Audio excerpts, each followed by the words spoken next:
This next order of business is suggestions on potential future agenda items.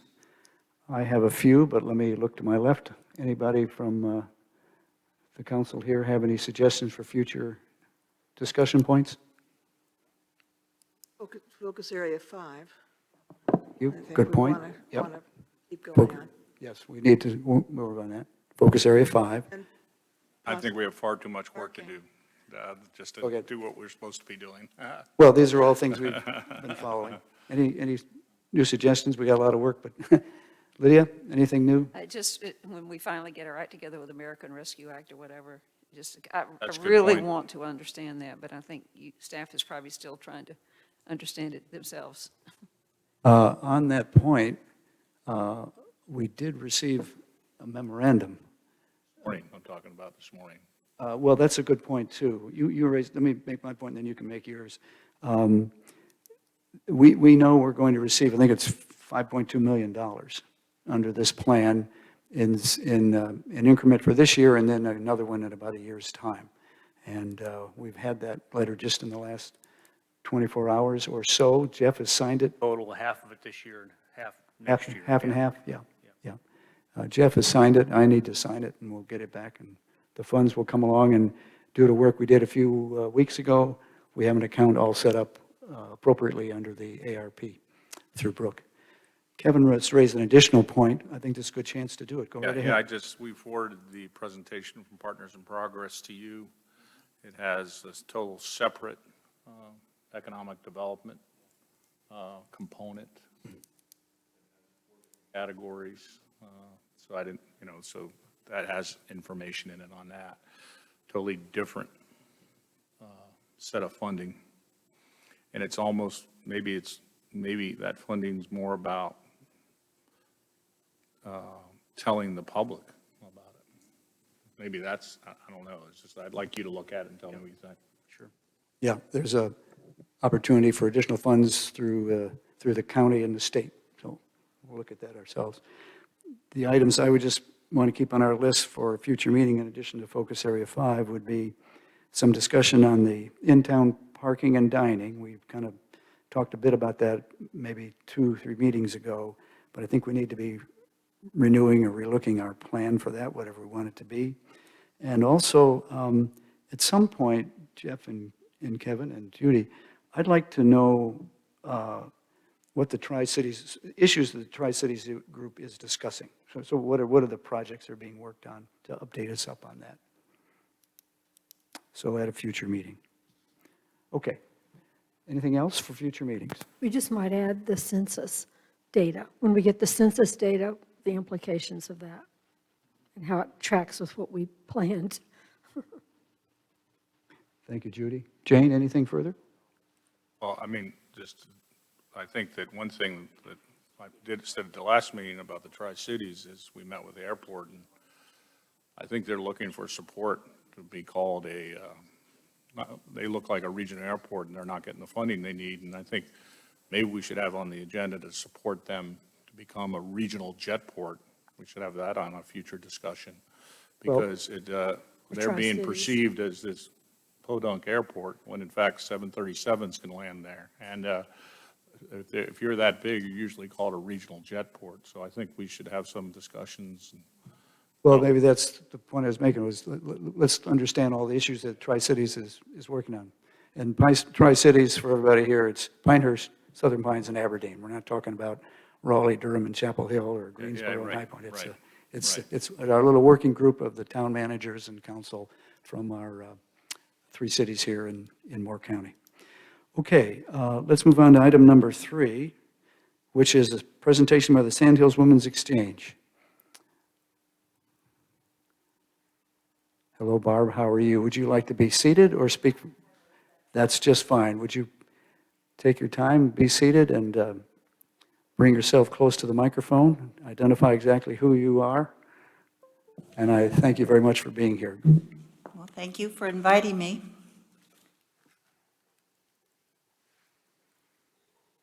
Good evening. I am Barbara Summers, president of the Sandhills Women's Exchange Board. I'd like to thank all of you for allowing us this time to share some of what we're going to be doing as we head into our centennial celebration of the Exchange here in Pinehurst. On September 8th, we will be reopening from our little summer break. We're looking forward to seeing old friends and many who were not able to be with us during this last season due to the pandemic, but also making new friends and welcoming the many new members that have joined over the summer months during our membership drive. If you're not a member of the Exchange, you should be, and dues are only $35. Something new this fall that we're offering is called Table for Five Friday. Board members will host a group from the community to answer questions and to share the history of the Sandhills Women's Exchange. And I believe the council has been approached to possibly be able to attend one of these, and I think you're working with Judy on that. On Saturday, September 11th,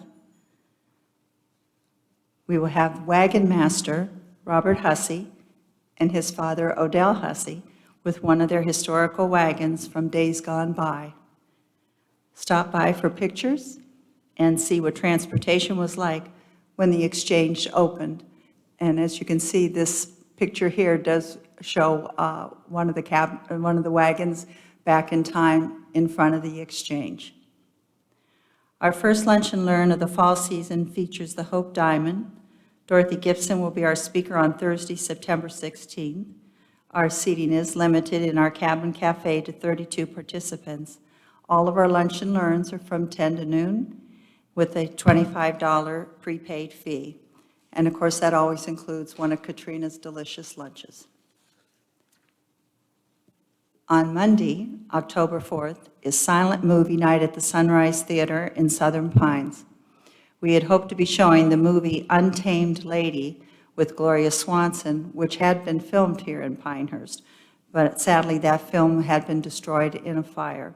So we were determined to show a film with at least 100 years, that was at least 100 years old. So we've selected The Three Musketeers. We'll also have piano accompaniment. So we're really going back. The doors open at 6:30, and the movie will begin at 7 o'clock, and tickets are $20. October 14th, Lunch and Learn is with Susan Bess, who will be demonstrating and have a tasting of nutritious, delicious, and allergy-free cooking with herbs. And if you haven't stopped by the gardens recently at the cabin, you'll see we do have our own herb garden, which was designed by board member Ann Wright.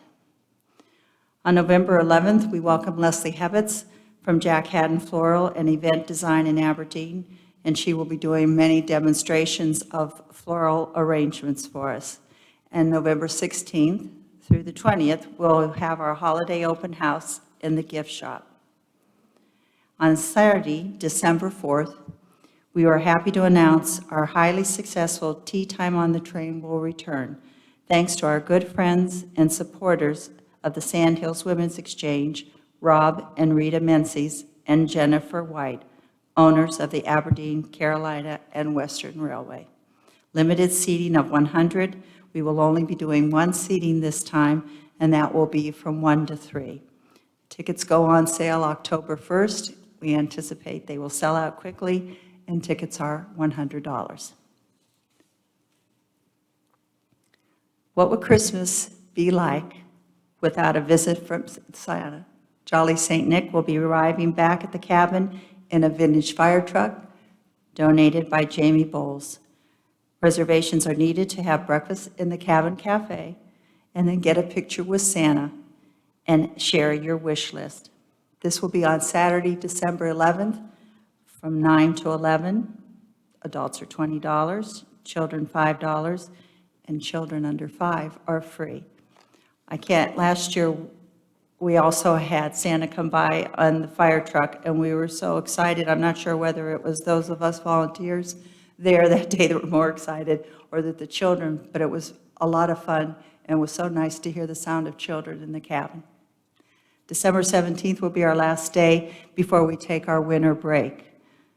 And then As we get into 2022, we're happy to say that Scott Mason, the Tar Heel Traveler, returns to Pinehurst to help the Sand Hills Women's Exchange kick off our spring season at the Pinehurst Members Club.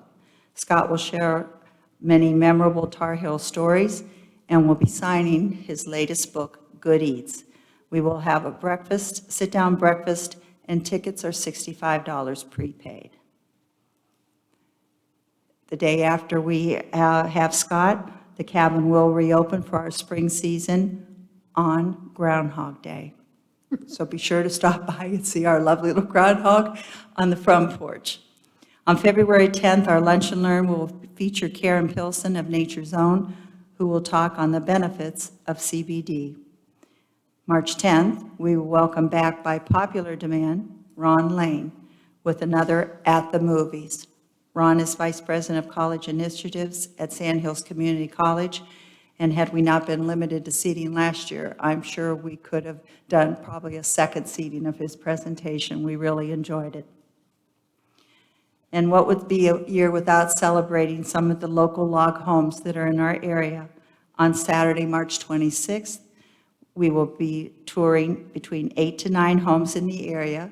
In each cabin, we'll have a docent present to answer questions and tell the history of that particular home. This event will be from 10 to 4. It is a self-guided tour. Refreshments will be served that day at the Exchange Cabin Cafe and also having lunch. And don't forget to stop and shop. Tickets are $25.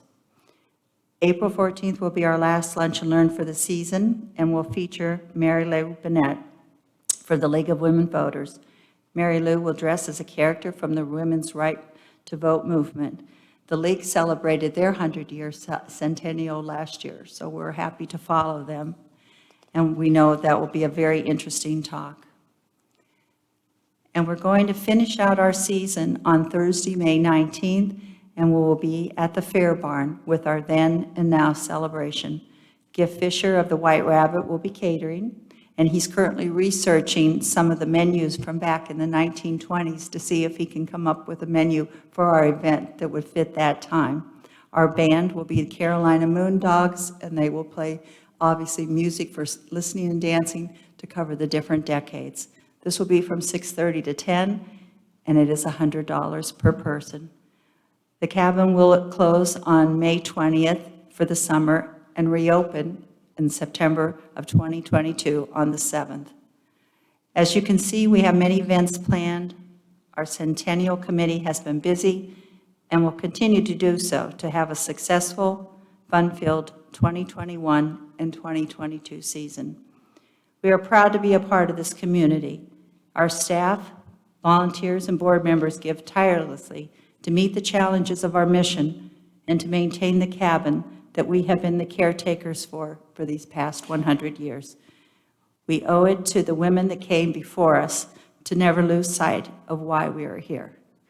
We hope that you can see and understand why we will be vigilant and present as changes to the Pinehurst Resort property are brought forward for discussion and approval by this village council.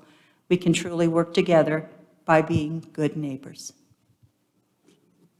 Barbara, thank you very much. Are there some questions or ideas that any of council members wish to bring to Barbara this time? Jane? I just want to thank you for giving us this presentation and letting us know the wonderful array of events that you've got lined up. It's terrific. And thank you for all that you do. Oh, no, don't thank me. Thank all the ladies that are a part of this team and we have a few men also. So, but thank you, and we do appreciate it, and please come to the cabin. Not so fast, Barb, not so fast. Judy, anything? No, I just wanted to add on to Jane's comments that it's really wonderful that 100 years and still going strong. So thank you for your continued service to our community and the great array of programs that you have for the coming year to celebrate your centennial. Certainly there's something there for everybody in Pinehurst. Thank you. Kevin, any questions or comments? No, I think we'd be missing something without the Women's Exchange, growing up here,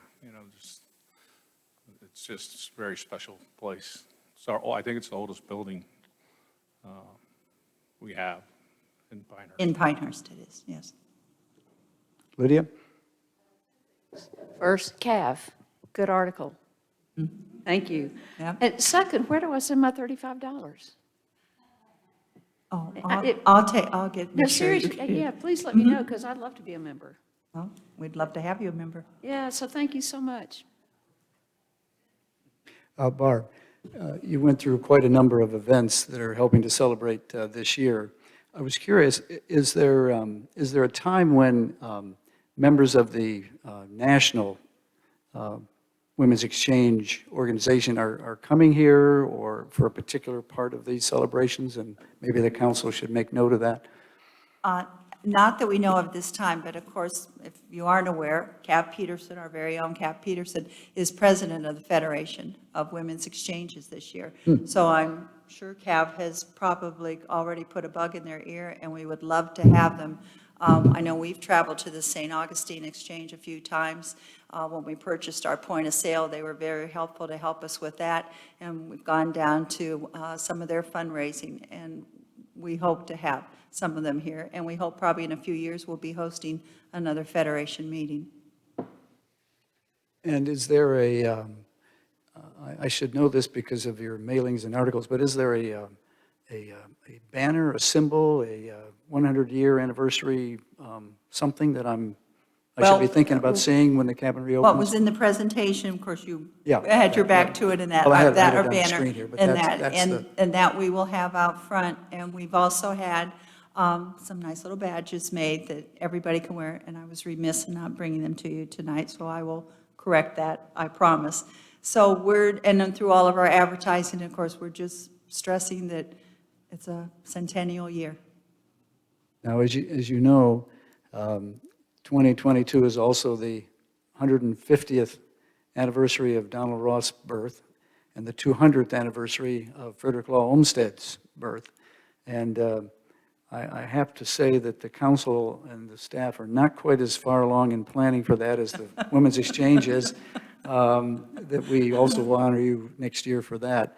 But we look forward to the possibility of maybe there's some things we can do together in the year ahead with those other celebrations as and when we get a plan that we can execute on that. Well, and that'll be wonderful. And obviously, we finish in May for this first round, but I'm sure from September through December of '22, there will be additional events that just won't fall under my tutelage. So we'll be sure to come back.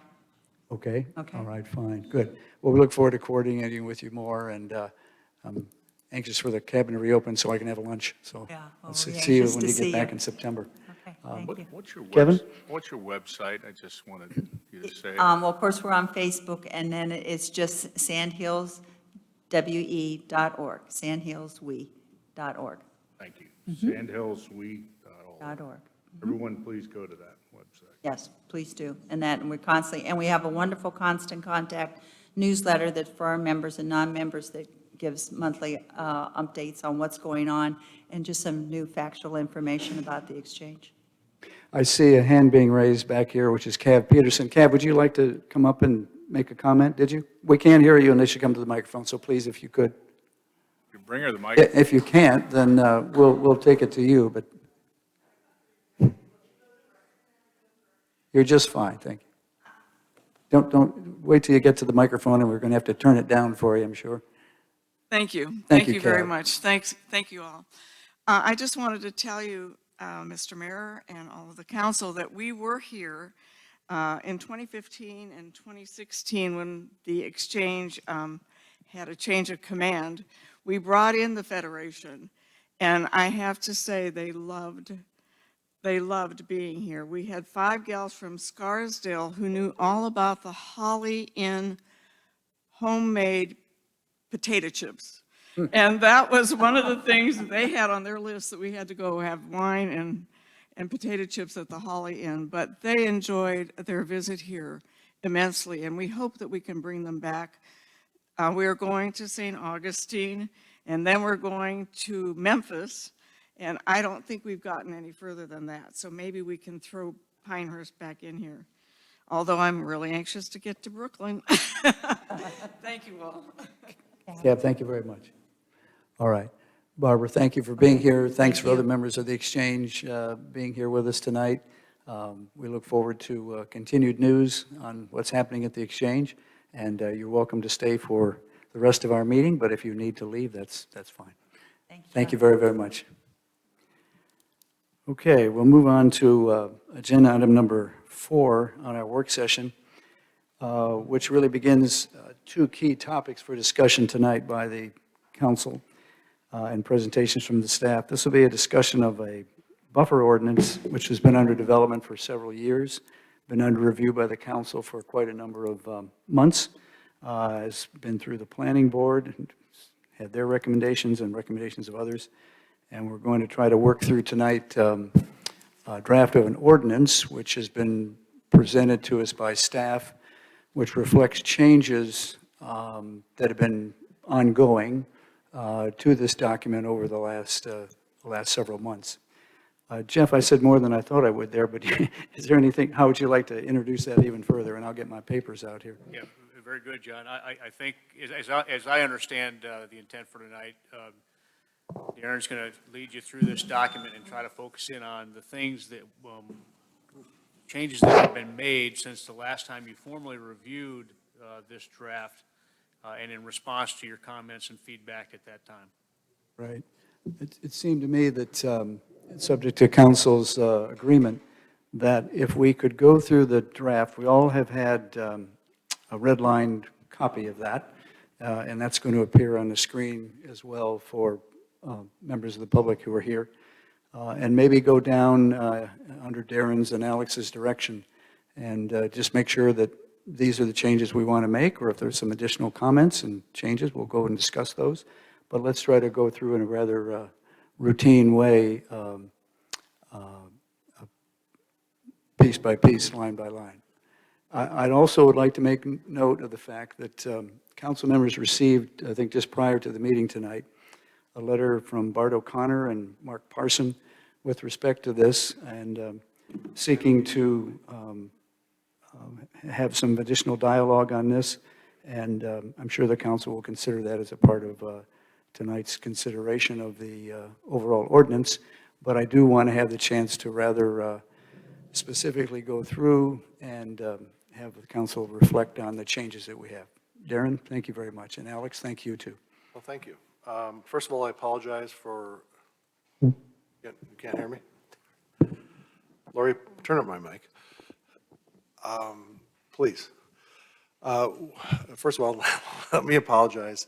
The document that we had uploaded last time, from what we could see, the same problem that we've been having with the small area plans is we can see the comments, but you couldn't see the comments, so we understand some of the confusion.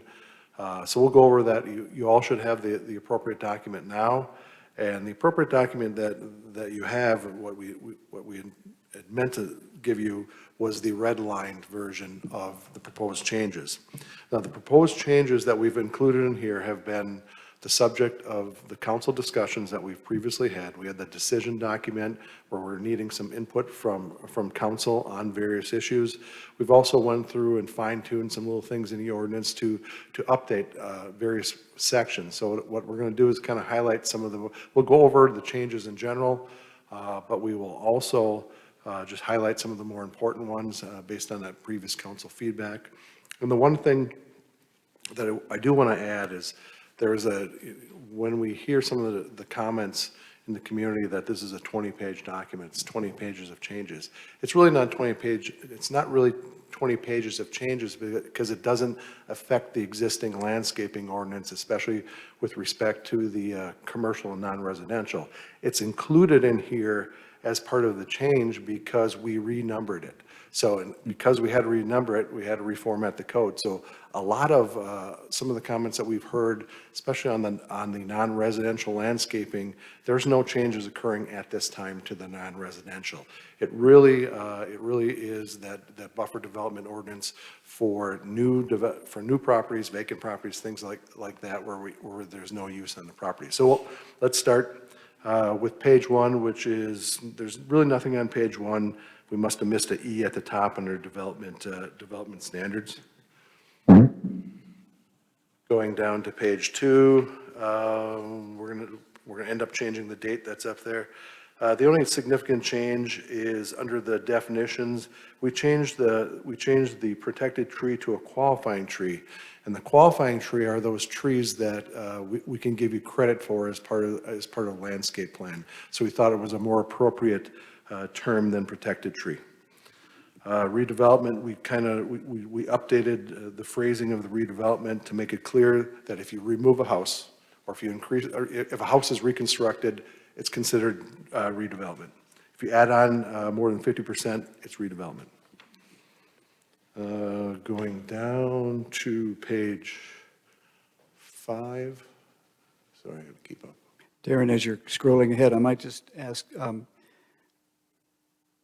my own thought here is that as we go page by page, if there's a question or a comment from council members, we ought to do it right then. Sure.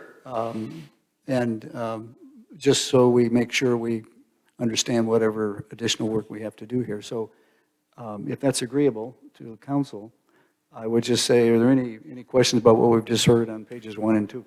Otherwise, we'll go ahead to page 3. Seeing none, go ahead. Thank you. You're welcome. Page 5, we actually removed this section for tree removal. We're picking up the tree, it was a definition of what was that, Alex? It was a definition. Yeah, it was just a definition, so we removed that because we didn't need it.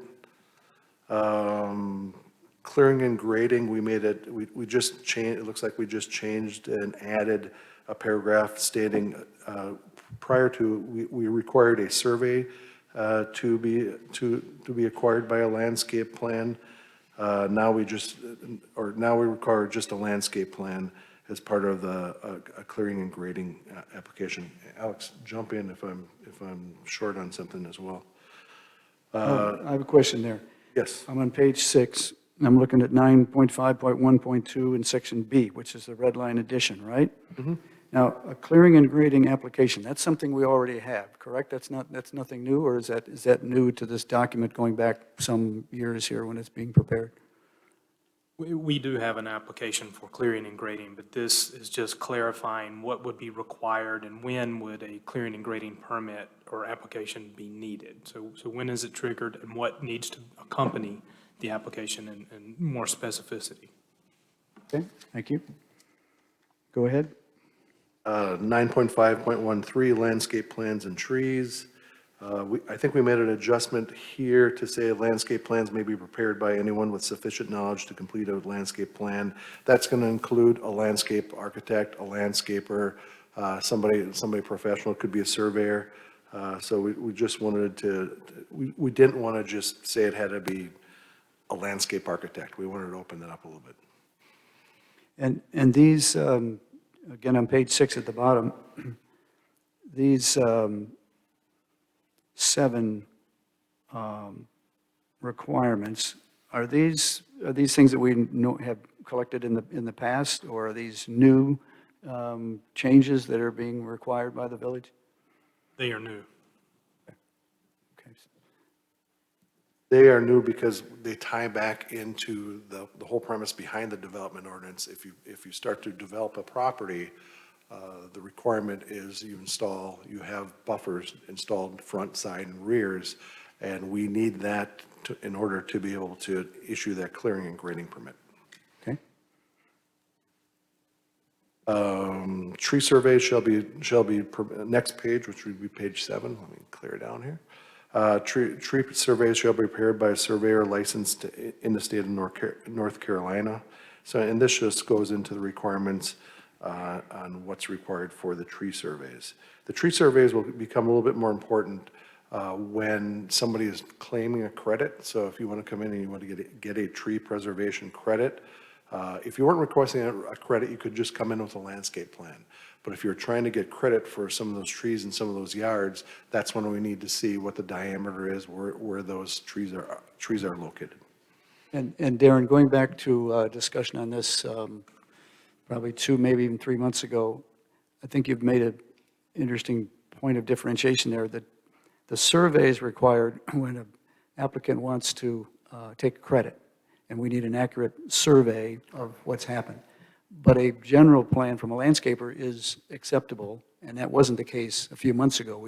I think you made a change in that. Correct. So That's correct. we loosened the requirement or changed the requirement to accept a drawing or whatever from a landscape person on the property itself. That is Where correct. they weren't requesting a credit. Is that right? That is correct.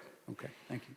So we're on page 7, right? Page 7, if you go down to the bottom, I mean, this, where we removed B was just, it was a long paragraph. We took a look at it, and it got into more of we really rewrote B above there to make it more readable and more manageable. We'd heard some of those, that it was a hard thing to read, so we really took this language where it's all lined out and replicated it in what a tree survey is here in B, and it's easier to follow.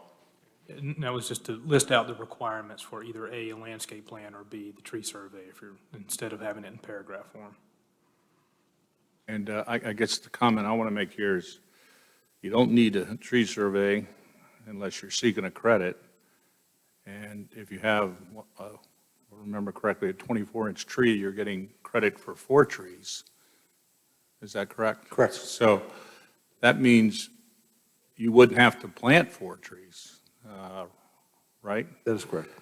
So that should offset the cost of the survey pretty dramatically. I don't know, though. I mean, you guys would know that more than me. Well, it not only offsets the requirement to survey, or the cost of survey, it also offsets the cost to have to plant new trees. So you have the flexibility to claim that credit for that yard for a certain size tree. So, Yeah, I don't know. I just thought that was worth mentioning. bottom of the page, we clarified, talking about existing lots of record, existing lots of record. If you have an existing lot, Alex, cover this one real quick. So obviously, if someone were to have an existing lot that's developed, you're occupying, you're living there, as we've seen greatly in the past 18 months, a lot of folks are doing additions, they're doing changes, they're seeking development approval. It didn't make sense to us to make them come into full compliance with this regulation. And 50% has typically been the threshold for lots or development that are non-conforming to existing regulations. So once you cross that 50% threshold, and we clarified that if you're an existing lot, you're exempt, you just got to meet the requirements that were in place, that we currently have in place at the time. And then we go further into defining better define, we think, what redevelopment constituted, meaning development of 50% of the floor area of the principal building or that you have there on that lot. Questions from council on page 6 through page 6? Nope. 7. Or 7, yep, go ahead. And technology is not helping. Oh, here we go. And this is, page 7 is really where I think one of the more significant changes have occurred based on feedback from council at one of our last meetings that we had on this prior to bringing it up again. And that is really table 9.5.14. You can see we've made changes based on that council input. And the changes really, well, we changed the amount of plantings required per lineal foot. So if you look at the front buffer yard, we changed it to 1 qualifying tree to 25 linear feet of street frontage. Previously, it had been at 15 feet, so we lengthened that out. Side yards, we changed the side yard or side street buffer yard, that just matches the front buffer yard. 1 per 25 feet from the previous dimension of 15 feet. The side buffer yard, we changed the side buffer yard remained at 35 feet, as did the rear buffer yard at 25 feet. So those, on that page, that was probably the most significant change to the table, and we'll have the most significant change with respect to the number of plantings that would have previously been required to what the ordinance has now. Any questions on that? I'm just curious, and easy to remember 25 each time, but why is side the buffer yard 35? I just was trying to understand that, reading it. For the buffer yard, right? Yeah, and I think the Side yard. intent on that is when we originally drafted that, is that, there's less of a need for a buffer with the side yard. If how we measure and we define the front and rear, it's the full width of that lot, basically. So then what's left is the side. So it's inherently going to be a smaller number that's going to be Thank you, required. that's all I need to know. Going down to the next page, page 9. There's nothing, I don't believe anything looks significant. We just we just kind of upgraded and didn't redefine the 20-foot driveway connection.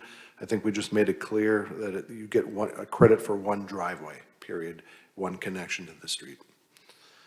Towards the bottom of that page, there's nothing significant there. No, there's that one section there that Kevin was referencing earlier for maybe folks who are listening who may not remember, because it has been months since we've talked about it.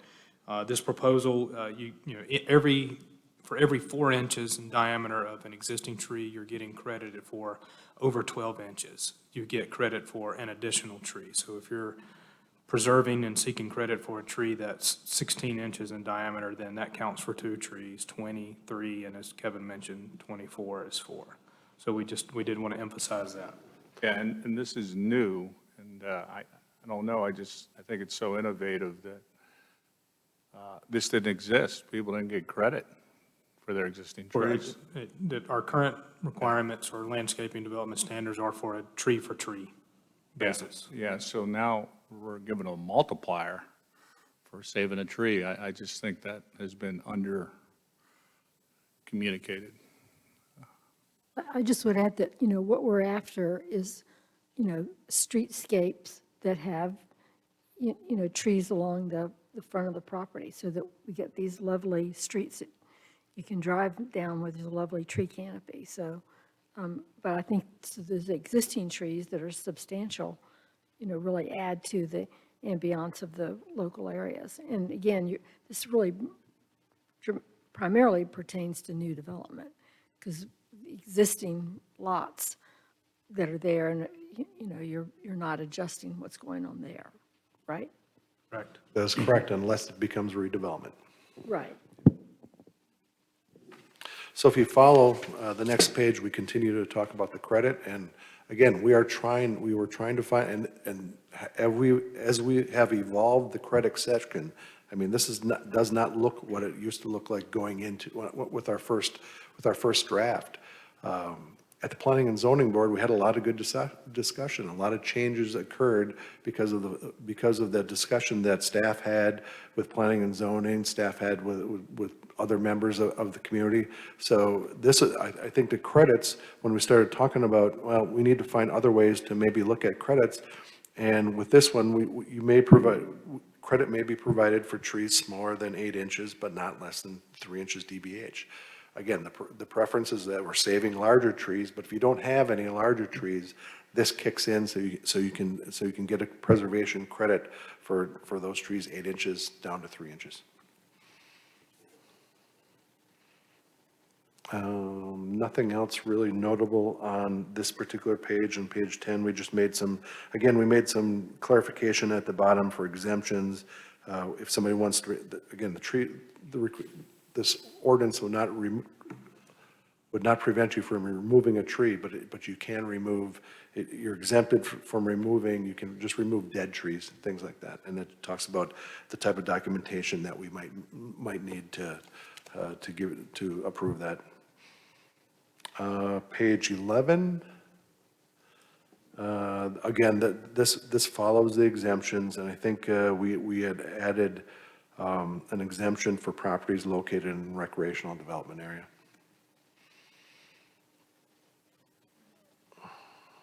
Trees removed in violation.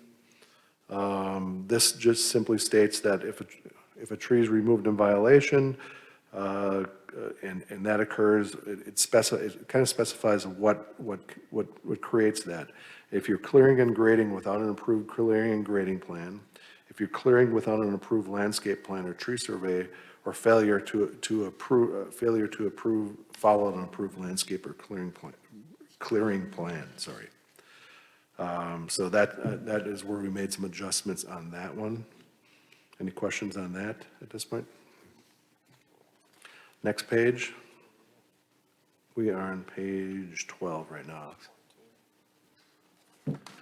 Nothing significant on page 12. And page 12 is really the parts of the ordinance that we had to recodify because we moved things around. The planted buffer requirements that we're seeing in here already exist. These weren't anything that was newly written. They're existing in the PDO at this point. If we go down to page 13, same thing. These requirements are currently in place. We're not making changes other than relocating them. And as to clarify too, these are for non-residential developments. These are our landscaping standards for non-residential development. In fact, we can go all the way down to page 17.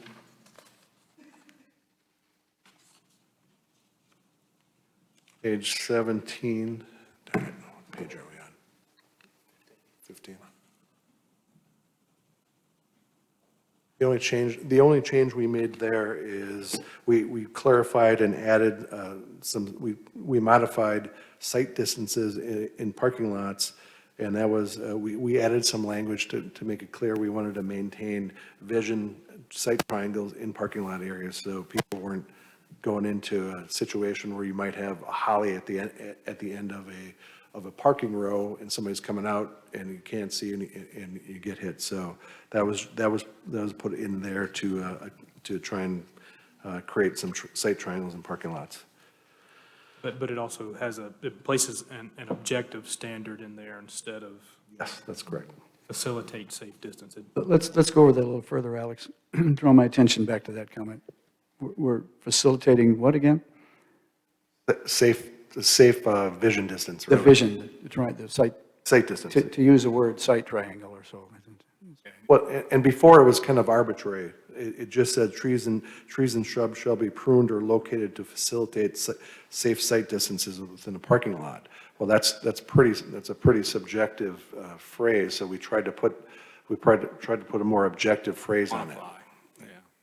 And that is a standard that I've used in other communities and I've seen in other communities' plans. So it seems to work at this point. Again, it removes some of that arbitrariness that could possibly happen with that particular. So in the parking lot related sections of this, not too much is really changing. A few ticks or tacks, but this has been with us for a while. It has. No surprise. Thank you. That has. Sometimes when we see things that are so arbitrary that may cause us a problem, we will try and get those adjusted if we're doing a process like this. Next page, anything on 18, Alex? You want to note? Just clarifying a little bit, if we need a financial guarantee in order to meet the landscaping requirements, like a lot of times for our commercial development, development's ready to be to be occupied, and it's, the planting season isn't right for the longleaf pine, and so they'll put up a financial guarantee and just gives a little bit of clarification for what they need to give us in order to get the dollar amount that we need. Yeah, and I think we just put some more specificity in it and say we want the estimate from a nursery or a qualified landscape professional. Mm-hmm. And that is generally who we get it from most of the time. B on the next page just talks about credit, how credit is granted. And this refers back to when trees exceed 12 inches diameter, credit may be granted in accordance with section 9.5.14.4C. So that really, there again, that's where you get additional credit for larger trees on the site. Nothing else more significant on that page. You turn the page, all these, once again, these are all from 20 to, 20 is current ordinance, 21 is current ordinance. We did make one adjustment to the definition for redevelopment, which we talked about previously. And then we are getting into section 4 on page 22.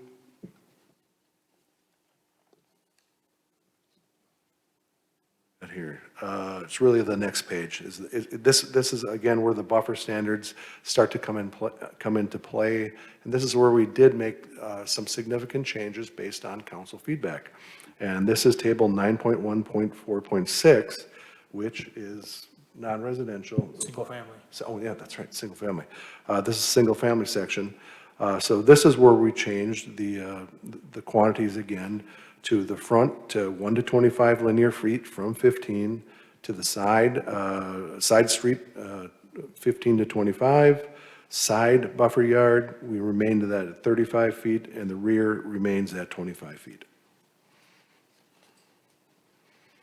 There's one other significant change that we've made based on council feedback on this page as well. If you go down to tree placement and planting, if you look at number 1, the significant change that we've made is to allow for more grouping and spacing. We allow grouping and spacing for tree credits, but there wasn't a grouping or spacing allowance for planting of new trees. This added that based on council feedback that you can. We took away the evenly spaced within the required yards and stayed maybe staggered in alignment throughout the length. And so you can stagger them and group them, provided that no spacing exceeds 35 feet. So we thought 35 feet was a good distance. I think that was some of the comments that we had heard.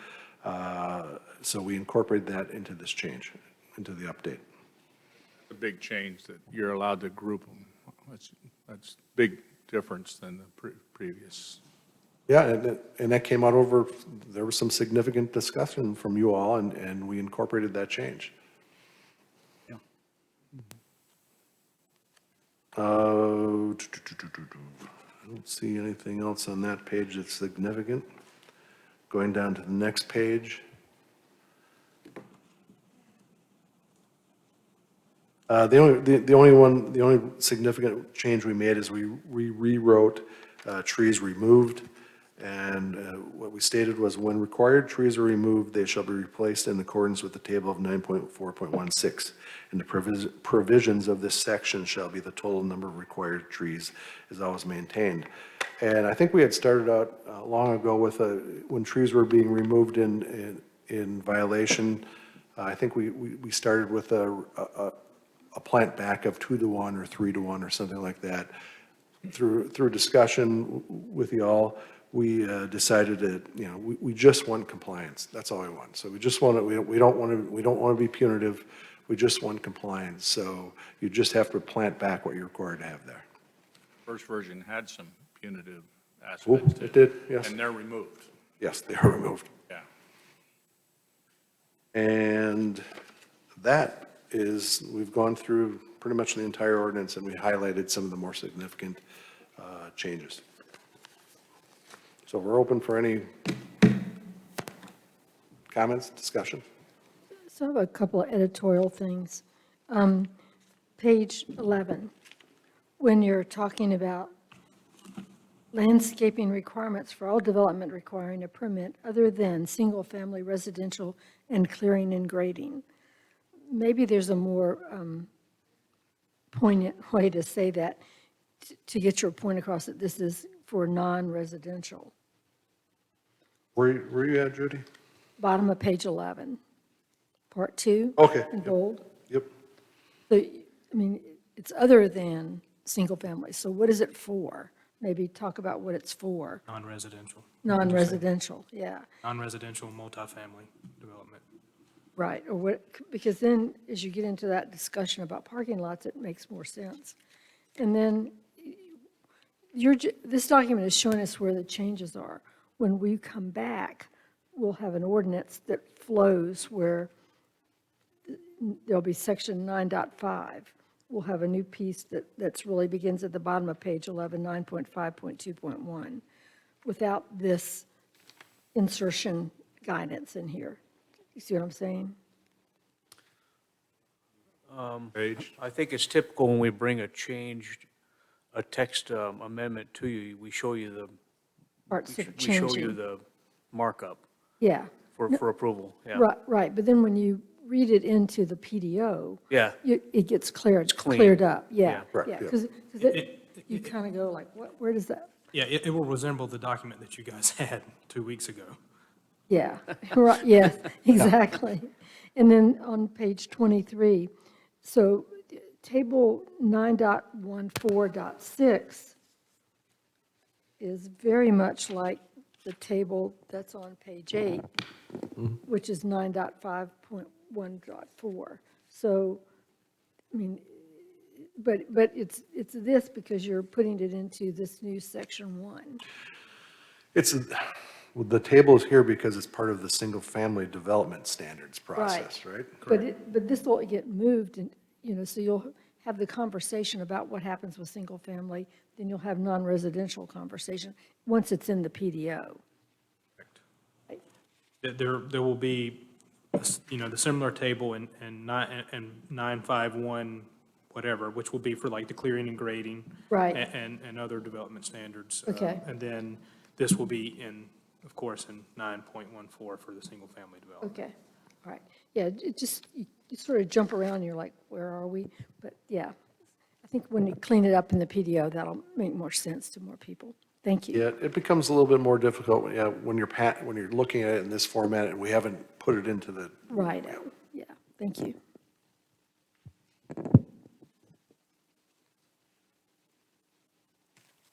Other questions? Lydia, Kevin, Jane, go ahead. Other than the small area plans, areas, those two focus areas, do we have an idea where the undeveloped residential is?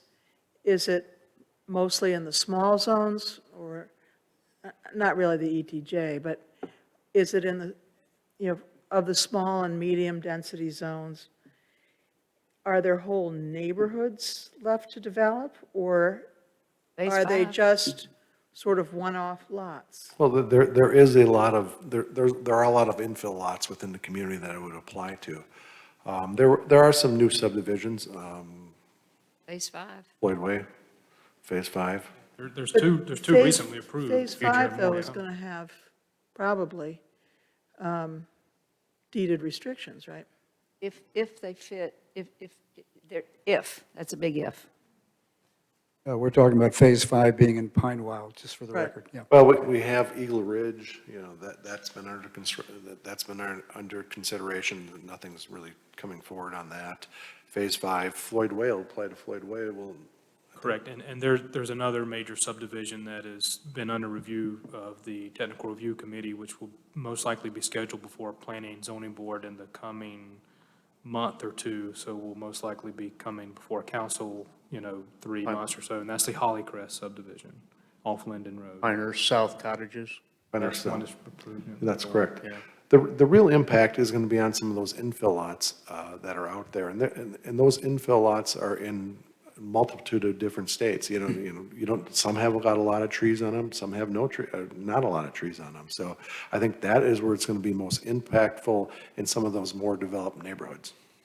The new ones, let's take, for example, Floyd Way. Floyd Way is well treed to some extent, so that this shouldn't be impacting them that much. Hasn't been developed yet. I said that. I said it shouldn't be impacting, which is still under review. The cottages, Pinehurst South Cottages, that's relatively well treed as well. So going into it, everybody kind of, if this does go through, that they can understand and start planning for that. And we've had some preliminary conversations with the design team for several of the subdivisions that are just recently approved or are under review. So they had the idea to start thinking about how, have some forethought there. I chuckled because really, when you think about Floyd Way and Pinehurst South Cottages, well-treed, it's exactly what we're trying to, this is why we're trying to do this. We're trying to incentivize the retention of some of those trees. So, and, without what we have proposed right here, we have no methodology to do that. The developers can just go in there and clear cut every tree off the lot, and there's no, we don't have, we're not requiring retention of trees, but we're incentivizing them to retain some of those mature trees. Not a stick, it's a carrot. Yeah. But it seems to me that they still could tear down the trees, but they'd be required to replant. That's right. So we're not even taking that right away from them. We're just incentivizing retention. And in a perfect world, it's, a mix of some retention and some plantings is probably best in the long haul. Yeah. Well, I think that the proposed ordinance, as it's written now, is written very well. It's very understandable. It flows well. And I thank you for sticking with it, and I appreciate what it took to put it all together, but I think it really does hang together well in the way that it's written at this point.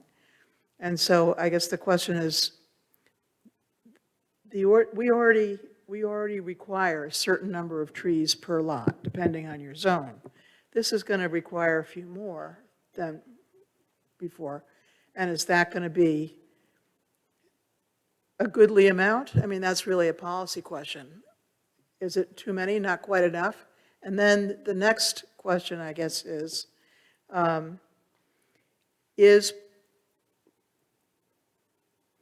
requiring that there be a certain number of trees specifically in the perimeter of lots, the look that we want.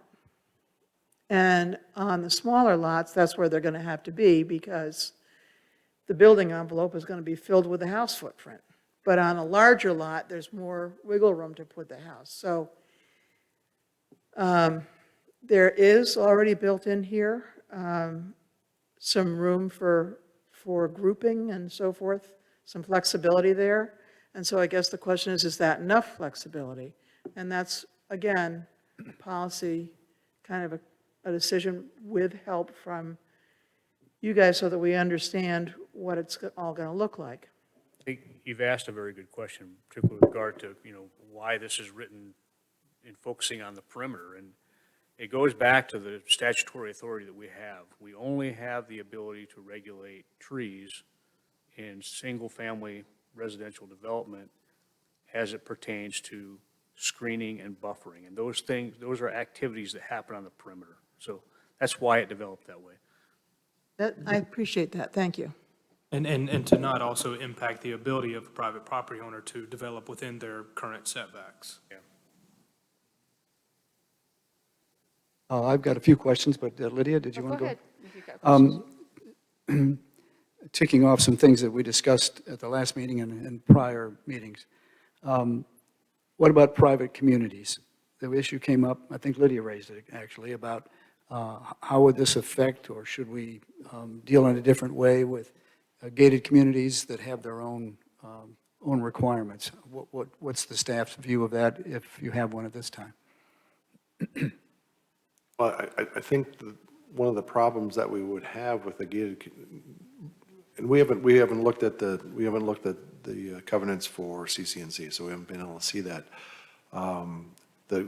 The covenants are always going to be more restrictive, or generally are going to be more restrictive than our requirements. So from that standpoint, it shouldn't be a major issue unless there's a conflict that we're not aware of. I think the concern that we would have if you simply exempted out certain private communities and potentially other subdivisions is that the covenants, all that can change at any point.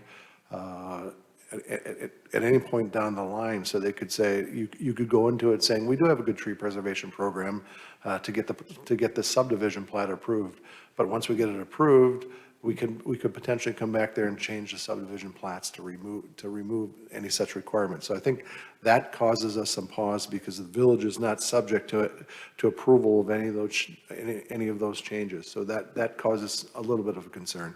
Yeah, so there could be a way for, we'll say, new subdivisions to find a way to circumvent an exception for private communities with CNRs or CCRs. There's a way that, okay, well, we have a HOA, we have our own restricted covenants, and, we take a look at it, yeah, it looks pretty nice, robust, so we're exempt them.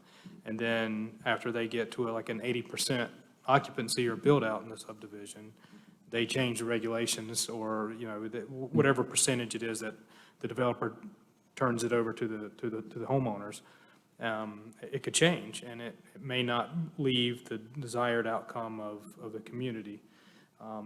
The other pitfall could be is like with our existing private gated communities where we aren't really having any issues like CCNC and Pine Wild.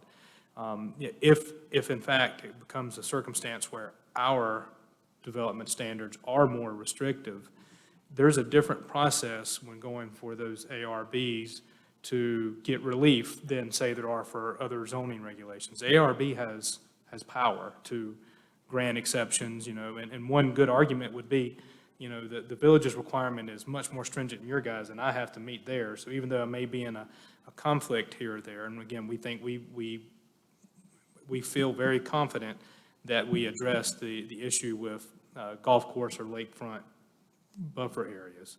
And that's based on latest correspondence that I have had this week. If we haven't, then please come show some examples of where we're not. But to get relief from a zoning development standard, again, it's a very different process than being able to have the ARB weigh in that, okay, well, we'll give you a break on this because actually you're going above and beyond what we would typically require minus maybe a placement here or there, or this species of tree, which is one thing that we have noticed, especially with Pine Wild. Apparently, oaks aren't favored in Pine Wild, apparently. But we'll give you credit for those. Well, as we move ahead to vote on this eventually, do we need to do something with respect to private communities or not? I think you're telling me we don't, but there may be some view in the council that we do. Well, the one avenue that we might have is does the private community have an ordinance that's equivalent or greater than this particular requirement? We would still have our concerns that the covenants can change at any time, but how often does that happen? It's probably insignificant. So if somebody would come to us and say potentially that we're equivalent or better, we might be able to figure out a way to accommodate that with the code, with an exemption.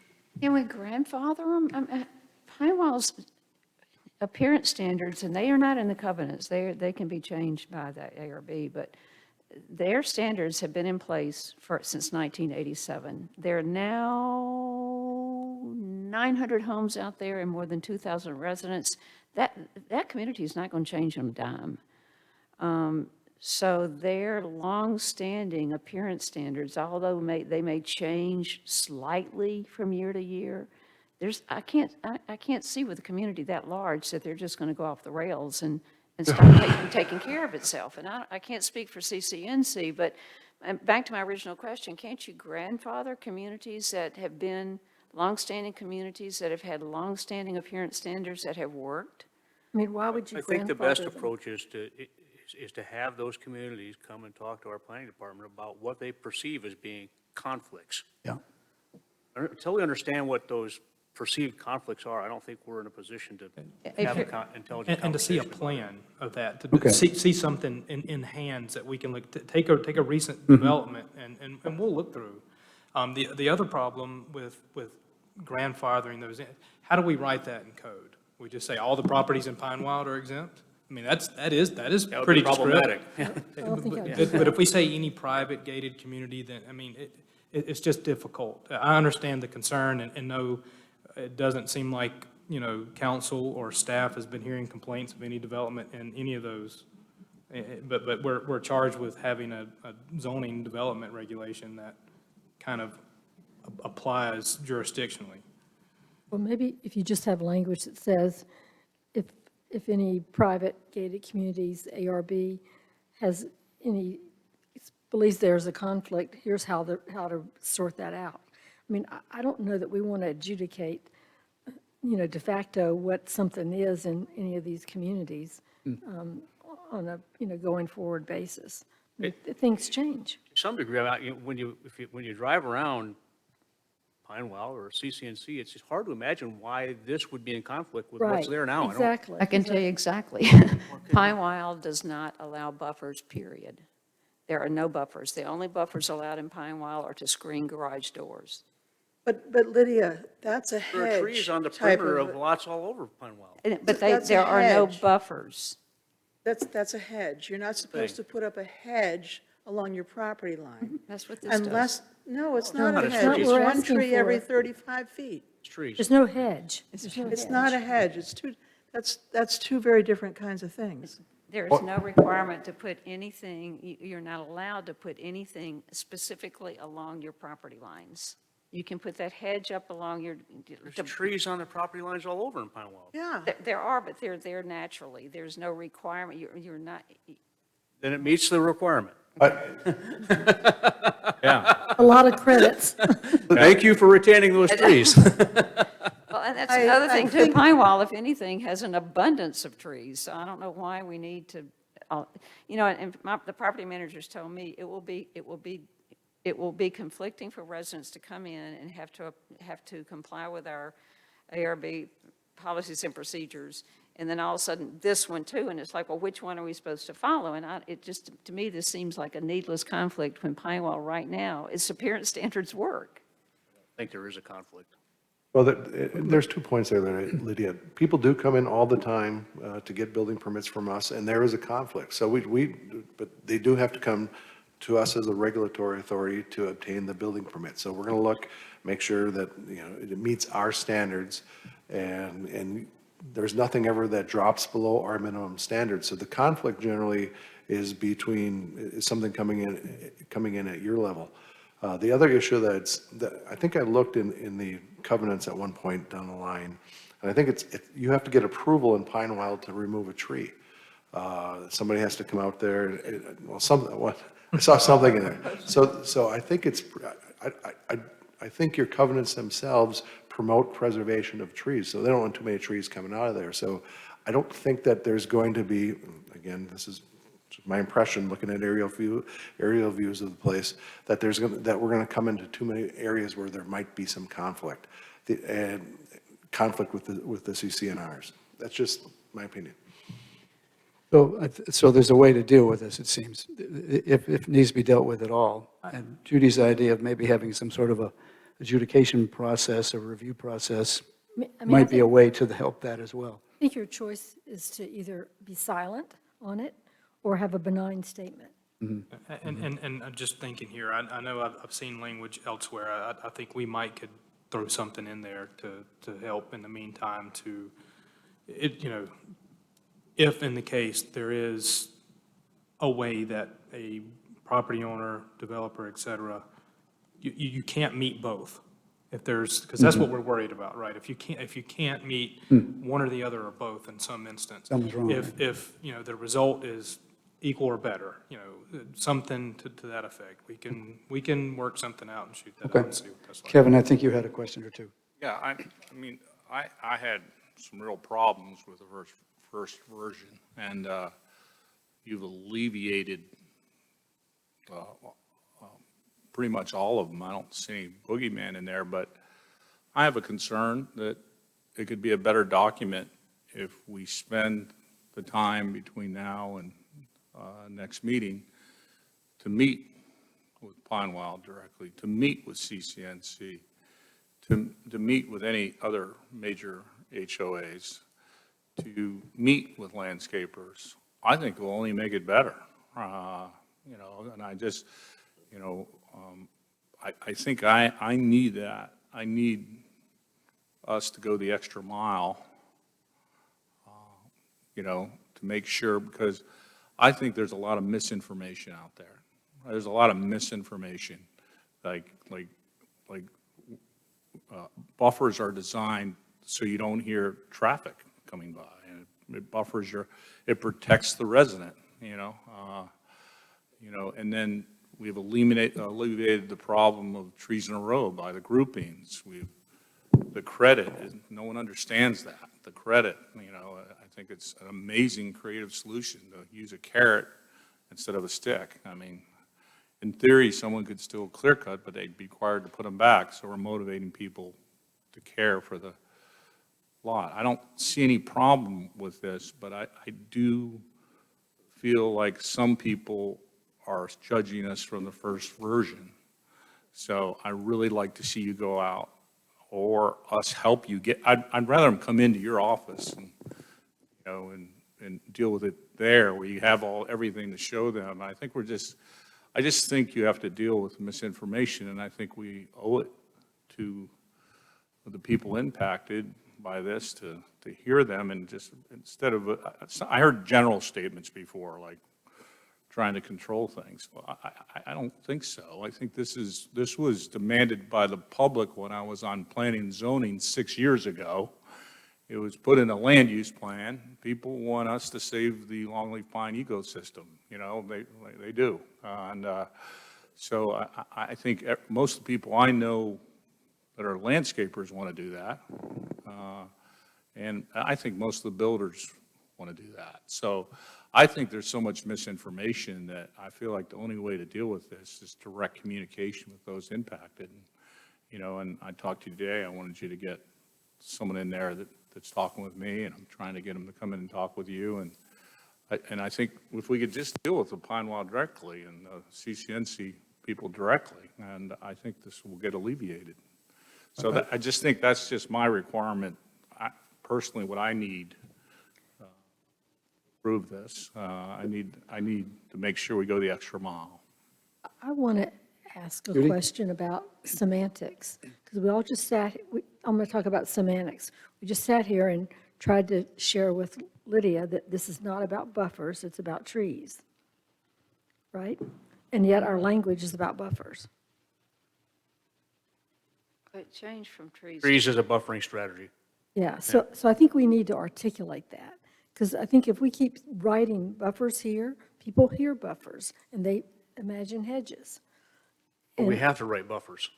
You have to. It's a tree In buffer. order to link it back to our statutory authority and make it very Gotcha. clear so Okay. that we can Has defend to it in be a court. buffer. Yeah. It's a- Okay, And I think there's a difference between a buffer and a screen. A yes, screen is more like hedging, is more like Right. a true visual, you know, you're blocking. A buffer is a soften. It's a, you know, read the very beginning of the document there. It directly relates to the zoning grant of power and what we're trying, or what this is trying to achieve. there might be another whereas or two. You could help simplify this for the Yeah. casual reader, and maybe even some introductory stuff that you'd put in the PDO. Well, I think it leads into exactly what I just said about the misinformation. There's a lot of misinformation on this. Well, wait a minute, Kevin. It's a tree buffer, and if I didn't, let me finish, please. If I didn't have a tree buffer in my yard, I would be hearing Highway 5 cars zooming by my house, you know. It helps me having that buffer, that tree buffer. So I think, I just think there's, like, I think there's a lot of misinformation out there. Well, Kevin, if I may, just to define your point, though, I don't think you're implying there's misinformation in this document. No. There's misconception or misinformation and misconception in the public in some quarters. That's your point? Yeah, I'm sorry if I Okay. didn't make that clear. I think that So- people are saying things that aren't true to me, you know, and I'm saying that's not true. You know, I just feel like let's just deal with it right up front, and that's. I don't disagree with that, but I have to say, the staff's been pretty open to commentary, both in person and in writing and at different hearings going back over 3 or 4 years now, including at the planning board.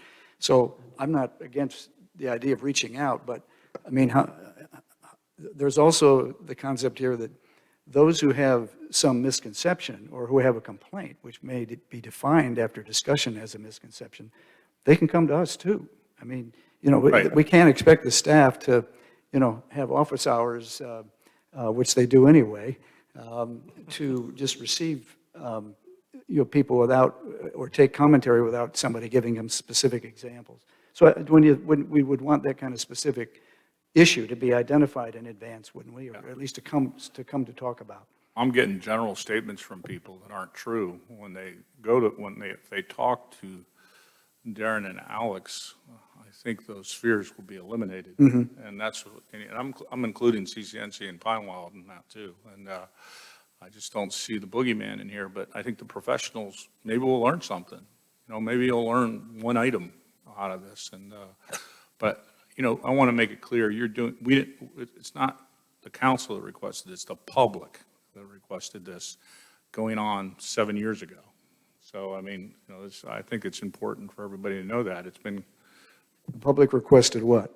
requested us to work Address that on, problem, yeah. That's what I just wanted to, save what we're known for, our Right. longleaf pine ecosystem. right, I just wanted to find And, that sentence. And I think this was a demand of the public when I was on planning and zoning 7 years ago. And it kind of, this is how long it took to get here. And it's either that or you're against the longleaf pine ecosystem. You're either for or against it. That's the way I look at it right now. But I think there's some latitude. But if there isn't some latitude for a landscaper to put his vision on a property, I'd like to know why, because it sounds like you've given them all the tools to group them and do everything they need to do their artistic vision. But I think you might learn something, so I'm encouraging more reach out. I don't want anybody to say you didn't reach out to me, and I'm sorry. I agree with John, you don't have the time, but. Well, they'll have I'm speaking for the staff, but they'll have the time. I'm just saying, all right, so here we are at this August 10th meeting, and we don't meet again until September 14th. Let's take this time. The staff, we're in a public meeting. Maybe the pilot will carry it this way for us. The staff's available. If people have questions on this particular item, please call them up, 295-1900, ask for planning and inspections, and ask for Darren. Alex is pointing at Darren. Let's talk about it, and that's fine. But I do think. That's all I mean.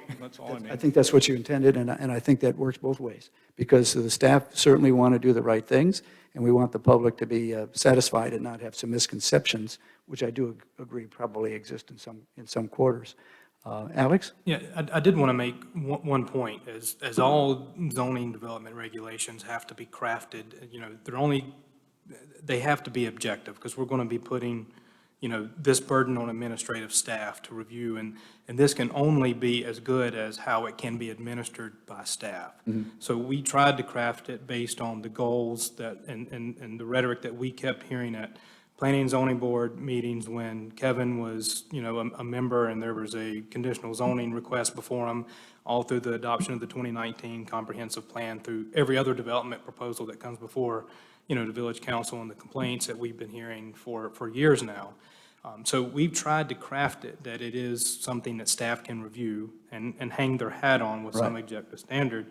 We don't intend to be onerous or have some sort of overarching or cumbersome type of requirement that someone has to meet, and there very well could be some unintended consequences. So if folks are out there who do this for a living, who are landscape or design professionals, and can see there could be a conflict or a rub, this is what Darren and I wanted to hear before we got too far with this. So if there is something there, let's look at it, let's go through it, and maybe we can come to a more agreeable solution and still meet the goal. But absent that, that's where we've gotten. I think you've done a great job. Yeah, I think that's well said. May I say something, John? Or You may, please, yep. There's no secret that I have not been thrilled with this. And I'm going to pull off something, Kevin, you said, and something I pulled out of that 2008 court opinion. Kevin, you've used the word consensus. And that opinion talked about how the ordinance in question then was drawn up. It was based on discussions with local design professionals, home builders, and others in the community. And I haven't gotten the feeling that we've had consensus here. We've gotten the letter we just got from Bart and Mark Parson, and so I'm not seeing that there's this working together with them. And I haven't, the home builders came in at the very start and said they were opposed to this. And then we got letters from them that said, please let us be a part of the process. And 2 weeks ago, they called me and said, what do you mean you're talking about it? We haven't been a part of the process. So I feel like my sense is that we haven't had the consensus that Kevin is wanting us to have, that I'm wanting us to have.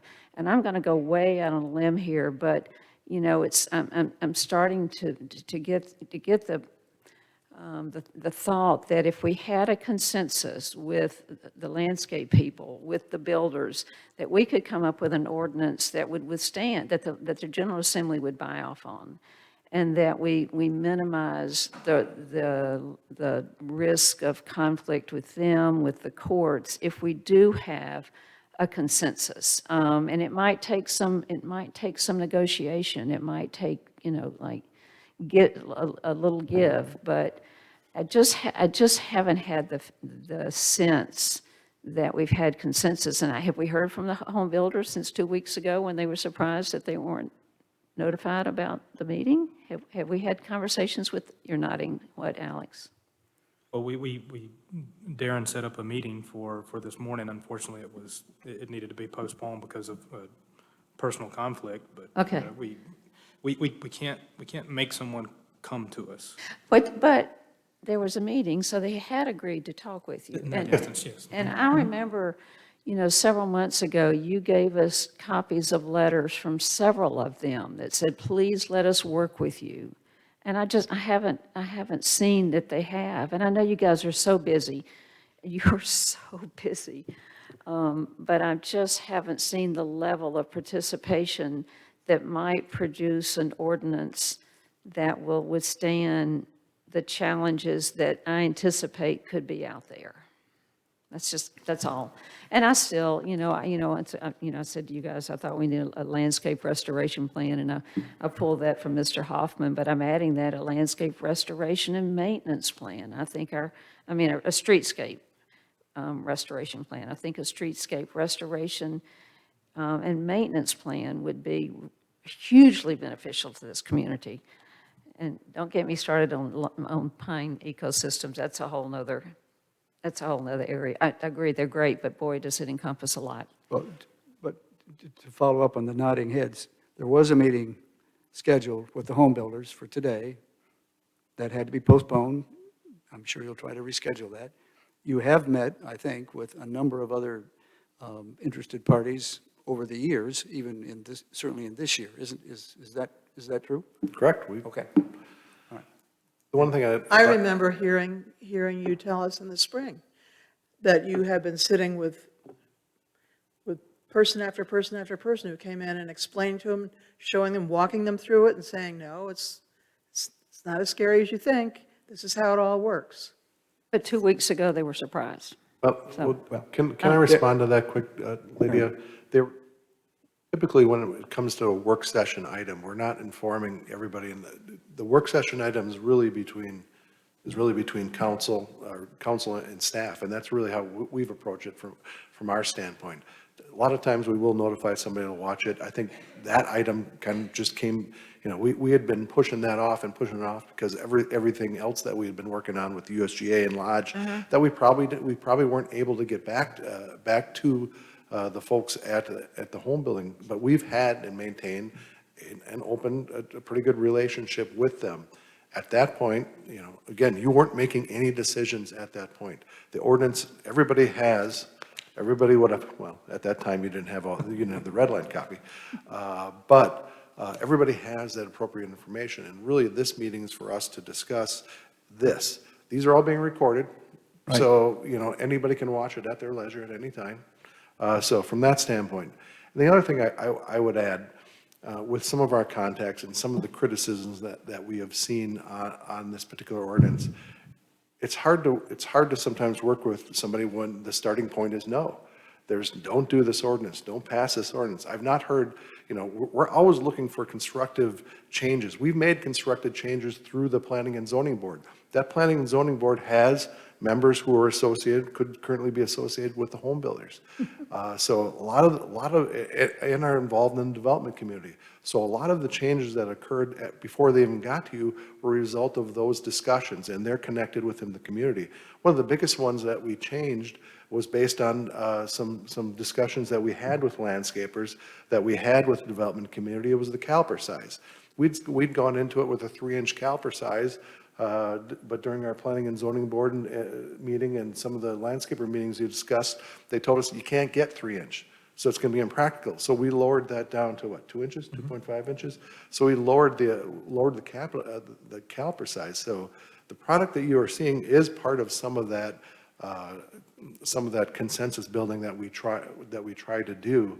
But again, a lot of the complaints that we have seen are from folks that just don't want that, that for philosophical reasons or any other reasons, don't want us to change or adopt this ordinance. It's hard to negotiate change to the ordinance if it's absolutely don't move on it. So I think that's a concern. We're always willing to sit down with anybody and talk to make the ordinance better. We're still trying to achieve what that vision is. The vision is to maintain that community character. This was through the installation of these buffers. This was the best proposal we thought that we could do. There are other ways that we could do it, but there are 10,000 ways to skin a cat. Streetscape restoration plans? That's too, I mean, that can add into it, but that's the policy outside the PDO. So where's Jeff Benton? Well, I would add that streetscape improvements trees can be cut down by the power company, There's some of that. So, I mean, let's just be real, that there's a lot of problems, in that, even though when Judy mentioned us possibly planning on our right-of-way down Murdochsville Road, and I support that. But that might be problematic because of the power companies and things like that. So, I mean, it sounds like a good idea, streetscape improvements, execution, and then the energy companies are allowed to cut them down. It's kind of. Or any utilities. Any utilities allowed to cut them down, so I think the public should understand that. But, I do think it's a knee-jerk reaction. No, I do agree with you. That's what I'm hearing. I'm hearing this. They don't want to hear about it, and they don't want to. I want them to understand it, and if they understand it, I don't think they'll be scared of it. I would say that for the next 30 days, the door is open, and the staff will reach out to people who contact them or who feel they should reach out to and respond to those who do. Judy, did you have another point? Yeah, I mean, we're all missionaries here. And, now we've got a lot more facts than you had before you came in here tonight about what this is or what this isn't. And if we can't give informed dialogue with people that we run into that have, concerns about things, then we're part of the problem. And I'm certainly not worried about what the legislature thinks or the General Assembly thinks about this, as long as this guy tells me we're working on things that are in our lane. I just think that there's a lot of beneficial value to our community in this ordinance, and we need to get behind it. And yes, if there's some people that have concerns, let's get up the problems, but we can't fight windmills. And unless we have some real data and real facts, then it can't be addressed. Right. Indeed. I agree with you, Judy. Indeed. Can I get the sense that you want to try to move on, but can I No, take the opportunity to I had a correct one couple more other points. Go misconception ahead. about this? Oh, please. There's this question about legal supportability, and Darren and Alex and I and Mike Newman are all very much in agreement that we are clearly within the purview of our legal authority with the way this is crafted. The other thing that we hear in our community is that we should wait until this bill, works its way through the General Assembly before we act on this. And what I want the public to know is that there's nothing in the language of that bill that would prevent enforcement of this language. Right. That's a very important fact. I appreciate you mentioning that. And in fact, to the point of the bill, my understanding in talking to the North Carolina League of Municipalities is that while the House did pass a bill, the Senate has not. And last time I talked to them a few days ago, it's unlikely that the Senate's going to deal with this bill, similar bill, anytime soon. But we wait to see. But even if they did, as Jeff had just said, we should be clear. That was one of the points I wanted to make, the statutory issue that you both raised. One other point I'd like to ask. You and I have talked a little bit recently, Darren, about how to maintain lots that have been cleared. And we talk a lot in here about clearance and grading and all that. And I think we're going to see some improvements from that point of view moving forward. But this may be done in this ordinance or in another way, but it seems to me that we ought to look at the idea of how lots are maintained after they have been cleared. I have a lot of folks sending me photographs, sending me emails, voicemails, whatever. I'm sure all the council does. When a lot's been cleared, especially in an infill area, because it's so obvious what's happened. So I don't know what we can do about that, and you may not be able to answer that fully tonight. I'm not expecting you would. But I think we need to do something, if we can, about how lots are maintained, especially if they're cleared and then not built on for a period of time, or during the construction process to make things a little tidier than they might be if that's at all possible. So I don't know that we need to include that in here. I wouldn't want to make it an addition, but I think it's something we need to deal with, and the public would certainly react to well, I think. And there's somewhat of a difference between a site that's just cleared, that doesn't have any associated building permit with it, and one that does have a building permit with Yeah. it. So you Yeah. have to look at those two separately, because there's a different set of coverages potentially that are impacted by the North Carolina 1 and 2 family building code, which, Right. the 1 and 2 family building code, which precludes us from doing certain things. But I think there might be a way to, we'll take a look at it. We do have a minimum housing code or building code that we could look at and see if there's something we can do. It's out of the context of this. So it's either looking at our building code, the local building code, and see if there's any route to go there. And the other one is for those other vacant lots, is to upgrade we do have a public nuisance ordinance that can handle some of that stuff. So that might be something that we need to look at as well. And again, it's been on our radar screen, but it's off to the side. There's too much right now. Okay, all right, fine.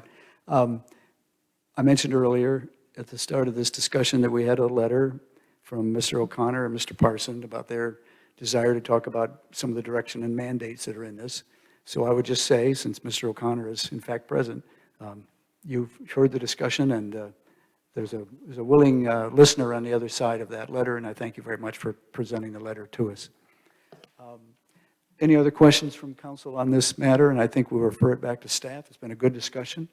With an agreement, we'll move on to another item. And I would recommend it's 7 o'clock. Should we take maybe a 10-minute break and come back and pick up our conversations about the small area plan? Thank So you. we're in recess for a short time.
Session back to order at 7:10.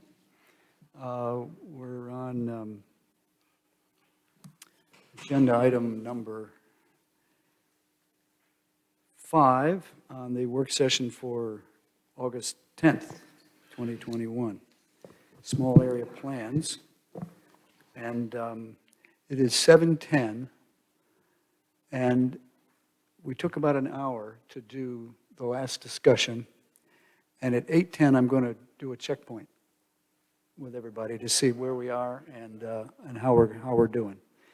And I think Darren has put, well, I don't think, I see Darren has put in front of us a document which he'll explain. And I'm delighted to say I think this is what I was doing at home the last 2 or 3 days, going down your 11 points and trying to get them to the right sticky note and taking it from there. And I think that's exactly what we should do. We should go down those 11 points. Some of them are going to be simple, some of them are not, some are going to have follow-up, but we'll kind of check it off like we were doing, I think, in the buffer ordinance discussion. So with that, unless Mr. Sanborn has anything else to say, we're going to have a team here, you're going to be here, and Alex is over this way. Okay, go right ahead. Okay, so, thank you. We're going to talk a little bit tonight about some of the revisions being proposed in the small area plans. We're going to cover some of the sticky notes that I've raised questions on that I need some additional direction from council, and that was based on some of the feedback that I had at council on 7/13. I know there will be other points of discussion and clarification that we may need to get into. I first want to at least need to get through some of these clarifications. I want to explain a little bit. I inundate you with paper all the time. So, I know. So on this particular one, you had 3 sets of documents. And I could have carved it down to 2 sets of documents, but I'll explain the reasonings and explain what you have before you. So you have the core renderings, right? The last set I sent you should be accurate. Good question. Be accurate. We'll cover it if it's not. Out of your mailbox. So, yeah, the ones I put in your mailbox. So this has all my sticky notes on it. Yeah. What the problem is, you're going to look through this document and you go, what the heck is Darren talking about? Yep. All these sticky notes on there, and Jane said it the other day, there's nothing under that sticky note. Well, in this format, when I print it out in this format, it won't print out the comments. So you can't see those comments for some reason. We've asked, we've tried to figure out the technical difficulties. So I wanted you to have this because it's the easiest to see. It's the easiest to work off of. So from that, you can print the comments. So this handy other little document is all that stuff with the comments on it. What is the main difference that you see between the two? It only allows us to print it in 8.5 by 11 and it even gets smaller. We could not figure out how to make it go to 11 by 17, but what it does, it lines up the comments with the page. So you can go through there and you can go to whatever page, the rear page will have my comments on it. It's just, this is harder to see, so you had to use this as a reference document. And then I produced that last thing was just, I just printed out the comments. I gave you a little bit of a summary on what we needed to start looking at from where I needed this direction, put the page number in there, did all that, and then this document, if you start to go through it, I highlighted, and we'll go through it, I highlighted all the yellow areas which correspond to all the concerns that I have. So I cross-referenced myself. It was just, I would have liked to have done it in one document, but Adobe doesn't allow me to do it. That being said, any question? Oh, and I created this kind of sheet, this little score sheet corresponds with my 11 directions. These are options that I put in there. You know, I put option 1, option 2, option 3. These are ones between Alex and I have had this discussion. If there's another option that comes out from you all, we don't have a problem. I just need some direction to keep the ball moving forward somewhat. So with that, any questions going into it? So we'll just start going over it. Well, in fact, is your intention for us to use this as a score sheet and put our marks down and give it back to you when the meeting ends? Your marks down, you can put other notes on it just so I can kind of see what your thoughts are, and that way I can start formalizing any specific concerns that you might have with that option or anything else. So that's kind of the idea, to set it up that way. So, Go ahead. starting on, and the other thing that I did have, when I printed out your large set, you'll notice that I couldn't get rid of the page numbers on the bottom, but I did put page numbers on the top.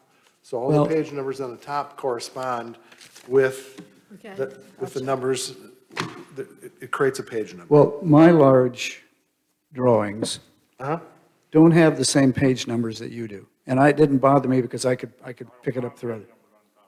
And I don't, see, sometimes it may have copied without it. That's an older one. Well, it's the one I use.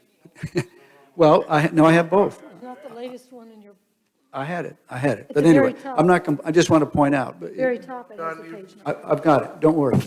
Everything's fine. Right here? I'm just fine. Oh, John, here, use this, you can use this. That's what I intend to do anyway, yeah. I'm not doing that. I'm using this one. Oh, yeah, you're right, that's where they are. Of course, an A for Jane. Right. All right. Page one. So page one, this was a minor change we discussed, and we're going to keep it on this. If you look at the sticky note, over there by the buildings and grounds, our recommendation, I should get out my. No. Our recommendation is because it's currently used as the buildings and grounds, it's not really open space. We just want to change the shading there from that light green, or that dark green shading to that similar lighter green that's similar to Pinehurst Police Department, the greens at Pinehurst, all that stuff. We just want to make that out to not make it people think that it's open space, because it's not currently open or green space, because it's used by us. There's also a village 1 acre site on Rattlesnake, which isn't indicated on here. It's undeveloped. Should that be on here? Not on this, because it's not part of the existing open space and pedestrian network, because that's a site that's going to come into play at some point. It's not, unless you all want to make it part of add into that, and that would be a discussion point, it's not shown on this map.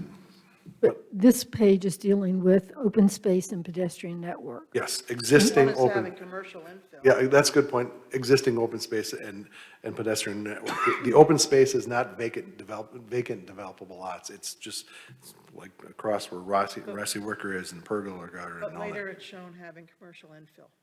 But that's a different page. It is, you're correct. Let's talk about that when we get to that page. Because this is just existing conditions. All right, page 2? So, Wait, Oh, no. go ahead, Judy. how about the amphitheater question? Yeah. The amphitheater doesn't currently exist, so it wouldn't be shown on this. That will be on the next page. So this is just the existing conditions. So if there's anything wrong with the existing conditions, so it shows, you'll see in later renderings, we show the proposed pedestrian network. We show the proposed street network. This is just kind of the existing conditions. Okay, gotcha. So you're just going to make this lighter green? Correct. Because you're using it. Correct, because I think it misrepresents what's there right now. Okay, so it's not open space. No. Right. So again, Darren, you're going to go through these changes, little changes, right? Mm-hmm. Both for Village Place and Pinehurst South? Correct. And then we're going to come back to your new matrix, or you just want us to fill this out after the meeting's over? This begins on page 3. Yeah, it does. We're on page 1 now. I'm just, yeah, you're right, we'll catch up, so, I'm Go just ahead. catching up with you, so, Go ahead. sorry, Sorry, thank you. sorry. All right, page 2. Here I have a number of notes. And a lot of this, because on the proposed open space and pedestrian network, what they're rendering is they show some of the streets coming through, because the proposed pedestrian network is tied with that street network. So the comments that I have, and based on some of the comments that we got from council, are one, if you start at the top, just over the right of the Pinehurst Fire Department, that sticky note indicates to remove the extension of Medlin Road through that block. I think you are all okay with that. From a planning standpoint, it's a local road. The only development really being impacted would be that building in the back. If this development ever goes that way, it could still be put in the future. I mean, it still can be done. It doesn't preclude it. Are those commercial buildings? Those are or commercial those footprints. Those are commercial footprints. shown on village land? Yeah, Right, because we would sell the land. yeah. So you show what could potentially be there if the thought is from the council that you never, ever want to see the building and grounds facility ever move out of that location, then we don't even show that. Then that would be pulled off the map.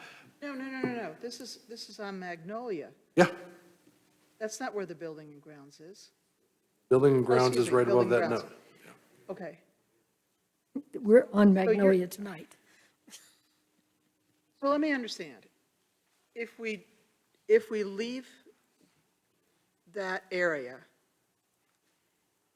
as existing conditions, because we certainly don't have, as we sit here, an intention to sell that We land. don't.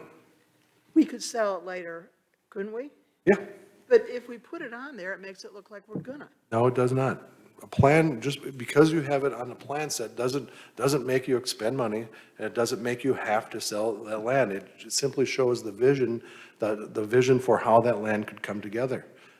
So it provides, if there's, it provides an idea how that neighborhood could come together.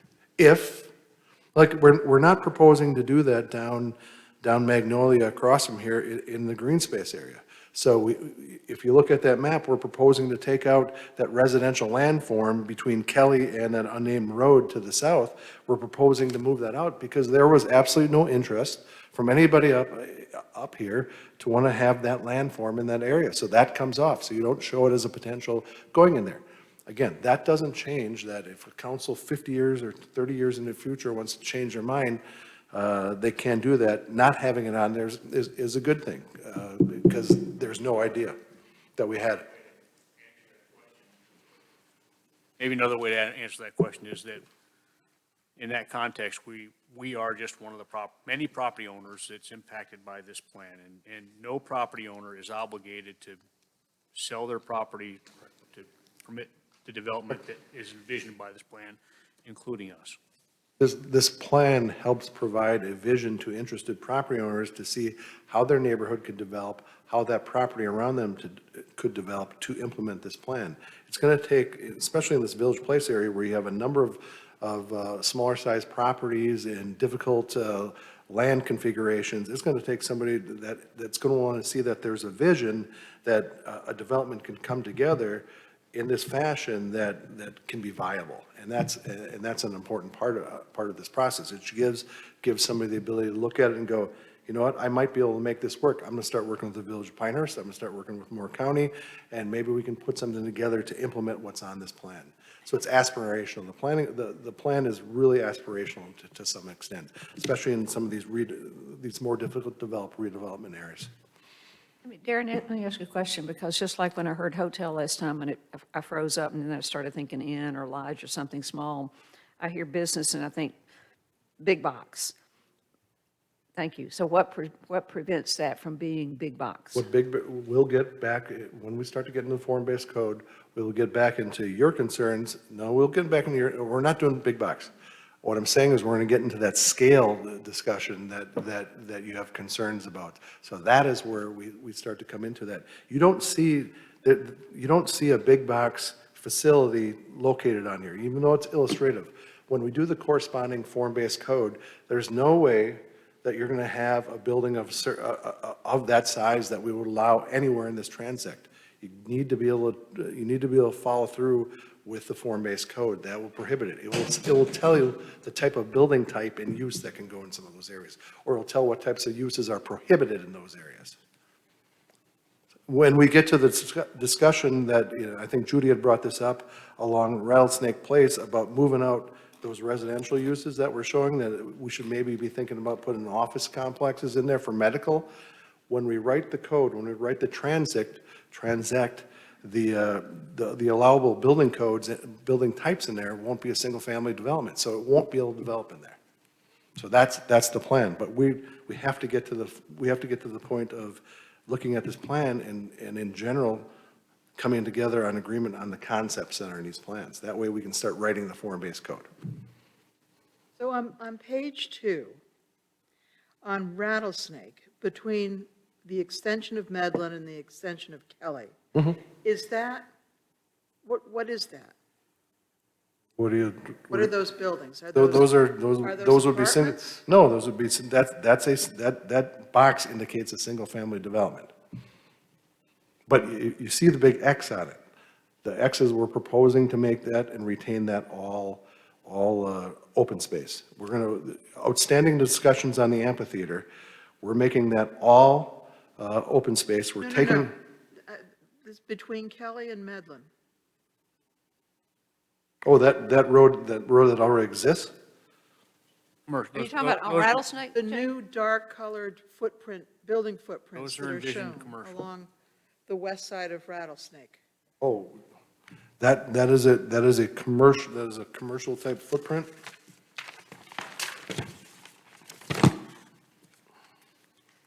I think they might be showing. On page 2. No, I have to get to the I think intensity it'll blow plan. up. So Jane, you're talking about coming down Rattlesnake on your right. What are those, you're asking what those buildings are? Alex, pull that up. You know, right there. See, Alex is indicating it. Yeah, that's what she's talking about, I think. She didn't see you on a point. I'm trying to find the high-intensity plan, and I can't seem to find it.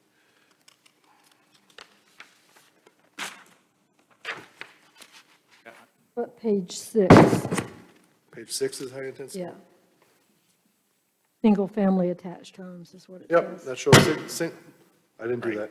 It shows single-family attached homes, On page 6. page 6.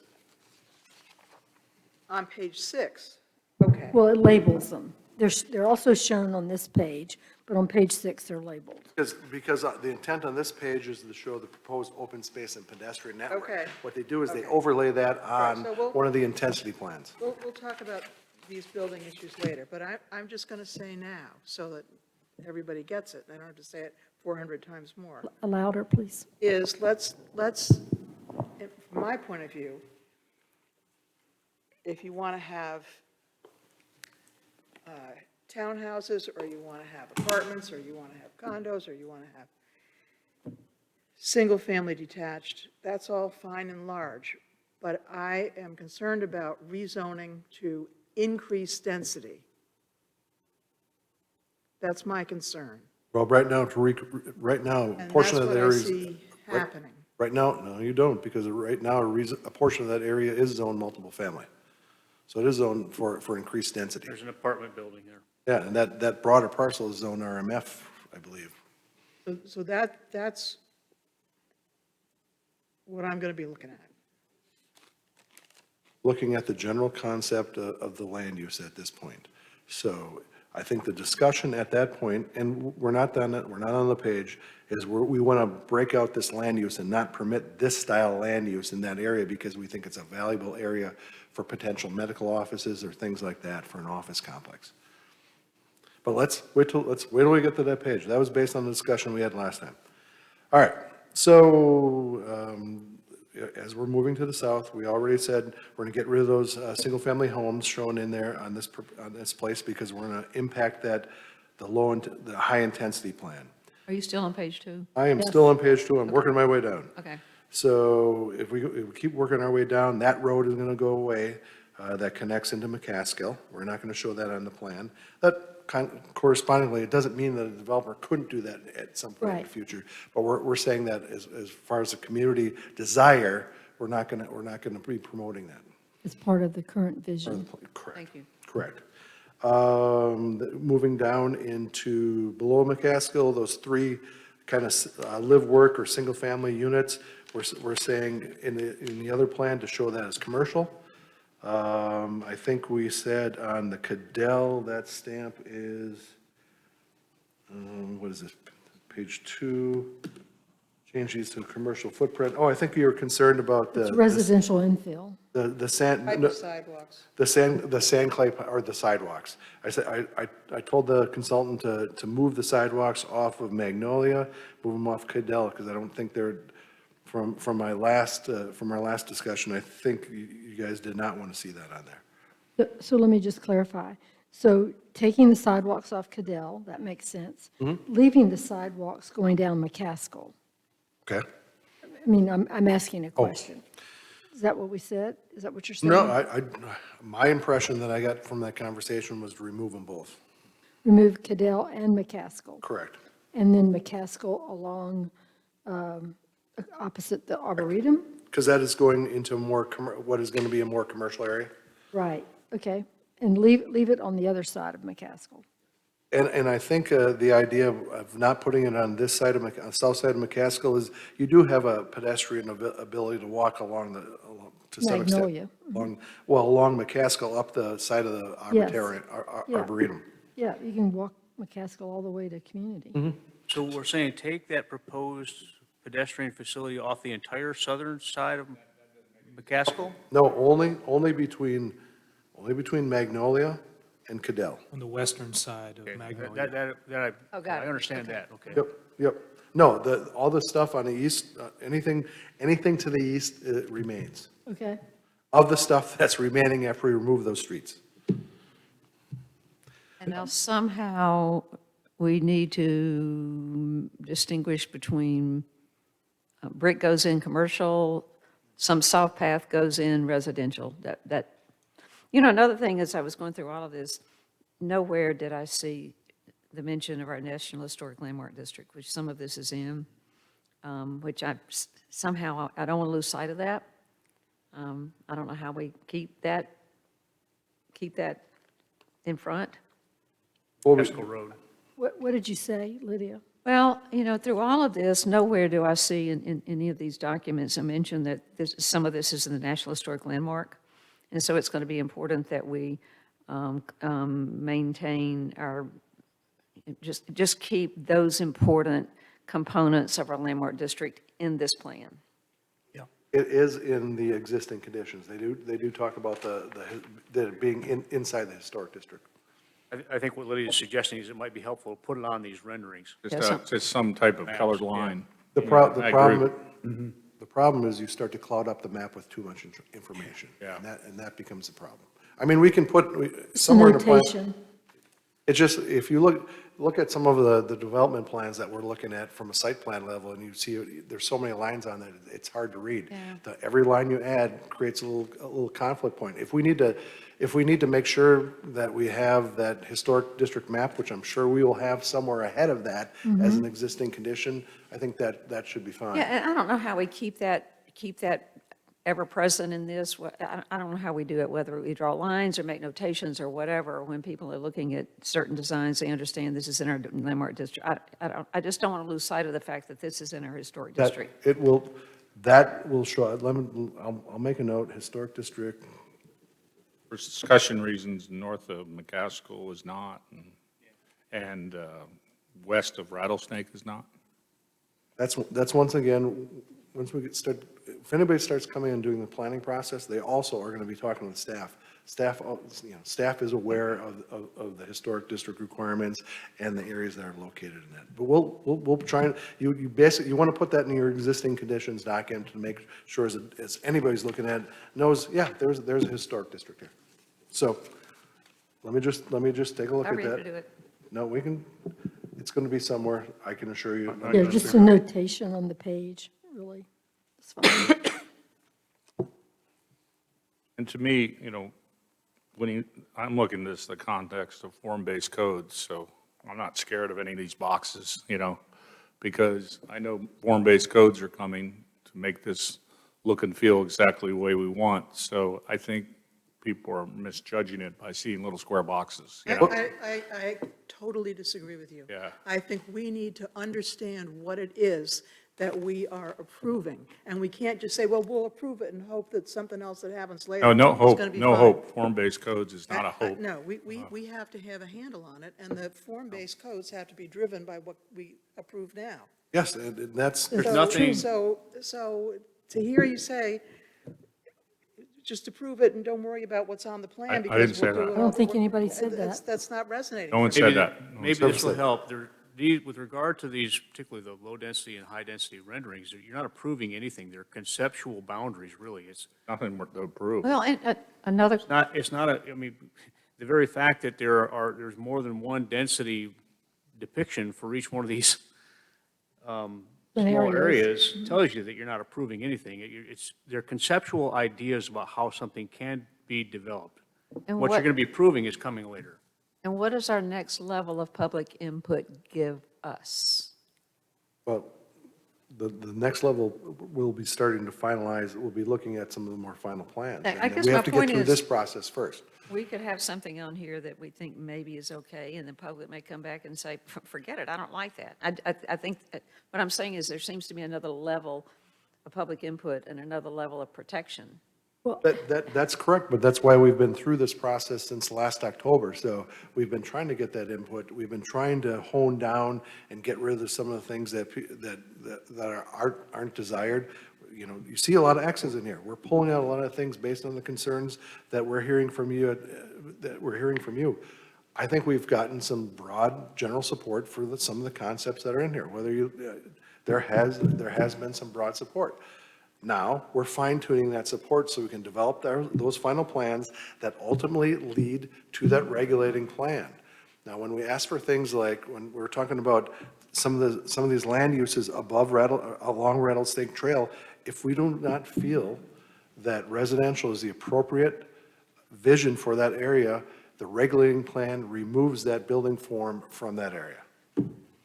And I'd also call attention to the fact we have previously had a conversation, and I think this may have, Darren can clarify, but I think we've already sent this feedback back essentially is, with regard to this small area plan, we thought the depiction shown for low density was better north of McCaskill, and the depiction for high density was better south of McCaskill. And that's not a statement of 100% buy-in with either one of those depictions, north or south, but it's just a statement of, this is what we think is more appropriate.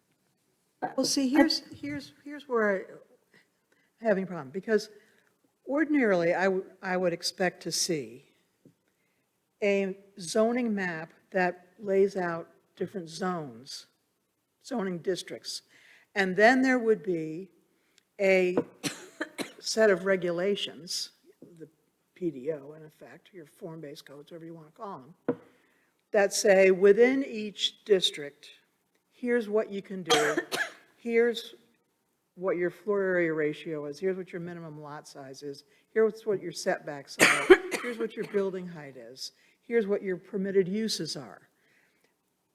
But I'm not, in that case, I could look at it and say, okay, I like the districts. I think, the high-density residential is a good fit in this spot, and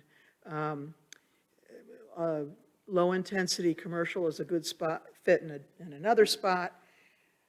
And I would be okay at that point with not yet having all the dimensions for development of the lots in that district, because at least I know what my districts are. This But process I'm not getting that. You're ahead of it. This process is necessarily 180 degrees of what you just explained. Yeah, and I'm. And it's that way because what you want to do is you want to reach consensus on what is, from an overall standpoint, what it is an appropriate community design. Once you have that, then you figure out your zoning. It's the other way around. Generally, And this is not prescriptive and specific in the way you want it to be, Jane, because it's really a thumbnail. I mean, it's really an abstract view of what it could be. And then we've got to do the work on the form-based codes. But in the meantime, you're telegraphing to the community the gestalt of what we want to achieve until you have the specifics in from the form-based code. But this doesn't mean anything. It's not tied to anything, and therefore, It is It tied. is. how are we going to When you develop start- a form-based code that reflects this, which isn't anything to start with? I think if we can get through this document, a lot of those questions are answered. Well, the first thing I'm going to say, Jane, is we've hired a consultant to work with us, develop this plan, who's experienced and is working with us to implement this plan, the plan thoughts, via the form-based code. So they can do it. It's not, they are the professional consultant that is assisting us They know with what this. they want, but I Oh, don't we're feel telling them what we want. We're telling them what to the do. concerns that I'm trying to express, which reflect what I'm hearing, okay, are being communicated to them. I don't feel that this is a very good communication mechanism. Plan as proposed and as we're working on is an excellent communication tool because you can look at it and we can see where the proposed network, where the proposed open space is going to be, amphitheater, wherever we are in that, the street system, the sidewalks. Really what it gets into what really you're talking about is that area in the high intensity and low intensity plan, which I said this last time, we could have just showed the land use balloons to show what general land use was going to be in that particular area. So let's hold that powder until we get to the low intensity and high intensity plan, and then we will talk about that. All right, so moving back down to McCaskill, you see those three buttons, or that sticky note above Pinehurst Brewing, those three commercial buildings, or those three residential buildings, we said flip those out, make them commercial, because we think commercial is better down in that area. Right. I think we moved across Magnolia to show that there could be commercial on the east side of Magnolia, west side of Magnolia. That was the consensus that I got. We still need. Not on the west side. That was a discussion that we had at the last meeting. So, Wait a minute, west side of McCaskill between. west side of McCaskill, the front. West Alex, side of, You mean, I said. yeah, right there. Alex is showing Magnolia. it. Alex is showing it right in that area, across from the brewery, from McCaskill and McCaskill, Magnolia. Sorry. Sorry. There's too many M's. Sorry. So right that area. So that area. Getting them flustered, Jane. doing my best. On the brewery side of the street, it's all commercial, and we said Yeah. residential on the other side. Yeah, and what we thought there could be commercial or live, it doesn't, again, it does, unless we want to preclude any residential from going on Magnolia, what would happen is the regulating plan would allow for the commercial, or it would allow for residential to develop in that area. As you go to the west, up the hill towards Cadell, that area you preserve, the only building form you want to put in that area is single-family residential, unless you tell me something else. Well, it's whatever the zoning is for it now. It's what it is, but in the plan even going forward, that's Yeah. what we start to, what we're talking about is each of these little areas, they will have zoning districts, but they're called transects, and they have a type of building and use that is allowed in that area. So as you go up Cadell, the idea is all that remains single family. As you go along Magnolia, you could potentially have commercial, or you could have some residential. You would have some flexibility there, unless you tell me that you don't want a residential building form in that area on the west side of Magnolia. I don't want commercial on the west side of Magnolia. I understand you don't want There's that. nowhere for anybody to park. Parking will have to be dealt with. And I also think that those residential little So the concepts were to, little notes, or whatever they are much too squashed together. Squashed? She's talking about the roads on that site already. We're Houses. talking about the traditions of Old So Town site. I think it's set up right now for 18 dwelling units. Is that it? Something like that? 18-1?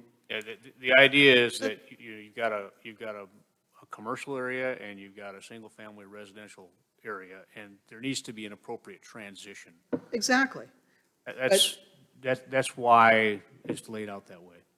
But I understand that it needs to be a transition. That's fine.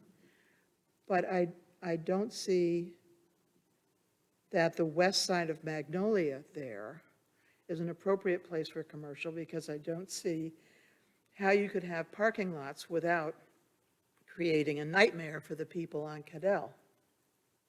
The residential part. Why would there be a nightmare on Cadell? I mean, I think one of the concepts that they came up with was that all parking was on the interior spaces of these squares. So that the people on Cadell would, go into their house in the front and go out. Be looking you out know, over a and parking lot. overlooking the parking lot. Yeah.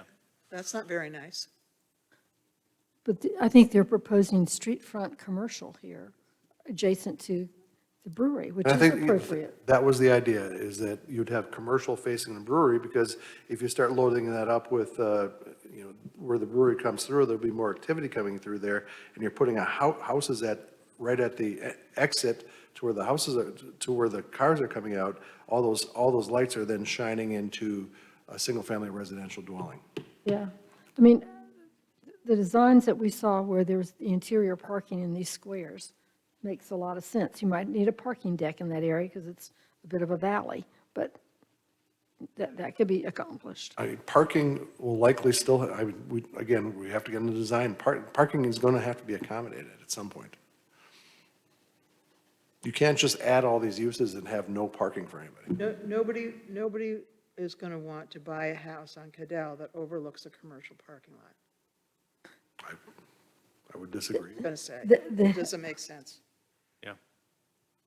I mean, Jane, I think you're making a good point, and I think that the developer that brings forth the plan will consider that.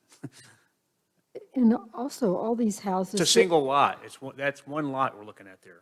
Yeah, see, this Yeah. is the Say property, right? Yes, it is. Correct. Yeah, That's I mean, correct. so they're not driving down Cadell. They don't have street access to Cadell, do they? Right. No, they Not at come the in, moment. they come in off Magnolia. And the thing I find interesting, Oh, I thought they would. Well, there's a huge slope there. I don't know how you would put a house with a driveway or an I entrance to think the we're back. getting into detail. Big slope I there. agree, but Oh, I see. Get into, Yeah. but I want to make a note that I think that this is zoned presently for many more buildings than you have on here now. So this is less 60. than what's already approved. yeah. Is that right, Yeah, Alex? yeah, we looked at, It's eight units an acre. Yeah, so this is the ironic part.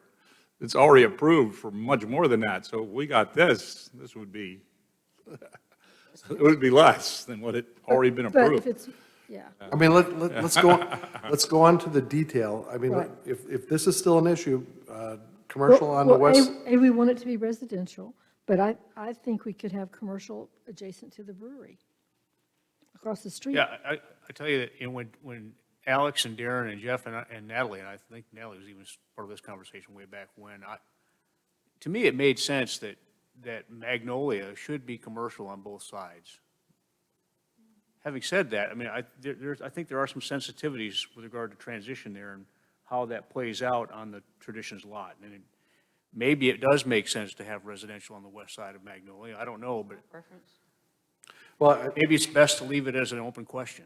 I think if we allow either or to develop, if we don't have an issue with either or, then the developer himself, it's one parcel, the developer himself is impacting it, well, Yeah. That developer can make the decision what's appropriate for everybody on that parcel. Yeah, I guess the three lots to the north of that are directly affected by the street coming out of the brewery. That might be an area as well where commercial is probably preferred because of all the traffic that comes out there, instead of putting a single-family home. Again, we should give the option to do commercial and/or residential in that area, which is somewhat different than, what we're looking at, kind of that core area around the Pinehurst Brewery. We're not looking to have single-family. Yeah. Yeah. I mean, the flip side of what Jane was talking about is if you have residential there on Cadell. the west side of Magnolia, then they're looking across the street at commercial, and not Correct. everybody wants to do But- that but either, so, you- yeah. and that's true, that's always been true. Yeah. 'Cause the At brewery's some been there point, for you a gotta have a while. transition somewhere, and Yeah. it's a little bit of a dance. So how do we deal with it? I want to deal with it by listening to the consultants. That's how I want to deal with it. Well, No, I think we need to be thinking about this, and we need to be making some But decisions. I just really believe we got experts. I think that's our job. Is that a commercial building right at the corner, the southwest corner of McCaskill mean and anything. Magnolia? Well, I think it was, I think It's a that might have building. been, yeah, it could be, it's probably, well, let's get to the detailed picture and we'll see what they're Bed Bath and thinking. Beyond? It's not it is not a big box, those are not Trader big Joe's. boxes. Technically, it's a black rectangle. Clubhouse. I think they were looking at more intensity than single family in that area. So it could be SFA, it could be, maybe it is an office, could be potentially a live work. Let's look at the detail for that. Let's move all the way down to the south of the page. What I was saying is that we need to, there was some discussion about not wanting to have that connection go through to Orange. I will find, I just want to, just so you all know, when we start talking about this, Alex, pull up. And I'm going to show you why this proposal had come up, because there was some question about what does the consultant look at when they're doing part of the planning process. When they're doing our planning process, we give them a data dump of all of our previous plans. So they're looking at our previous plans for various aspects so they can implement them as part of this. So if you look at our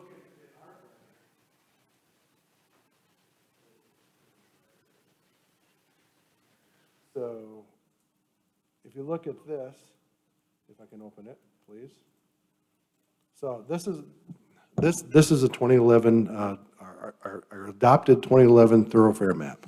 So if you look down here into the inset, and I have another one too, but you can see in 2011, when we put together the thoroughfare plan, it showed a proposed thoroughfare connection from Rattlesnake, which we're deviating from, all the way through to Community. It also showed Spur Road coming through, and a portion of it does, and then power plant coming through. So this was something that the consultant had picked up, it picked up when they're doing their background analysis of the plans, and that's why it kind of showed up in there. And here's this picture is actually included in that full presentation from the last meeting that we had. So you can see this was adopted from the 2011, or put in here from the 2011 thoroughfare plan.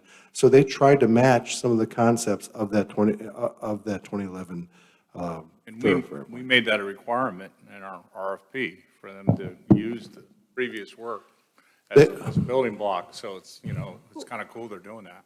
Correct. Any good planning consultant will always look at your base documents because those also help you frame what's going into this document. Well, and it's good that they did, but now that we've looked at it, we don't want them to do it. And that was 2011. Things have changed since A 2011. decade later. So you always look at your existing plans and do they need to be modified? We're doing that with the comp plan, with the comp plan right now, potentially, if we do various land uses that are proposed in this, you modify based on better data. Thank you. Or current views, whatever, yeah. So the road comes out. The road, well, yes, that road, the street connection, we're recommending to take it out, maintain the pedestrian path through. Pedestrian, yeah. All right, next page. That was about, So what did we decide about that connector street going on to Orange or being a Gone, cul-de-sac? gone, What? gone. Oh, okay. Good. all right, what page are we on now? 3? 3, all right. Made it to 3. All right, page 3. Okay, page 3, there was a couple notes, two notes of concern that's gonna take some discussion is, one, need to confirm removal of the amphitheater, and two, or move the amphitheater and make VOP property all open space. So when we say move the amphitheater, we don't think the amphitheater is as currently located is in the appropriate spot for an amphitheater. We think it's at the bottom of a hill going up. So we would just move it to the eastern part of the site. I will also note, again, if we place the amphitheater on the site as proposed, it does not make, it's a concept. It doesn't make us have to build that.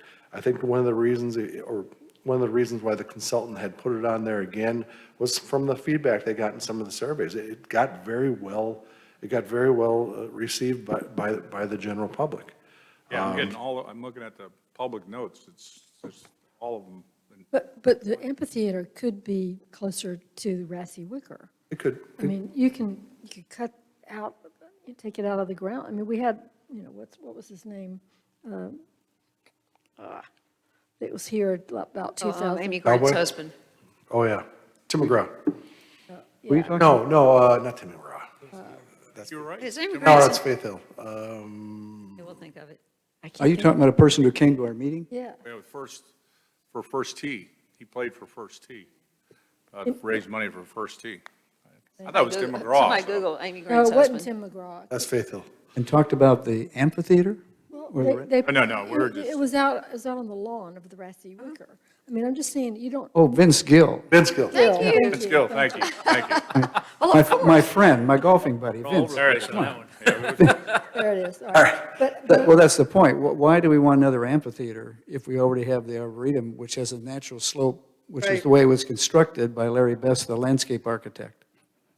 Well, the So- arts by day, golf by day, arts by night concept. My thought was that the Some is amphitheater good, is more is duplicative of what worse. we have, and I'd like to see something else done with that land, but go ahead. I don't That's know. my option. I have my score sheet right here. Another thought, I'm going not- back to this as a concept.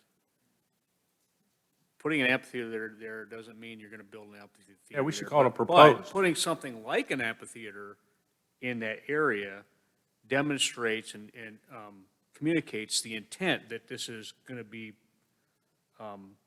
open recreational Right. property. It's not intended to be used in other ways. You know, it's interesting that the public, and I'm like you, I was so confused by all this paper, I went back and read all the public input, which kind of helped me understand that the consultant really did do their job, but it's interesting that people were asking for an amphitheater, knowing that Rassy Wicker was there and didn't see that. well, As- I don't think you can think People, that they different drew a people straight have line. different visions of what an I amphitheater mean, is. when was Vince Gill here? I mean, we haven't had that much in the way of concerts, so I don't think it could be top of brain for a whole lot of people. Yeah, well, and another thing too, the Vince Gill, and I was there, you said somebody designed it for that, but the Yeah. topography by the police station, and you look at the drawing, and that looks like an ideal amphitheater, rather than a place where you bring, and chairs in, and you have to look over people's yeah. heads, and So, so well, I'm The reason okay we with don't putting- have those is because we don't have an amphitheater, so. I like leaving it in, but I like leaving it, but I'd like to call it proposed amphitheater. And then just, that's what it is. It's not like it's going to happen, it's proposed. Well, Not proposed. I think we met the same problem in this survey and public input that we did in the Planapalooza for the comp plan. And that is saying to people, give us a list of all the amenities you want. And so people wrote down all kinds of stuff, but they weren't asked to put it in a context of how much stuff do we already have? How much more stuff are we going to try and, construct around here? How much is it all going to cost? How much do you want to pay in taxes? All those kinds of things. So the fact that people said, yeah, an amphitheater, well, it sounds great if it's just hanging out there in space. it is hanging out there in space. But it is, people weren't asked to say, you could have this, or this, or if you do this, you can't do something else. There was no context for Yeah, it. there's no ranking. It's like the Well, skateboard you're looking response. for, you're looking for the level Let's of put a support sta- a there is skate for park, different I things mean, out there. That's how you all these rank them. kinds of things, I think we have to take with a little bit of a grain of salt. Like the skateboard for West Pinehurst Park. So I would leave it out. Yeah. I want it in because the public wanted it in. And, Mentioned a lot. at some point, we have to listen to the public. And this is where we can use, this is the first time now we can use our handy dandy little scoring sheet to help. So we. Correct. Is this supposed to be a vote? No, it's not supposed to be a vote. It's what consensus. We put So- down what we like. The option is leave unchanged or remove from the illustrations. And then I did try and we tried to come up with some discussion points just to prompt your thinking. And concept of an amphitheater is well supported in surveys and during the workshop. Should not be a planning issue if retained. Will allow for future property owners in the area to understand potential plans for its development, so it won't be a surprise, part of that. There is an ability to locate an amphitheater in the arboretum. Apparently there is shown on VOP property, so council will always have control of development of the property. It's always under your purview. Plans can always be amended in the future if there's a desire to add the amphitheater in the future. If the idea is not widely supported, it should be removed. That's the easiest for us to do is remove.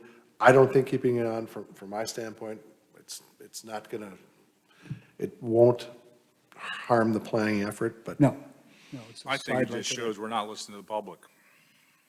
Well, it depends, that- Kevin. I mean, you're hearing the public say they want it. There's other public who say they didn't even mention it, but yeah, it's all right. Anyway, we have a chance to give our input on this form. Just a proposed amphitheater, it doesn't mean it's got to happen. Good point. Everything in here, when you start to see proposed, none of that stuff is occurring, and because we say it's proposed, does not make it happen. I would want to make everything clear in these plans. Just because it's in the plan does not make it happen. See, if we were doing this as a zoning district map, we could have a zoning district that said, this is a place where you can have civic uses, civic buildings of different kinds, or recreational space of different kinds, but it wouldn't have a picture of an amphitheater that everybody thinks, when's the amphitheater coming? This is not And a zoning map, it John. just, I think, The picture being, you mean, a depiction on the Practical way map, of doing Jane, it. that's what You're getting ahead because in the plan itself, yes, you are getting ahead. It talks about the uses that are to be on that site and the types of uses and some of the types of buildings. We are going to get there. It's called the form-based code. Form-based code is everything that you've been wanting in a code because we get to the prescription of the architecture. We get into size, we get into scale, all those things, landscaping. uses. Yes, Uses. So- But you get into uses that Sorry. preclude. Why Let me do we finish. have to have all these little on here? Why can't we just have districts? Because it's an illustration of how that area could look. We don't need an Aspirational. illustration. Aspirational. aspirational. I think it actually hinders, It doesn't. It doesn't. I think Mike, and it prescribes, It kind of just doesn't do us any good just to depict it as open space. I think, doesn't do any good to do what? Just depict it, alternatively, it doesn't do us any good just to depict it as open space. but the other thing, if this was Because it somebody else, doesn't communicate anything about how we've heard from the public in terms of what they'd like to see in the community. It's just, Well, It's that can just- go in some I think text it's. Just somewhere. like it is think right now. I think we're bailing. Okay. And I just want to finish my thought. We control that property. It's not somebody else's property we're plotting a proposed amphitheater. So that means we could not do it, we could do it, and we have total control. And we could move it over to Rossi Wicker Park if we want to. We could do anything we want. But the point is, we're trying to listen to the public and try to have aspirational desires that we might not reach. I want to say that very publicly. You know, these are aspirational desires that we might not achieve, but if we don't do something aspirational, I think we're going to fail here in Well, getting a that's a whole vision. different question, Yeah. Kevin. That's a whole different question. No, it isn't. You want to have lots and lots and lots of meetings. I don't. But that's a different question. What I'm talking about is, what is the point of having all these little depictions and all these little bubbles that show a little scene on a plan that's really meant, I think, to be laying out districts in which a certain range of things can happen in each district? Later. That's later. Because that also does not say, well, you have to put a building in this place and a building in another place. It says you can put certain types of buildings there as you wish. Let's take that concept. How are you going to lay out a zoning map ahead of time without going through some type of planning process to determine what the proper zoning districts are? This is the process that gets there. Okay. John, remember what you said at the beginning of this meeting? We're not there yet. It's only 8:05, but I'll use this Yeah, as we as have, the we're on marker. page 3. All right. I was going to get there at 8:10, but we do it at 8:05, so. You know, I mean, Darren, this is, oh, we go we ahead, just John. keep proceeding and, Or can we, the amphitheater, so Is there any last thoughts on the amphitheater? I'm happy with leaving it in there. I want to listen to Let's the have an public. amphitheater. Gone. I'll tell you about the amphitheater. It seems like an outlier placement. It's across the street from the big park around it. So, yeah, you could put it there, but it just seems like an odd spot. That's why we said move it down to the Perfect. bottom of the hill. It's topographically perfect. I think it is topography was driving that placement. On the other hand, as I made a point earlier, the meadow of the Arboretum was designed with that in mind, although at a lesser slope. Acoustics Anyway, aren't we that have the ability to vote on page 1 here, right? Yes. Of your today's handout. The So- Rossi Wicker Park is not acoustically very good, where an amphitheater would be acoustically great. Well- And kids can play on it when it's not All being right, used. I think we should Play move on on it. from the No, amphitheater. So Let's- wait, what's our direction to Darren on the amphitheater? I want to listen to the consultants and the public. So you're for the amphitheater? You're both fine with leaving it in. So I'll weigh in with them to put the amphitheater someplace else, but I'm fine to show an amphitheater.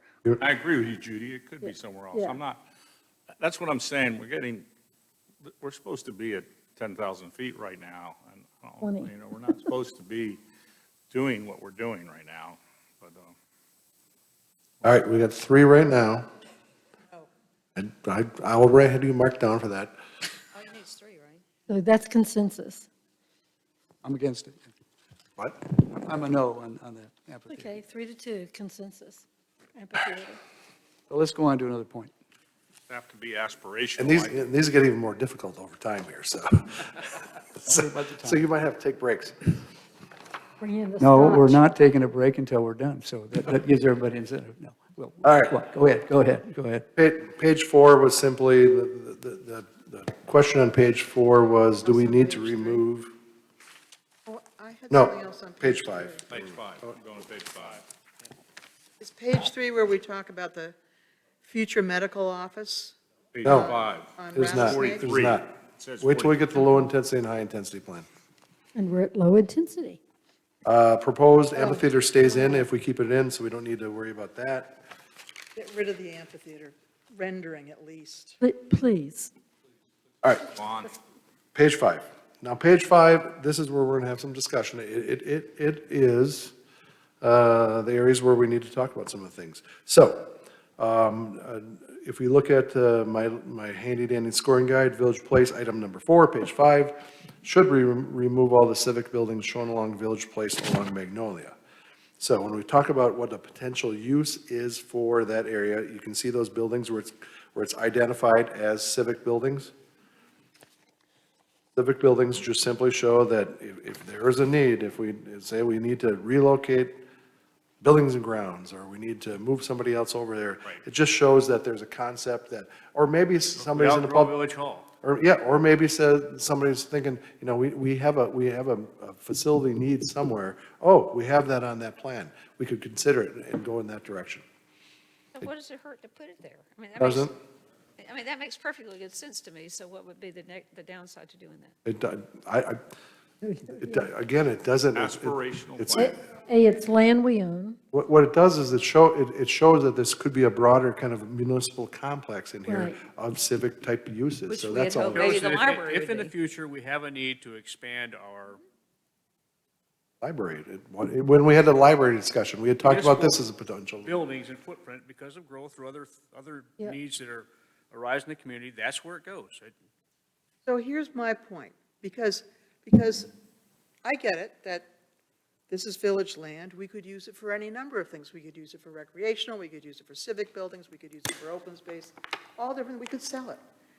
But why don't we just zone it That's later, Jane. municipal, That's later. purposes or something later. like We're not that? doing zoning now. And that would incorporate all of them without putting a picture on a piece of Later. paper. As I said, You want to disrupt Then we this wouldn't have to process. argue. small about area the planning piece of process paper. requires you to think about what is an appropriately constructed community. Then you figure out what zoning is, So are these maps going allows to go away that eventually? type of development to Yeah, they'll be happen. replaced.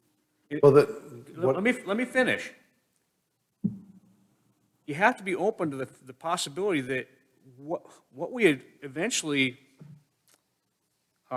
conclude with is zoning that doesn't exist right now. We already know that's going to happen because it's going to be form-based.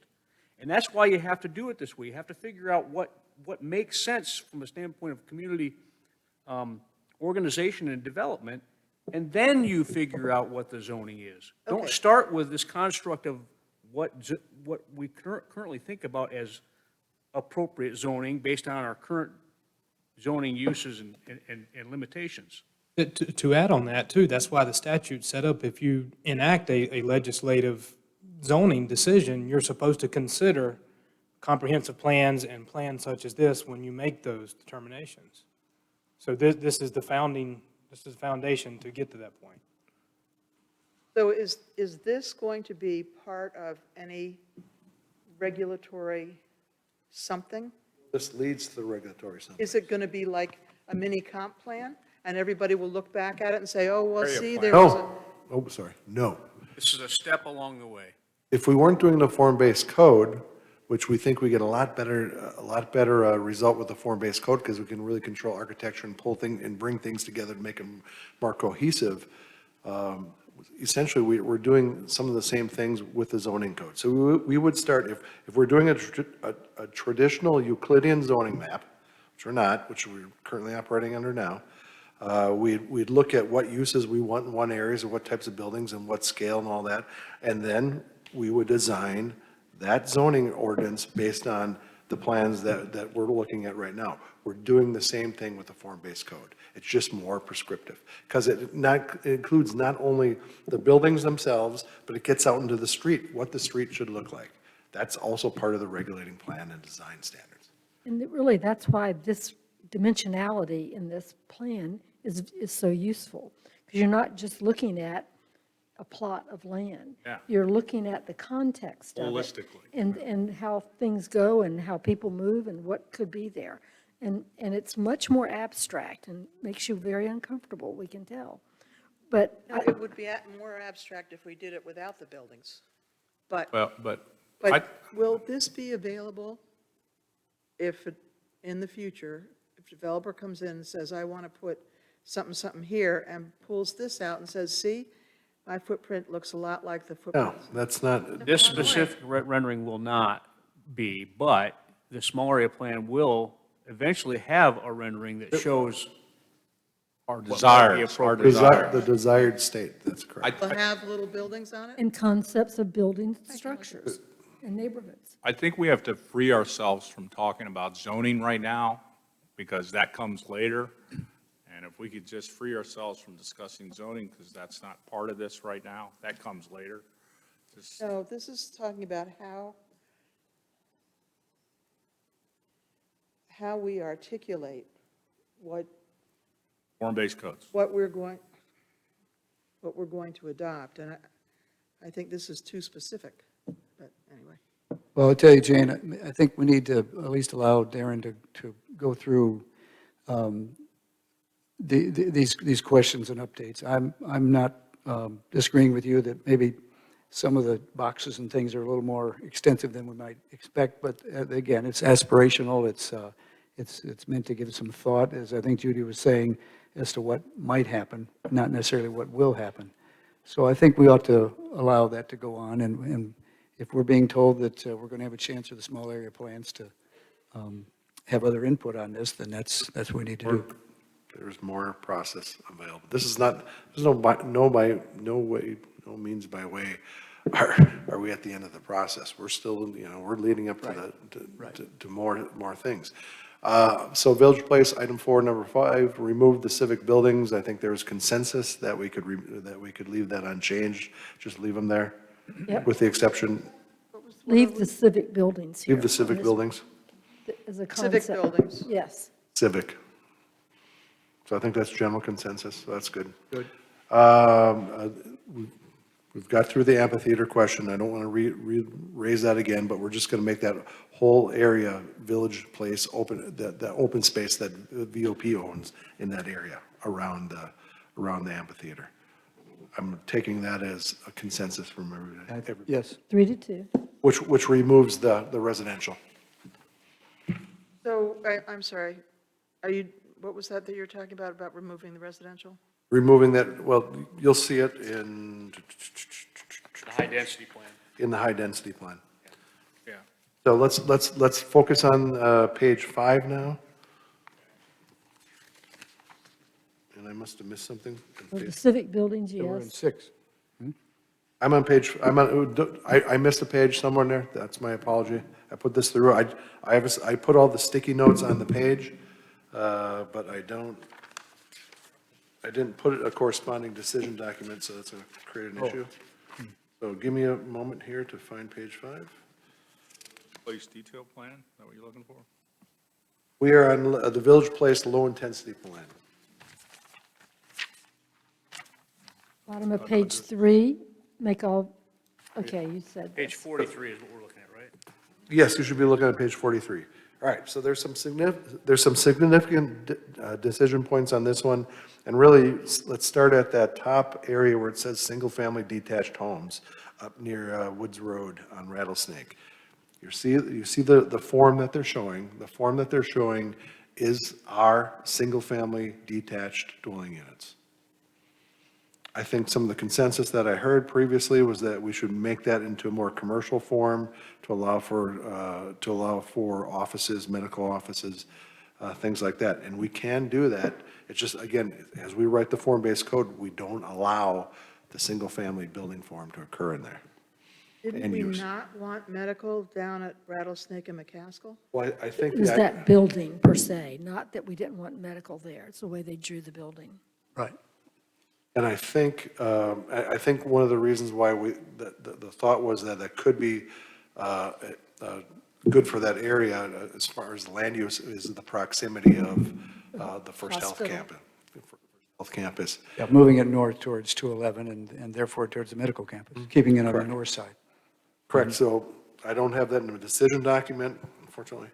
What are the discussion points on Here in changing the that? block above that, so you're coming in Rattlesnake, Yep, and you cross Magnolia. So the first block, you're going to see what on your right? let's see. Gas station. Oh, That's what we're talking about now. Yeah, well, now we're talking. Yeah, that's where the short So stop- all of this, where this short stop is. whole oval, single-family detached. But we're right now, saying- And we're saying, no, don't do that there. I think this whole complex should be commercial and village, civic stuff. I mean, we're stuck with the greens where they are, but I wouldn't add any more residential in there. I have to ask, though, Till we get across the street, And, yeah, across potentially we're McCaskill. in the tradition site, that's a Yeah, transitions yeah, area. of course. What was your question, Kev? I was so excited about that Kelly Road extension, and that's gone. no, the Kelly Road extension stays. Okay. Yep, we're keeping it because if the road needs to be built, we build it and we'll build it if we Yeah, it just have a seems need for like it. It's on our property, It right? will stop people from maybe going to McCaskill, and I think it might help traffic on those residents that are feeling pressure. Well, it also shows a broader connection through the community that can Okay. get there too. I get a little confused because dots sometimes mean pathways. Yeah. Streets. We really need to come to a decision point on the single-family detached homes. Is that out? Do we want to do more commercial-type building forms in that area? And it really, the importance is, if that is the preference, I'm going to get those pulled out. That is a use that can't be located in that area. Why wouldn't you want to do that, like, either or type of zoning? That gives you kind of a mixed. Because, well, from my standpoint, if the idea is we want to maintain this area, the integrity of the area for offices, for medical offices, or any other type of offices, civic, then you don't want to allow, then you don't want to allow the possibility of one little single-family house developing in Darren, there. I trust your judgment. I just wanted to I ask can you. see arguments for both. I mean, it is, if you think about what has occurred and what we, would typically see occurring to the west of Rattlesnake Trail, that's more commercial. I think that's Judy's point. I agree with On the Judy. other hand, what's across the street and what you're looking at is residential, and you got residential, so you're looking at commercial, and, oh, by the way, it's right there where it's accessible to all of our parks and stuff like that, so wouldn't it be nice to have a house that's close to the Right, parks? And- right. I think that The residential it gives us the option, But- if the but- right project comes in front of us, It's not that What's much. it zoned now? It's a There mix. should be, it should be mixed, right? Yeah, and I think there's some neighborhood commercial and some VMU there as well, and A lot on the a corner tad is bit of residential. R10. It seemed like it'd be more natural of mix to me, but I think Darren, we looked at the mix coming in down here behind Pinehurst Brewing Company. And as you come around McCaskill and Community, there's housing in there, right? That's not strictly commercial. that is Which, commercial. Yeah, kind of where was area. that again, Judy? So just look on Orange Road. Isn't? yes, that could be mixed use, that could That's mixed be use. live So I work. would say you're coming in off Rattlesnake.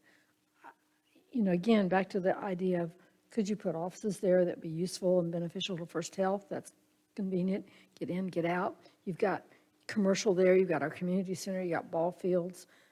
I just think the desirability of that as a residential area is less desirable than closer in to Village Center. And I just see both, but I'm not, I'll agree either way, what you guys think. I just don't, I think that being open, I just see us having form-based codes, so whatever there is going to look like we want it to look like, whether it's residential or business. So I feel really comfortable with the mix, but.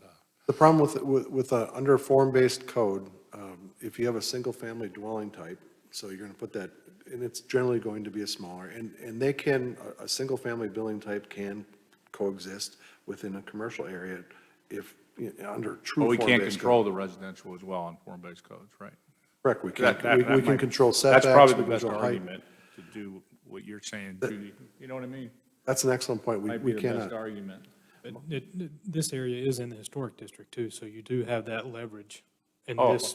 well, then that Along gets me Rattlesnake. back to maybe the option for both now. But here- Because you got, I didn't know that Only was part of historic. it is. Yeah, just Sliver. a little bit more than a lot, or maybe some cases, lot or two deep there along the western portion of Rattlesnake. Yeah, it's not extensive.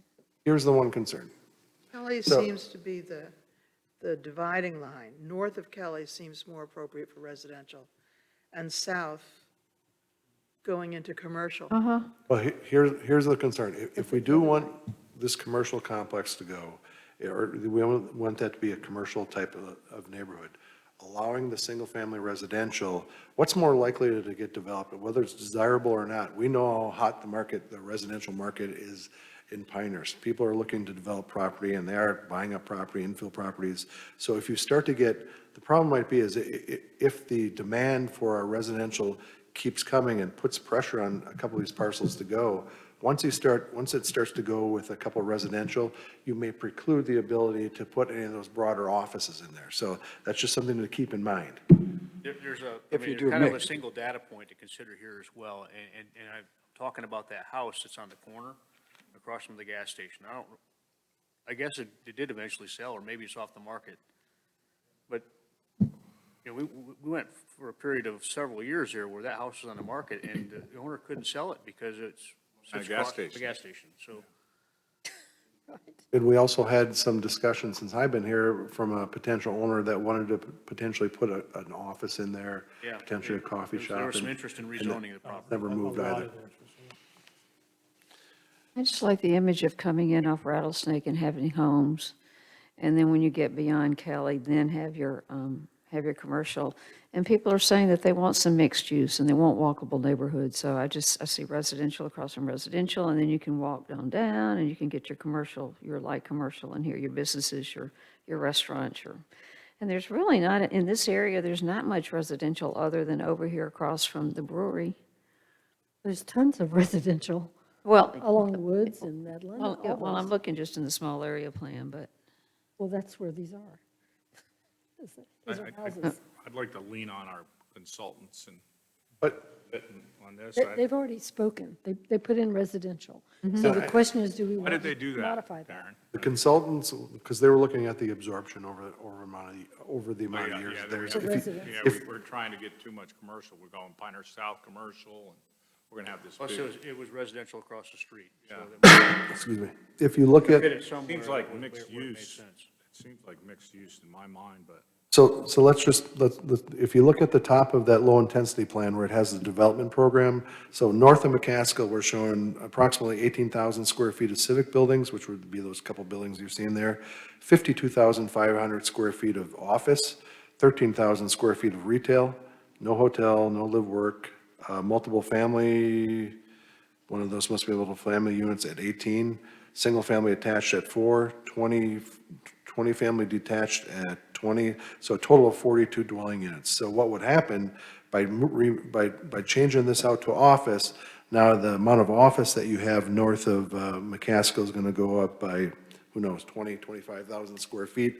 So you're going to be looking at 125,000 square feet of office, which is going to lengthen out the development, the absorption time. So you are looking at a multi-decade potential plan at the current rates.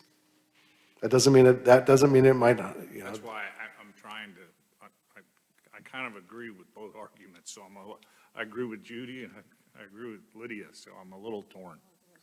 You know, I'd You love. mean torn between the kind of mixed use versus Well, residential Lydia or said commercial? Great Yeah. place for residential, and Yeah, it Judy is. says a great place for commercial, and I see a hybrid, I think, but I guess that's not manageable, is what you're trying to tell me, and I respect that. And I'm saying that there can be a hybrid, but once you get a few too many single-family uses in Yeah. there, it becomes a tipping point where the commercial just doesn't, there's no viable sites left Not for the gonna commercial happen, in that yeah. area. So if you did a commercial and there was a concept residential that really matched the vision of Pinehurst, could we Yes, approve it? yes. That solves it for me. Unless we precluded it from being in here. You hear what I'm saying? I like it, cheat towards commercial, Conditional zoning. but I Or we like could. that. Does that make We could any probably sense? do I don't something. know. I don't understand it, you know, I'm not a No, planning and zoning expert, so. I think, Kevin, my only concern is if we do want commercial in that area, because residential is the hottest land use form right now in the community, that that will likely be the first thing that develops in here. Yep. Just under the current, I think that's enough to push me over.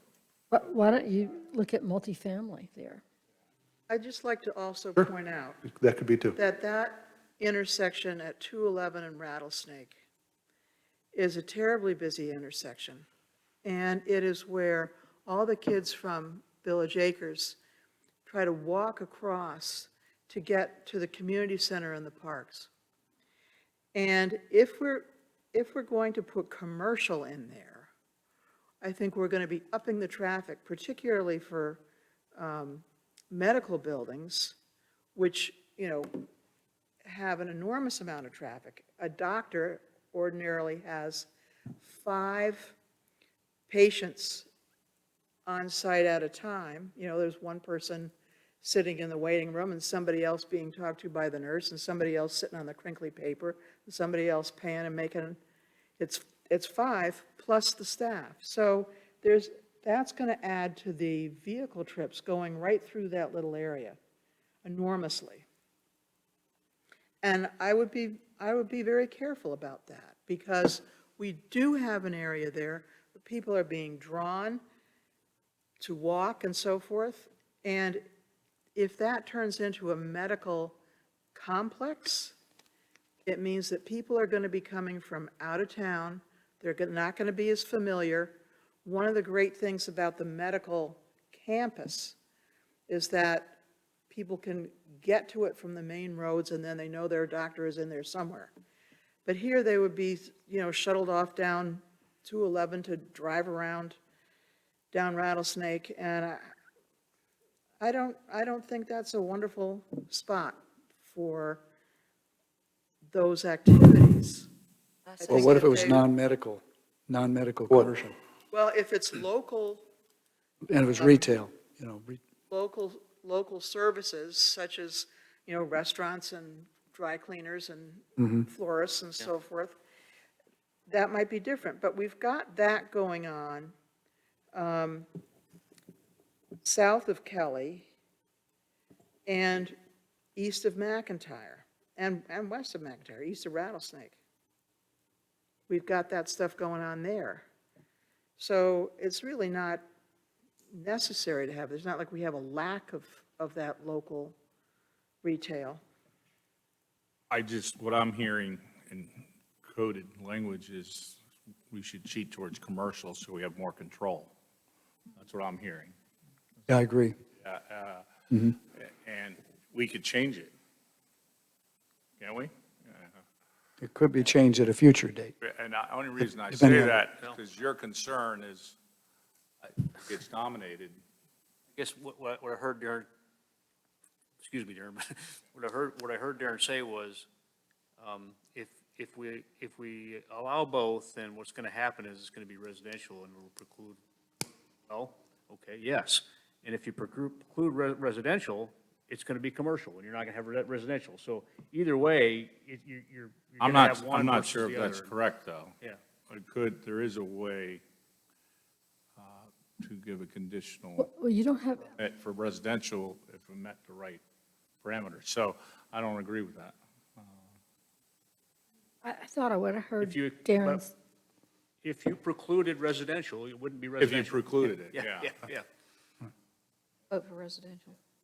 what I thought I heard Darren say was that we had more control over the character in commercial Yes. Yeah, we do. Yes. than And residential. multiple family. That's why I'm cheating over there with you. But I mean, I understand Lydia's argument, and I'm just torn, but I like the control of look and feel that you get, what we have with form-based codes on. Plus, if it's commercial, then our policy is brick sidewalks and commercial, and we can really show off that corridor. Yeah, I mean, I And- mean, it's a Yeah. tough one. This is a tough one, Buffering? but we got to make tough decisions.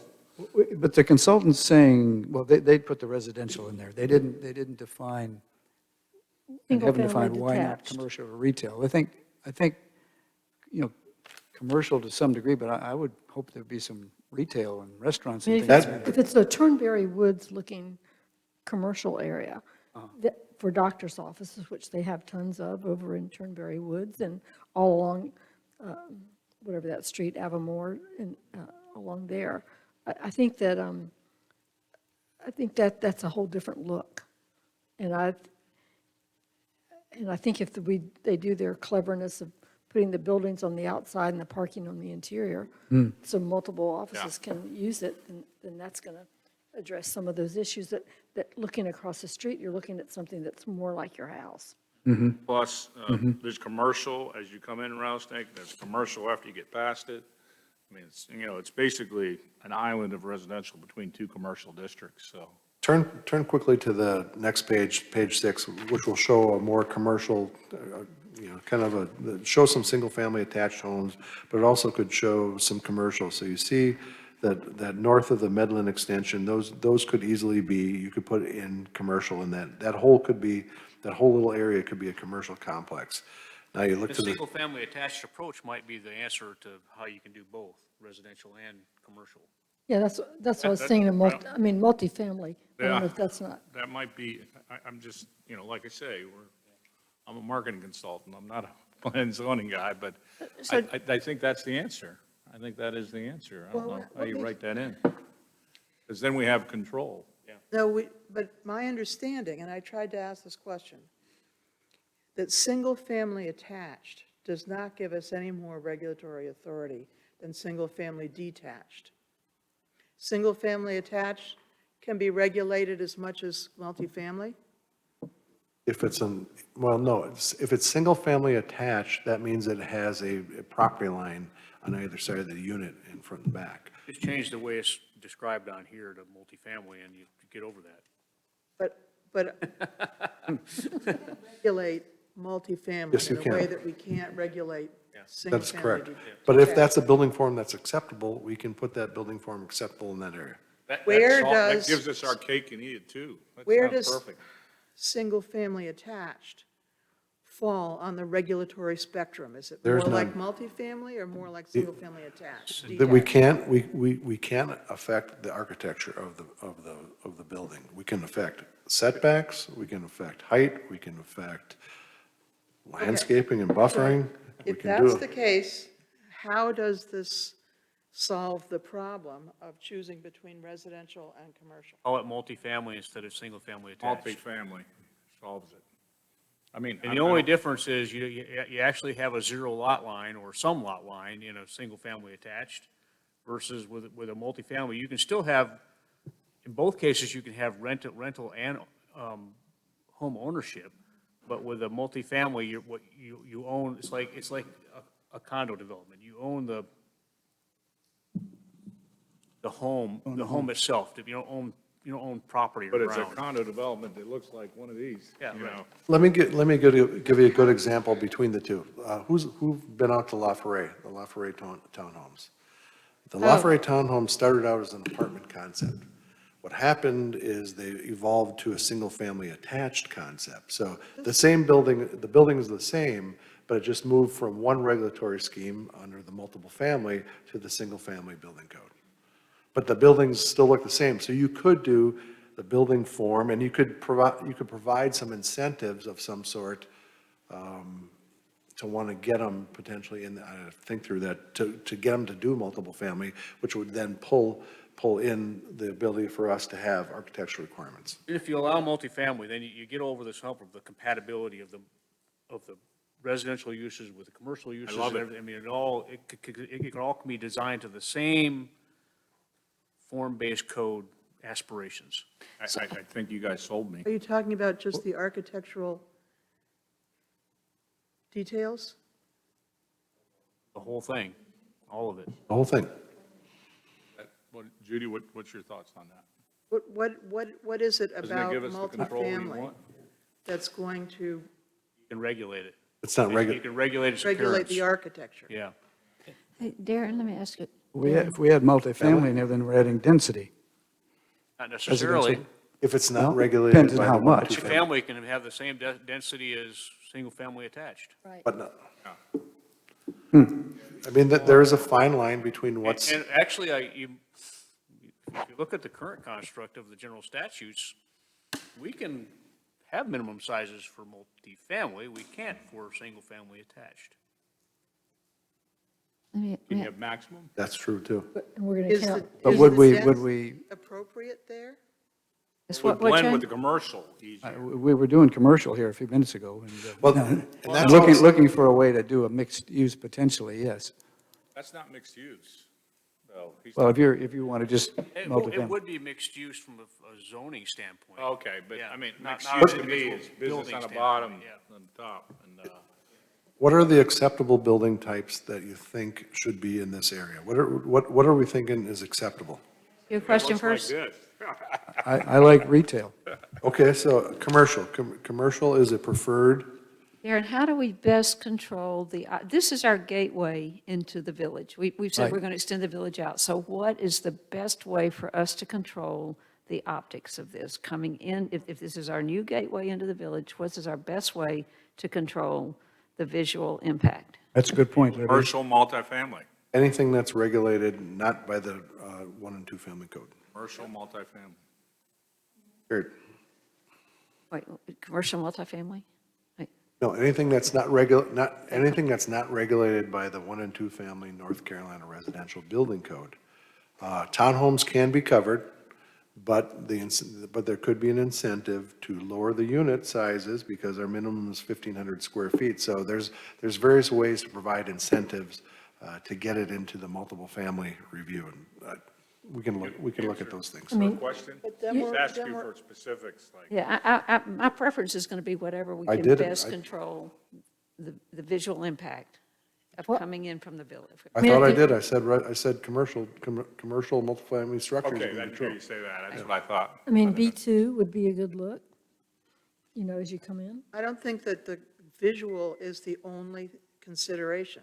I think the fact that we've got children walking back and forth here, and that we do have all this family neighborhood nearby with the school nearby and the parks, we want to be careful not to overload the streets.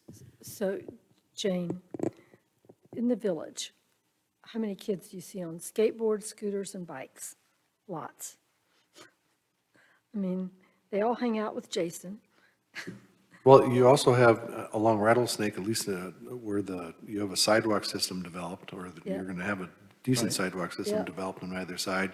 And there's the lights, I think, have a pedestrian crossing at 211 there to get across as well. We hope to improve Well, we that. ought to improve that a lot. The, but- the real concern is not what Rattlesnake, what happens on Rattlesnake, and, you know, I don't think that's a real concern, because we can address it with appropriate pedestrian facilities. The real concern is the crossing on Highway 211, and that has everything to do with the level of traffic on 211, not Rattlesnake.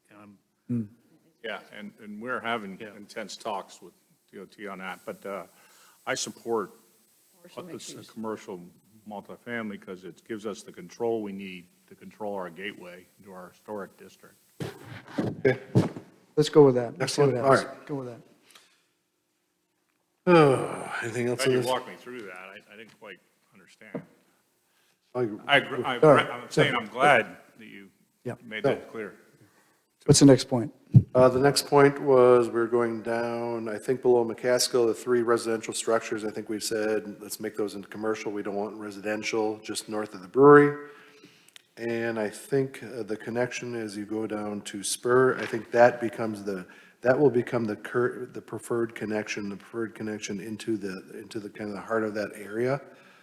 We just have to adjust the land. My concern is I want to try and preserve the land use pattern that will allow that pathway to go up between the old fire station and Care Cottage Now, potentially. where are you on the map?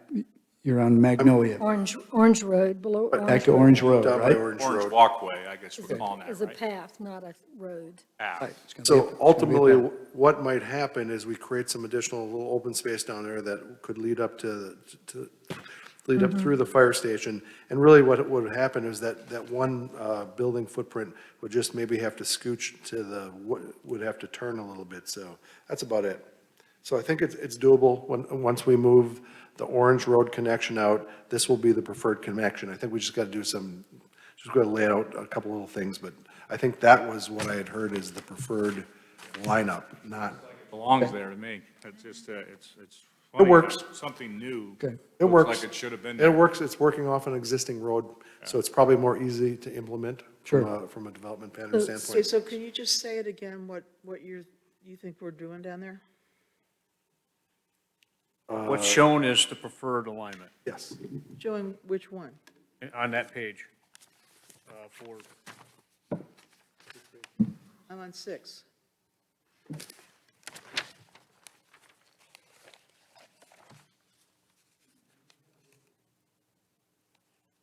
Is she looking at page 6? Yes. Talking about the Orange Road walking path. That's 5.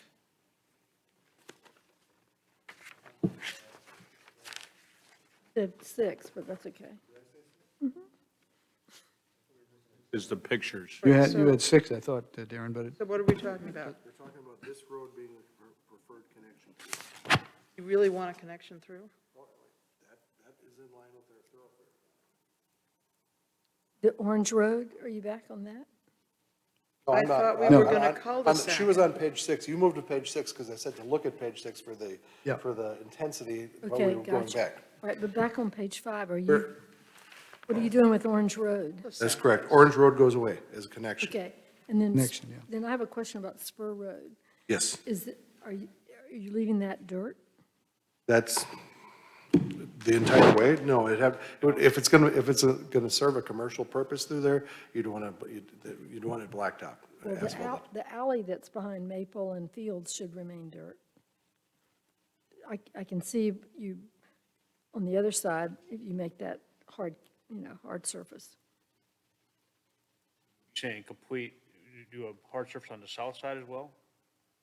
Oh, you're talking about the alley to the east? The alley behind Maple and Fields, that's Yeah. Spur Road. But an that's alley. outside of the scope of that, because that's just an alley. It's not a front entrance to anything. It's. Right, I mean, I just want to be sure it's going to remain an alley. Yeah, well, Yeah. the purpose of this showing is to show how you can activate and get to Right. that village, that's core And then place. over there across, on the other side of community, that is going to end up being streets potentially. Are you talking about the- putting a in this vehicular connection to community road? Yes, there's I a, thought we were going to no, there's no new vehicle connections. They're using the existing vehicle connections that are in place, Okay. which also is in line with the Already there. 2011 thoroughfare plan. Okay, gotcha. What else on this page? Nope, we're good. All right, page Right. 6? Page 6? Ooh, we're making hay now. 4? There'll be less, Yep. Should be. page 6, which is I don't page, have which is page page numbers. 44. You have it. I gave it to you Yeah, I got it, before. okay. All right, page 6. Let me get to page 6. Might help everybody. When he says page 6, that's at the top of the page. Right. So some people don't It have. took me a I while to don't figure have a that out. number on mine, so. Have a- All right. We've covered everything. All right, so on page 6, we look at the sticky note over by the amphitheater. All that is coming out. Just everything there is coming out, except for the civic buildings, the roads coming through that area, all those roads, with the exception of Kelly. The single-family uses behind, right in the middle there, that's all coming out. We're making that open space. That's what will change on this diagram. Then if we go up to the single-family homes, just to the north there, we're going to change to what we just previously talked about for 20 minutes. This area up here, to that commercial, multiple family, that kind of area. We want that building form. As we go to the south now, if you go to just above the brewery, that little box just off of Rattlesnake, that's just to indicate that we want a commercial landform over there. The sticky to the west of that is whether we should have high intensity show the commercial footprints along both sides of Magnolia. No, I don't think so. Did we, We never We resolved that did- question. we didn't did resolve that. Tell me about, Said we were both, but. I think this is one of those areas where you could do a hybrid of both. You could, whereas, is single family going to harm you on the west side down here? Probably not. Is commercial going to potentially harm you? Maybe the best feedback to give back to our consultants is that we want commercial on the east side of Magnolia there, and we want single-family residential on Cadell, and they need to come back to us with an appropriate transition. That's, I couldn't hear. Well, Couldn't say it suggestion. better than that. But I'm not sure that you can show the appropriate transition because that's going to be, that'd be like our screening and buffering requirements. I guess you could show something, I don't know how you'd show that on a top-down view. well, Have well, them you give already us have, their best recommendation in terms of uses that, on the west side of Magnolia, that would create the best possible transition outcome. Might be It's surprised. You might- residential further down south on Magnolia as well. there's 3 little houses. What? There's 3 little houses. Yeah. Up to the Manor Inn. Somebody might buy those. And aggregate it and redevelop it. I feel that putting commercial on the west side of Magnolia would adversely impact the houses on Cadell.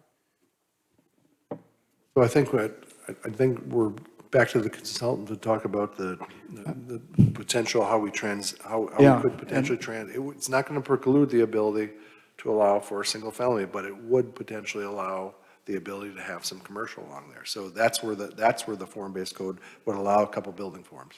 Yeah, I think they need to, as Jeff has said, they need to come up with some options there. And you have to think about the fact that if it were residential on the east side of the west side of Magnolia, across from the brewery, you got the brewery there. You got a lot of noise. You got a lot of don't have home there activity. either, right? I mean, So I think And- I think you just And have to that go could with work it. for something, but I think it's going to end up being the other way around. But let's see what they have to say. I think mixed use or something like that Something. in this area makes much more sense.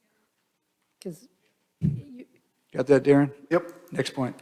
Next point is if you go into the brewery area, we had felt that the only area that we had thought would be appropriate for anything 3-story would be in this particular area, where the hotel is, given it's at the, kind of at the bottom of the hill. You've got the Manor over here, you Yep. got the Greens over here.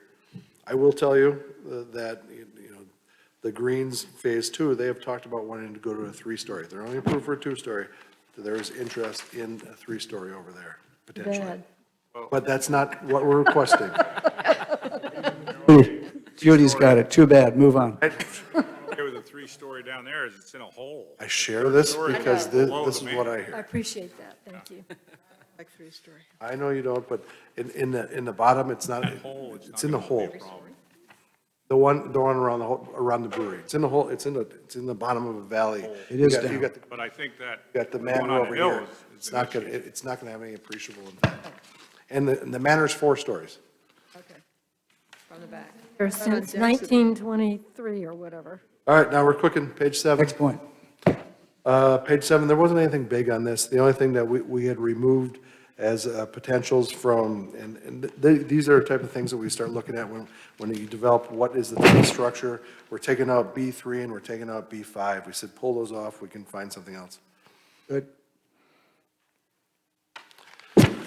Next page.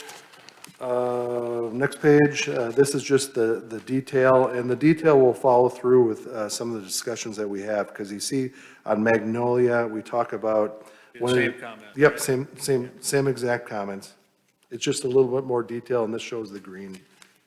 The other change that will occur is not having orange go through the community road. And I do really like the way they've done these parking lots. Put them on the interior buildings on the streets. I think that's Interior smart. parking concept, good idea, right? Yep. And again, the way this is set up, it doesn't preclude potentially the ability to put a structure in this area that would be screened. So there is that ability to do that. All right, now we're cooking. Page 9, nothing on page 9. We are through this place. God, we're just getting to Pioneer Okay. This will be easy. Find yourself, we're going to do that next time, right? South. Is there anything That's in the right. county's That moved, John. uses that they have in this area that, like don't they have some kind of a well lot or something? No, they have the tanks there. The Ground tanks are storage working. tanks Is there. there anything that can't be moved, that has to stay there? What about the E EMS? As a matter of fact, it's increasingly looking like it's going to be on the market. The Counties, Big ugly things behind well, the manor. EMS. storage tank facilities there. The tank, yeah. And what about the EMS on McCaskill? Well, what I would like to see happen is that we can reach a deal with the county for them to move that into an addition onto our fire station here, and that would free up that Right, facility. that's right, that's right. All right. Pinehurst South, what's that? Page 13. Page 13. Page 13, I mean, there's one note on it, and we'll get back to that. Let's not get bogged down in that now. Let's wait till we get the low and high intensity plan. But that one note in the middle is just showing that we have not come to a decision on residential versus commercial in there. This first one is the proposed street network. Any other issues with the proposed street network as proposed? I'm sorry, I didn't understand what you We're on said. page 13. Page We're at page 13. 67, because I have no top page numbers. 68. 68. Okay. Kevin, you should have the right one I over there, know, too. I know, I swear. There's no page numbers up there. Give it, I have that version somewhere. 68. You have the wrong slide deck. I don't. I I- swear. I'm with you, Kevin, the page numbers are often phantom page numbers, but, you know, We're not talking about, just doesn't matter, we're all right, just, we'll find everything. 68. Yeah, 68. we're pushing, this going right to this? Skipping over this? We don't have that other one. Oh, okay. Okay. you all have had this version that's in my hands at one point. Yeah. Because I put it in your It mailbox. was in your mailbox, and I got mine out. That's right. So what are we talking about? Kevin, now? I thought I printed one for you. It's got 68 in the bottom. We are on page, yeah, it's on 68 on the lower right. Yeah, no, I'm on the right page. What are we talking about? The title of the page is Pinehurst proposed street network. So the question is there any issue with the proposed street network? The big one on this one is you see the potential realignment of Monticello. The alternative, if we have some problems with that, we can simply keep Monticello, we can keep both options in the plan. It doesn't have to relocate it or could potentially relocate it. Either or, putting it in a plan does not relocate Monticello. I've got more Nobody's going to problems invest with the money streets in than that other than us. So putting it in the plan, all we're doing is preserving our option to Right, do it. right. I mean, I am Right. such a fan of the way they did this layout, to have one access up Blake. I just think that it's marvelous to no more street cuts and all that stuff. I think it's not good. I do too. Because I think it impinges on people's privacy. I think it, I don't like it at Wait, all. what do you mean it impinges? And I don't like what's been divided up, and when I'm talking about uses now too, between Blake and Olivia. I don't like this We're going to get to that. at all. Going to get to that. It's- I know that, I'm well aware. Yeah. This is about road connections, though. Well, first of all, on the streets, I didn't, well, other than the potential realignment, right? The rest of the street plan seems to fit with everybody? No. No. No, I don't the- like Not just anything Monticello. about this Jane plan. Okay. doesn't agree, but let's hear from I the do others. not like anything about this plan. I mean, the street layout I think it is is- a logical street layout to allow for the area to, I mean, as I said before, these are all vacant areas. There's going to be some development at some point. This shows how we can bring the areas together via this street system. This is a logically proposed Rather street than have it system be to serve the haphazard. entire area. Brilliant. This is better than a and grid. really what Judy's talking about is the other side of the road, how it connects to the lake area. It's just, that's the brilliant part, too. So, This plan is far too high density and far too residentially oriented, okay? Right now, we're just talking about roads. Are we talking about I our know roads? it, but this is, the Let's- roads allow that to happen. Okay, let's move on.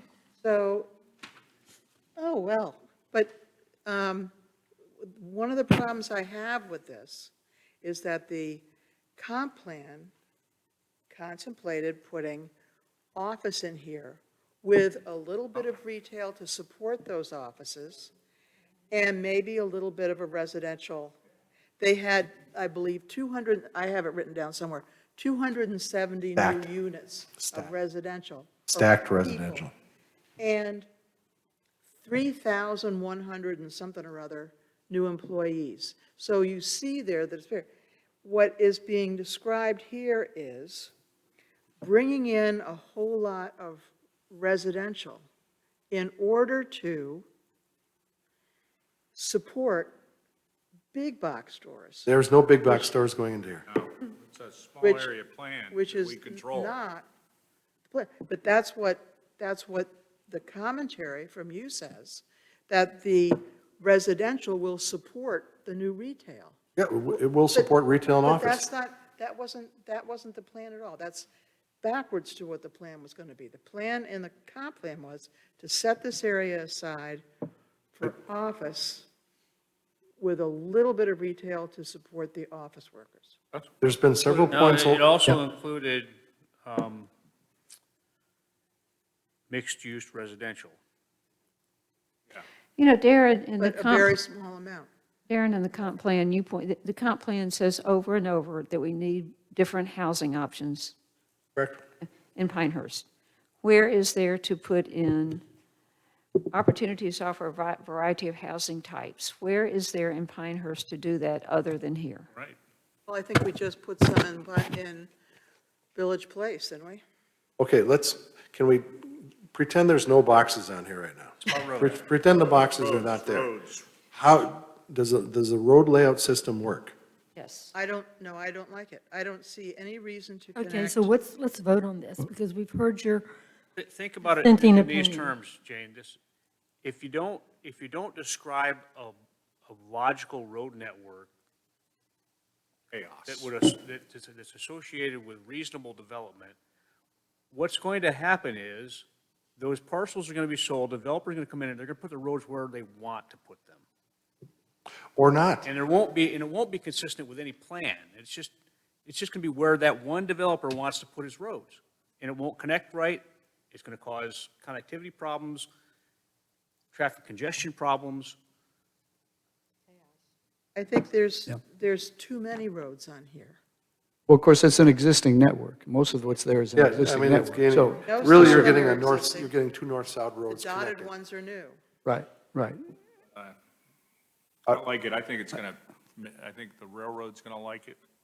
You know, we improve our relationship with the railroad. I don't know. I think it's got a lot of positives. I think there's general consensus, just as unless there's a specific recommendation with respect to what, I'm supposed to direct the developer, or the design collective too.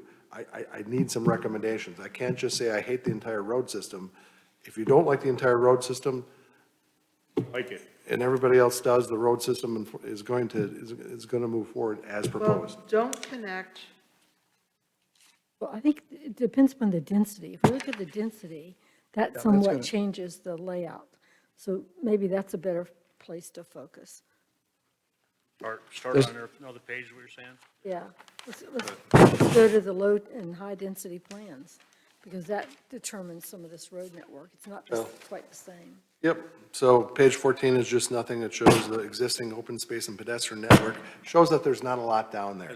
The Right. plans No show, pedestrian network. the plans show that there is a potential with the roads to create a pedestrian network in the area.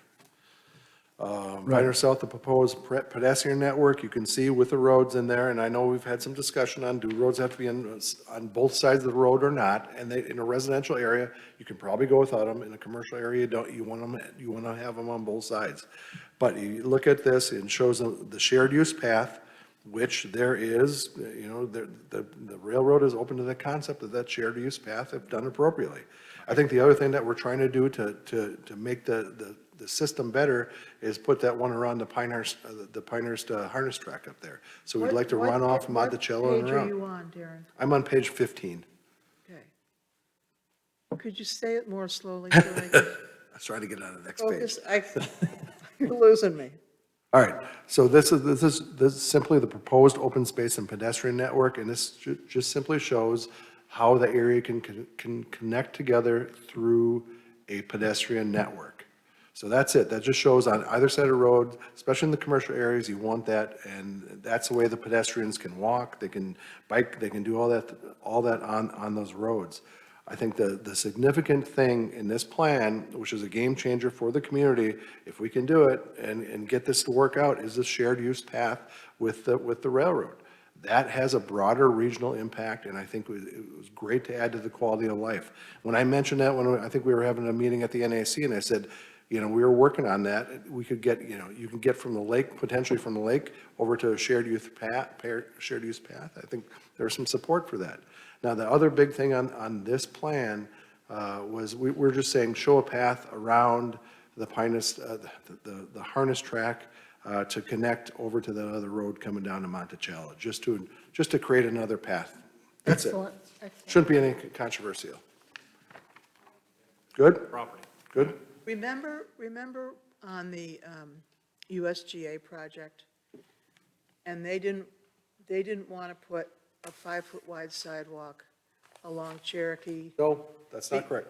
because it would have meant taking down all those trees that were No, along they there. were going to meander Trees it. on that sidewalk. They're going to do it. Meander it. Railroad right of way. But that was a concern. Remember that concern No. about, No. It depends on which section of road we're talking about. No, what they wanted to do is they don't want to be able to just put a sidewalk along the front and along the right of way.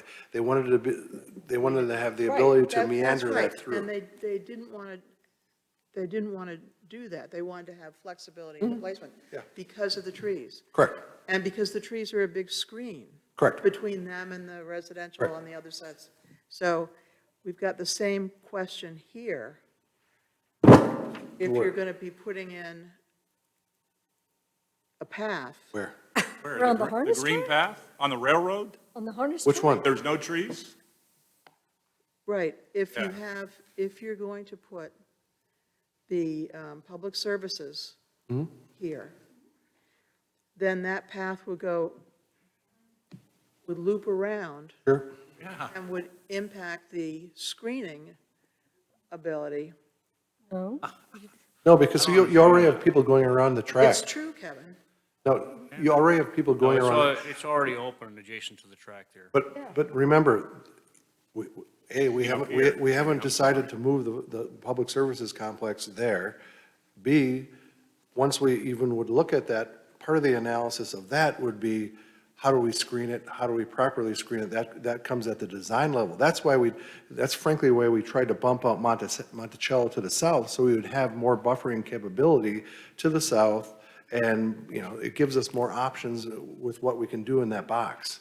But it hasn't been designed yet, but it wouldn't be, we would never do it at this level of planning. We do it when we get to the site plan level.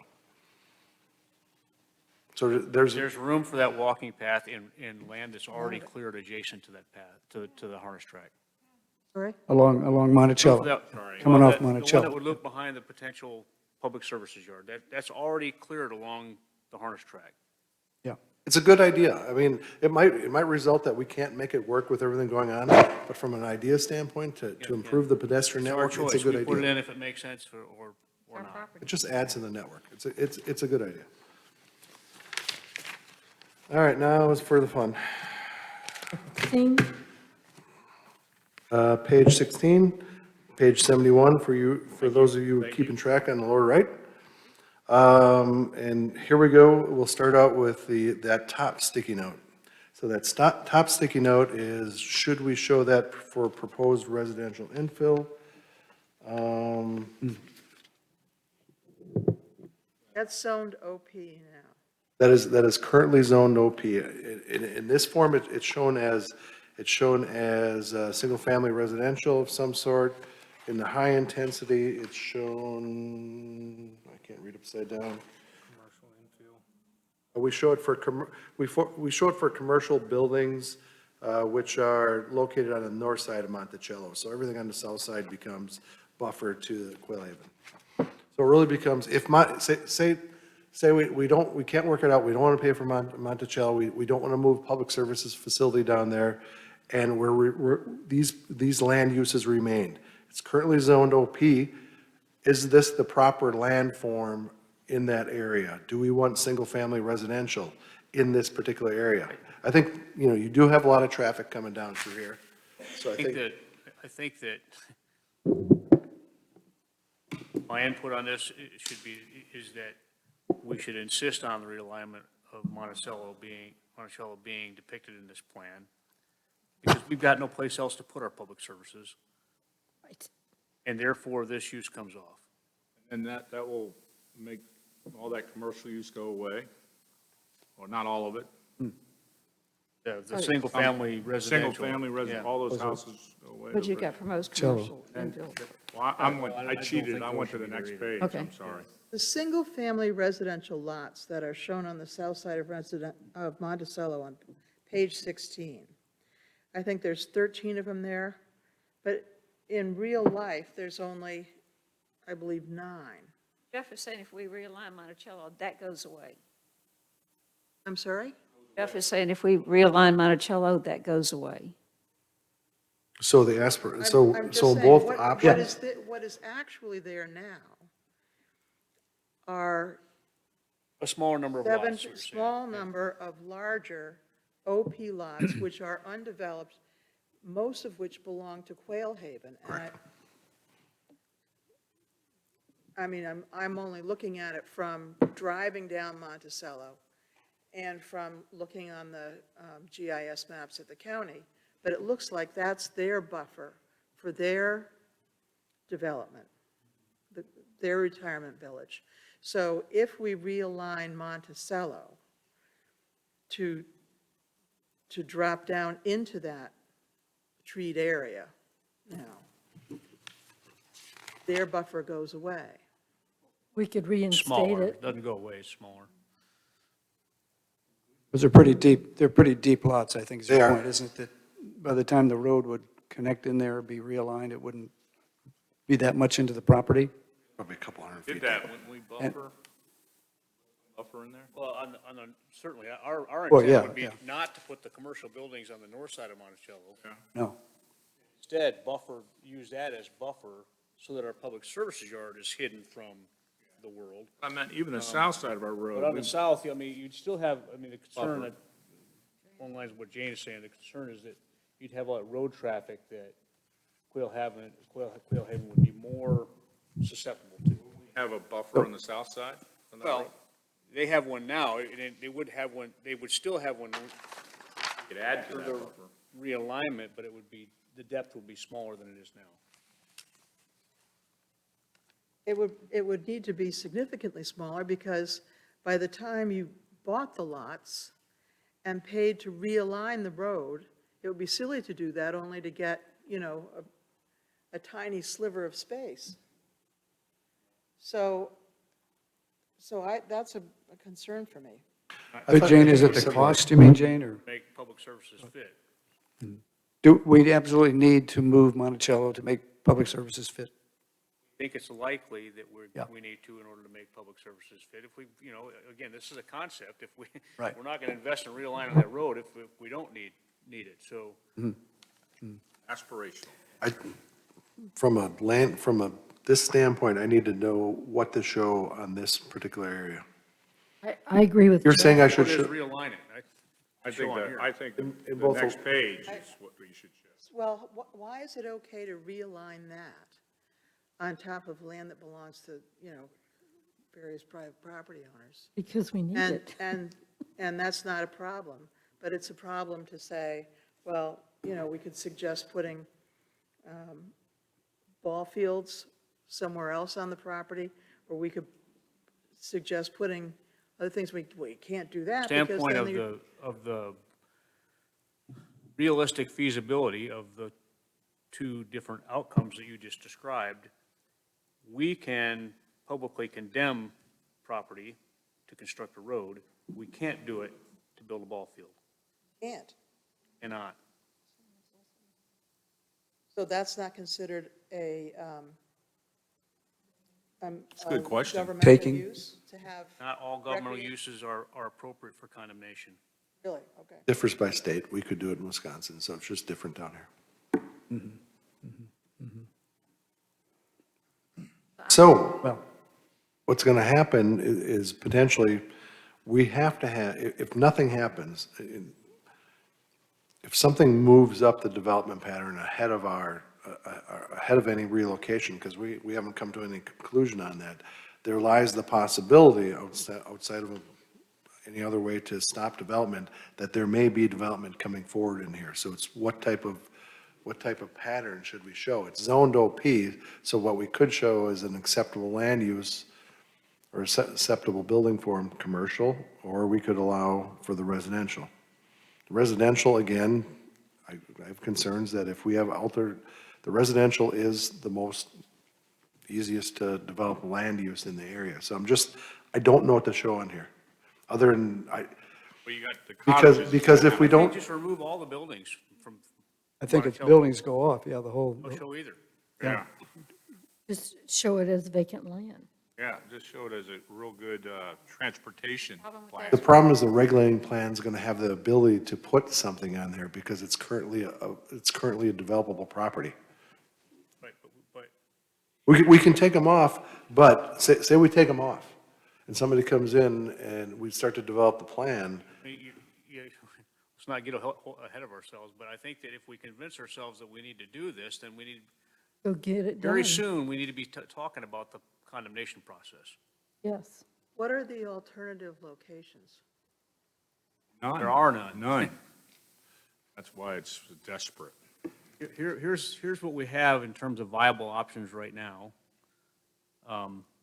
We could try to squeeze it in on Juniper Lake Road on that property that we don't own all of anymore, and most of it's swampland. Juniper, Beyond Up Murdochsville. north, It's across from Focus Area 5. north of the village. Or we could put it at West Pinehurst Park.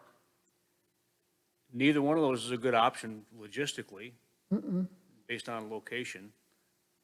Or we could search for some other piece of available commercial type property, and we know what that looks like out there. So there aren't any good options. Anything, Jeff, do you have anything to add to that? no, he says no. Like the Monticello would be a greener road oh, if we did this realignment, because we'd stop some of that development there. too. I mean, that's the other side of the coin. Monticello would remain a treed stretch of road there. That's what I'm Yeah, saying. down- I mean, which what a- leads what a down great into the, advantage road, yeah. which leads down into the residential area, so that's nice for them. And Kind the, of ironic that the high-intensity plan, well, we crossed out some buildings, is a better option than the low-intensity. I agree. Kind of weird. I think they named them wrong. Just one plan and two plan, you know, they should have called it, but, All right, so can we move to the south then? So if we move to the south, just south of Blake Boulevard, what I'm recommending is they're showing a set of single-family, it looks like single-family uses just at the intersection of Blake and the unnamed road. I'm recommending that get moved out to be commercial, to allow for the commercial Are building. you on 71? I'm on 71, correct. Okay, all right, good. So yeah, that note, where you see between where the cottages are to the east, okay, this is to the west of the Pinehurst Rehabilitation Center.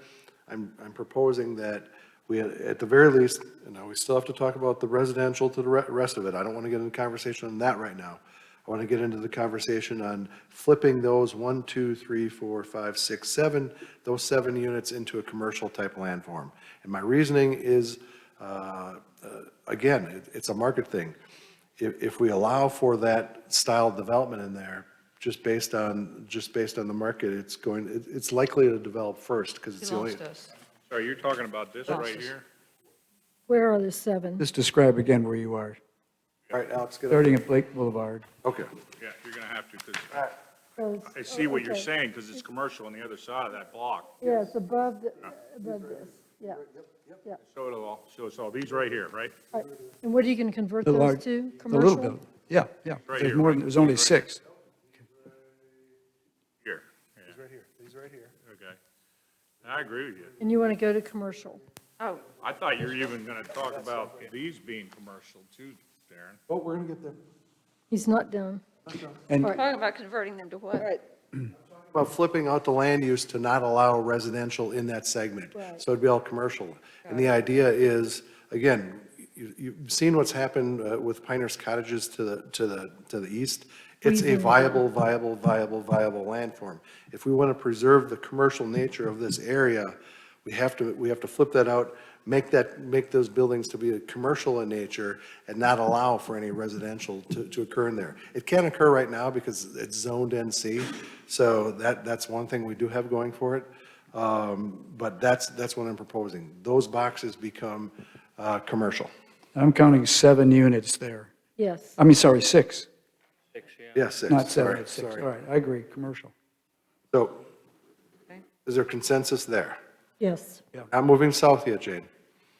We're not moving south. You hold your powder. We're getting there. We're almost there. We're almost there. So, everybody else, does that make sense? Yeah, it makes sense. Okay. Across from commercial. Okay. And I said the reasoning is it's most developable off of Blake Road because Blake exists. You don't have to extend the road and you can start, and the nice thing about it is you can start the development pattern occurring. And that development pattern, if you get it commercial, will generally build upon itself. So that's why I think it's a good land use pattern there. Now, let's move to the south. There you go. Let's move to the south. So in this low-intensity plan and the high-intensity plan, we are showing various levels of residential in this neighborhood. It is a change from the comprehensive plan. Both plans show residential.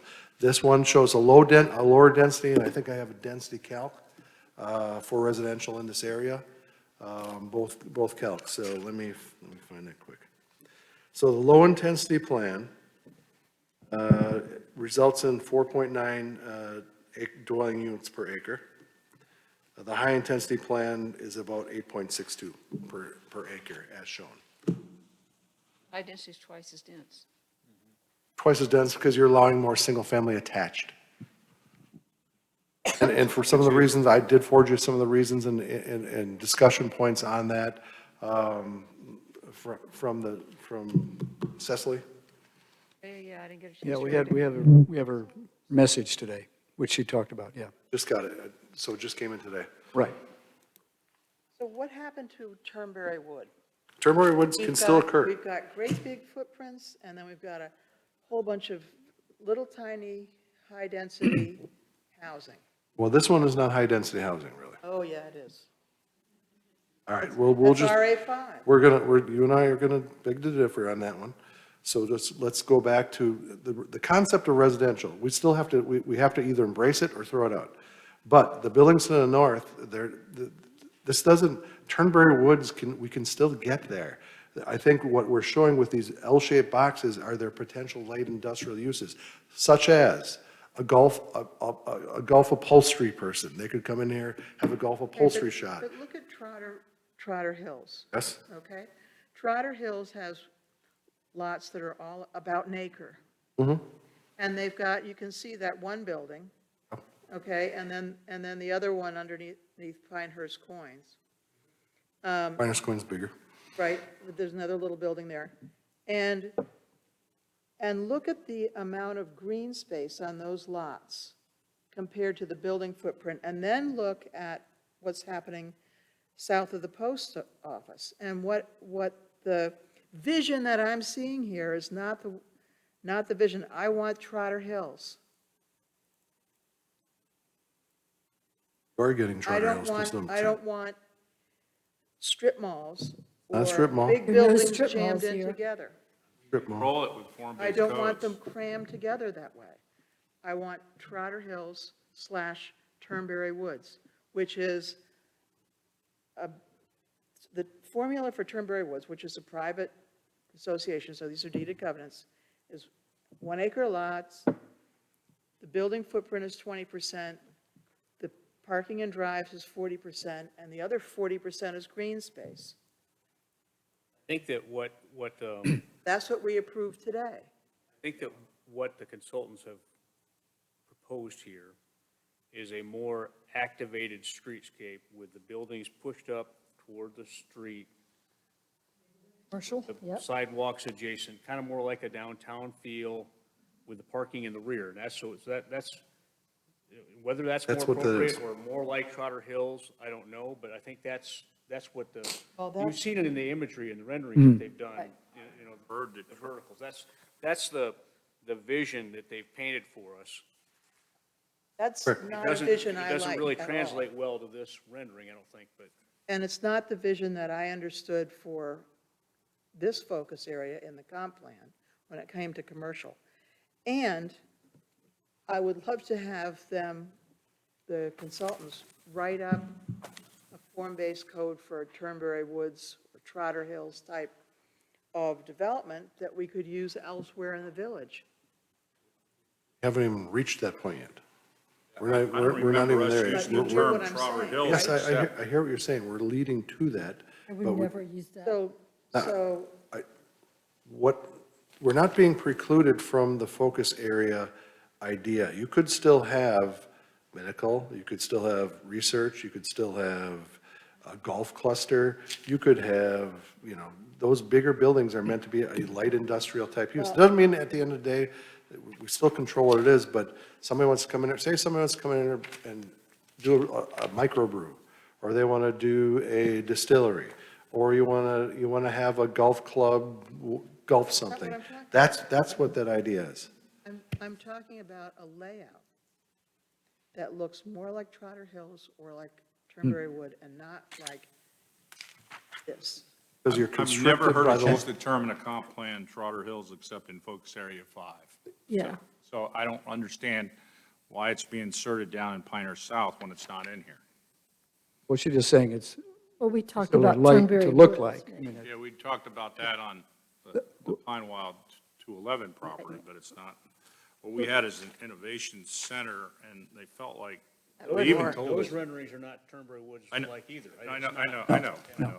We have a picture of Turnberry Woods, though, right here, only in that Pine Wild area.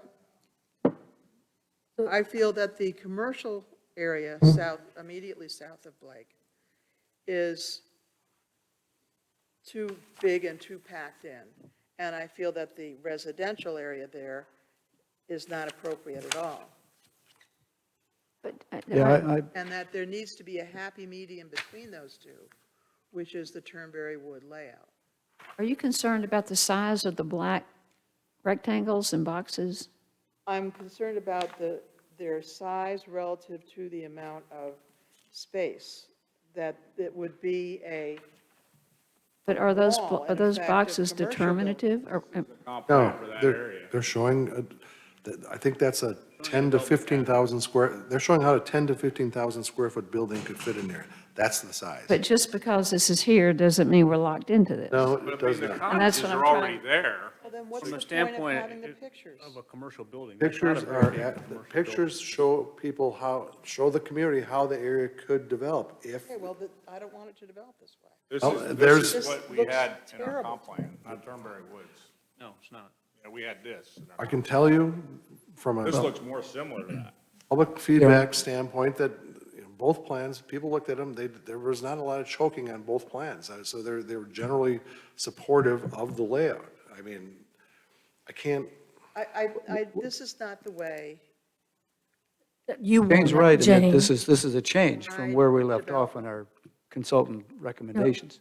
And, to them. and in my focus group, the people liked the high-intensity plan better than the low-intensity. Yeah, mine too. But, that's a great point, because when you go back and you read what people said in those workshops, start there again, and then look at this, and you go, the consultants did what the people were asking for, what the public was asking for, not what I'm asking for, but what the public's asking At the for. same And time, Lydia, people were saying, don't Yeah. rezone to increase density. It's already too dense down here, it's already too dense, not what I was you know, reading. farther south in Aberdeen as well, but don't increase the density here, which is exactly what these plans do. But the That's cottages going- I'm not already sure they do. exist. There's already residential there. You're going to strand that residential? And, yeah, it just seems natural for it to wanna- be connected to the cottages, which is already there. People want to protect the character of the village, and that isn't happening with But this. Jane, they also want different housing opportunities, and that's something that you see a lot of that. You see it in the comp plan, you see it in the public workshops. They want other housing opportunities. Well, I tell you, I read through a lot of comments, and among the ones in the general comments that Darren submitted to us, that was question 26, I guess it was additional comments from everybody. Correct. I ran through all those again this afternoon, and it just keeps coming out again about, let's be careful, let's not grow something that's not going to be special. You just can look through there, traffic, density, they don't want it. My favorite quote is, please be the home of make Pinehurst the home of low density in Moore County. And I have to agree here that this change to a more dense residential activity there, plan, I'm not so much concerned about the commercial development there. I think that could work. Yeah. But the residential side of it really does trouble me. And I And raised the that's- point a few weeks ago about why couldn't we see, and I'd like to know the market analysis about, why wouldn't larger residential lots work in here? Why did they have to be small if they're going to be residential at all?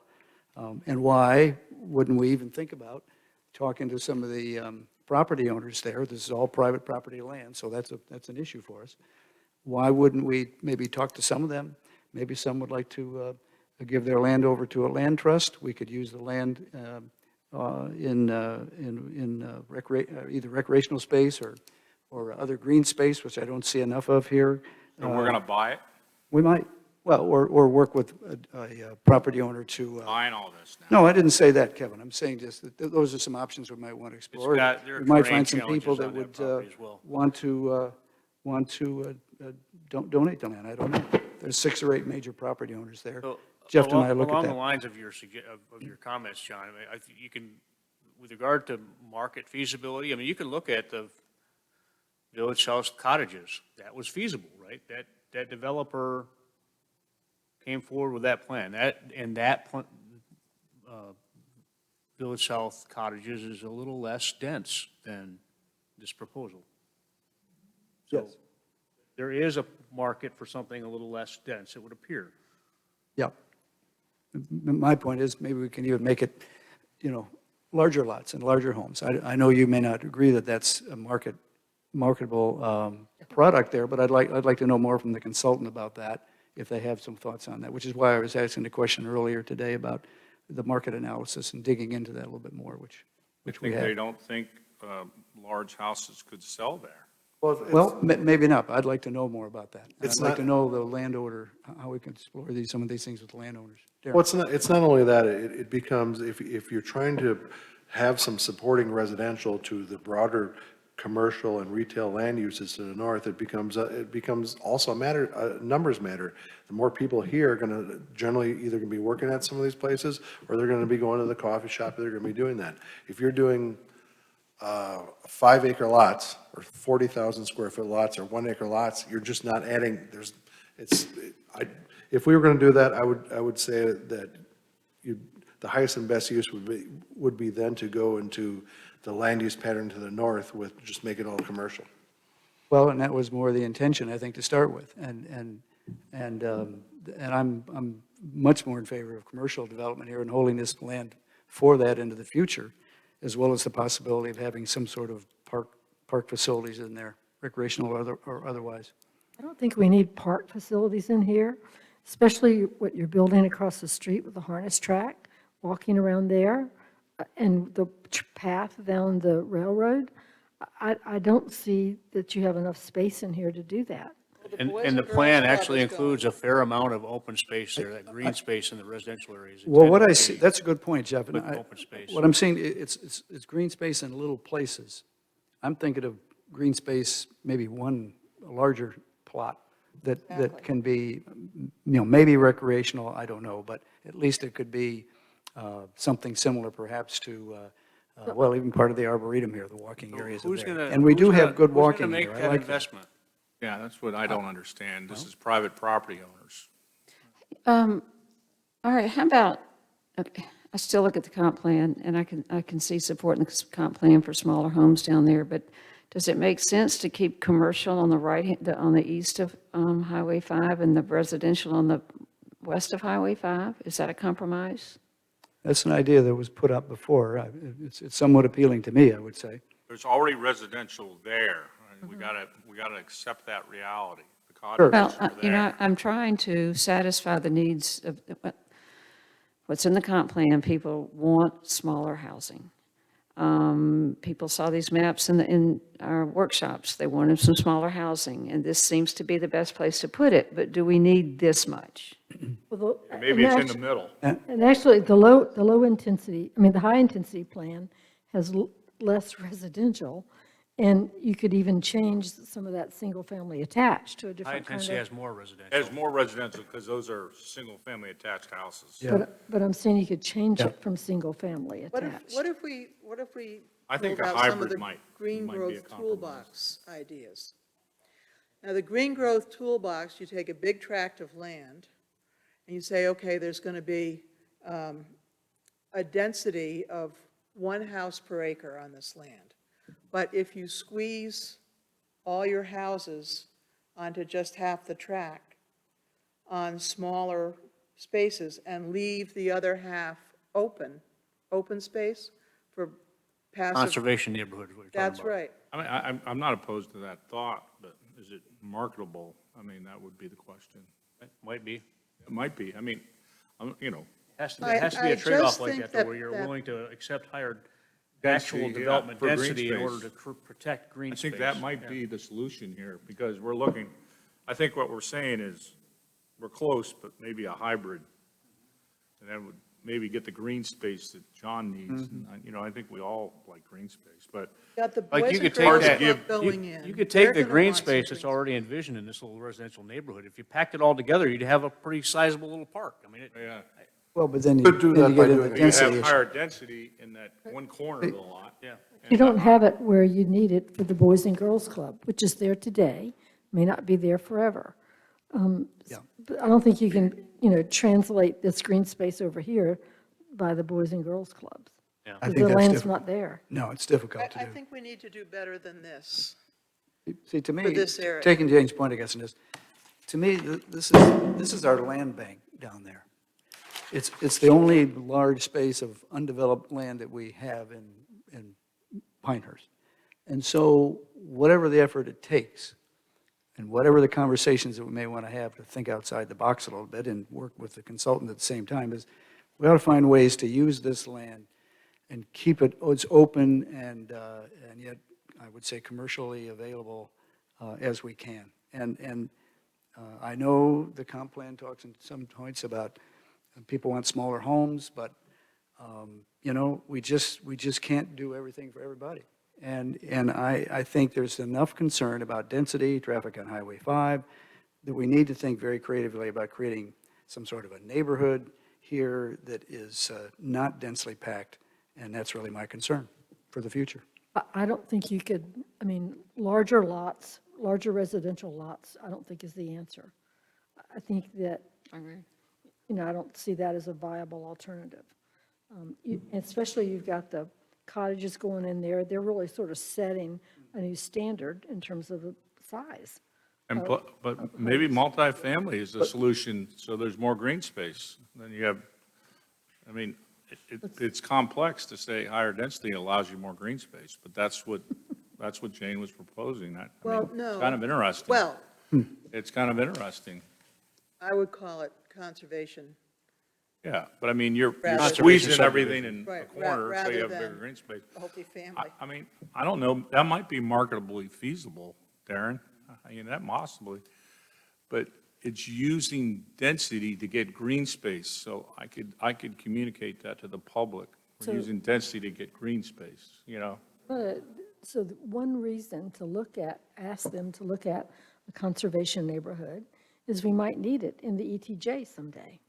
Right. And maybe Start this to is a develop way that to coding. understand what Yeah. that means and how we want that to evolve. I think that would be a good discussion as a part of this Pinehurst South development, you know, to help us along with that. I love the road network, and I think the cottages are stranded without additional residential there. I I agree. think it has to be residential Well- there. But that's all commercial north there. I mean, that's a lot of commercial. How many square foot of commercial? I mean, that is like 30 years worth of commercial. It is. Well, I think they pointed out, your point's well taken, but that, the consultant pointed out, this is a commercially, this is a long-term development, Long-term please. plan. I can't ignore the cottages are already there. Yeah, But why are we worried about that? but maybe the conservation neighborhood will give you a way to put some more residential near this. Yeah, I And like then- that thought. I mean, that's, Create Jane, I almost thought that was a good a point. park for the whole Pinehurst South area, you know? that- Yeah. Well, that's my Yeah. point. Yeah. That's my point. Because This is where if this is Turnberry a, comes Has to in, be because markedly Turnberry feasible. Woods- Turnberry Woods Oh, that's- model is a transition between, it's on the other side of CCNC, and it's a transition between the big CCNC and also the lawn and tennis club versus, you know, Belk and so forth on the other side of 15501. They are commercial, and yet they are of a size that's more like a large home. I want And they're something better on- looking And than they're that. set apart, and they're on leafy streets. I mean, that is a very useful transitional tool between residential and Not the commercially commercial. viable And down here, I don't Route think. 5. well, for it might that be, matter. Kevin. So I think it's something that we should consider. I think when we look at the whole development along Highway 5, including what Aberdeen's doing, both in commercial business and redevelopment, as well as the residential business on Highway 5, there's going to be options for us not to create that kind of density where we are, but to create some nice commercial, larger residential, potentially parks, which I think would be a very appealing community. I don't think we need to try to Well, if we're gonna replicate what Aberdeen is doing in its space, and that's their decision to do. But I really do worry about committing too much of this space to more dense residential at a point where people are really concerned about density in Pinehurst and trying to be all things to all people. It just don't know Well, how I we do mean, it. I'm getting confused. We're talking about residential, she's talking about Turnberry Woods. Well, I we mean, have the different businesses. What we're doing is form-based codes. The buildings I perceive here, the commercial buildings I perceive here are much better looking than Turnberry Woods, because they're going to be our form-based codes. So I'm looking for something better than Turnberry Woods here. That would be excellent. And I talked about the fact that they're pursuing, I think they're trying to pursue a more active streetscape. That's more appropriate for that residential development that Right. surrounds And it. and it's really maybe more like the village center, Yeah. with two-story, Yeah, human-scale buildings right at the edge of the road. We're forgetting we have total control of the commercial look and feel. Right. So, I mean, I think, so it's really about the residential now, and I think that's a fair discussion. I'm not concerned about the cottages. They decided to develop there, we approved it, they're there. I don't think we need to do anything, if we don't wish to, worry about the cottages or to augment what they're trying to do over there in that residential area. That will develop, it's on the books.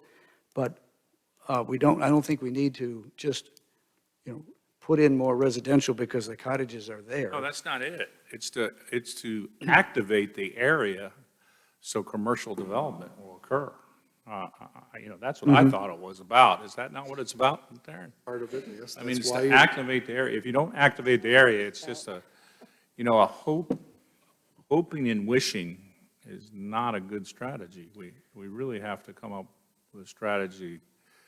I do like the idea of consolidating the green space somehow.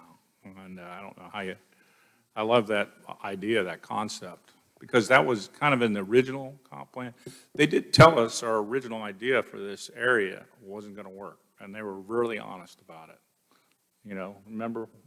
And they were really honest that we were kind of creating something, an innovation hub kind of idea, but they still gave us that You concept. look at the way this Still particular done it. proposal, what they've done is they've tried to create Oh. central green space to that residential development. Yeah. Which is very functional, I think. Would it be better for all that green space to be consolidated up in a corner as like an excluded area? I don't know. I mean, it really depends. Maybe not. I'm just What- not sure if that works as a style. You usually see the conservation subdivisions out in the more rural areas. Yeah. This is not a rural area, and if that is what we want to go, that is wholly a change from the comp plan recommendation to approve residential, commercial, or I think it's too Conservation utopian. style. I don't think we could pull it off. I don't think it's the right place. By doing that, you're just going to concentrate more units to make it even economically feasible. So, Yeah, it'd be large stories, it'd be to be economically feasible, it'd be a 3-4 story building or something, Yeah. But to put it in the corner and. I That don't might be think- possible there. Yeah. Might be I mean, possible there. yeah, I'm We talked open about this to things trade-off like- also about density and Well, what the market can bear. And something I think we all have to keep in mind is that at the end of the day, a developer's got to pay for all this Right. infrastructure.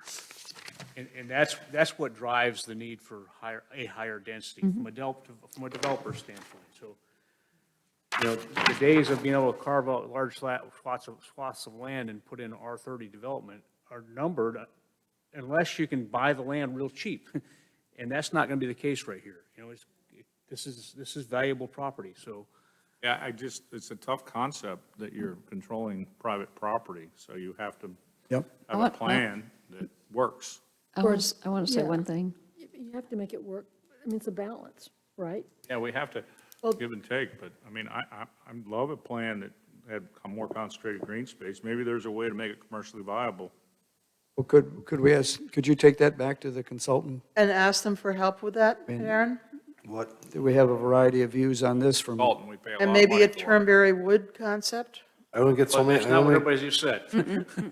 so many cracks at revisions on this thing, so that's what. Thornbury Wood concept was only in the 211 district. It wasn't down here. Well, I think the point is, well, I guess we don't have to use the word Turnberry Wood each time, but There are a lot. I know, and that's because it's an easy vision to capture, and we all recognize what it is. So from my point of view, whatever we call it, it's going to look, if we ever did it, would be nicer than Turnberry Wood, as you've explained, Kevin.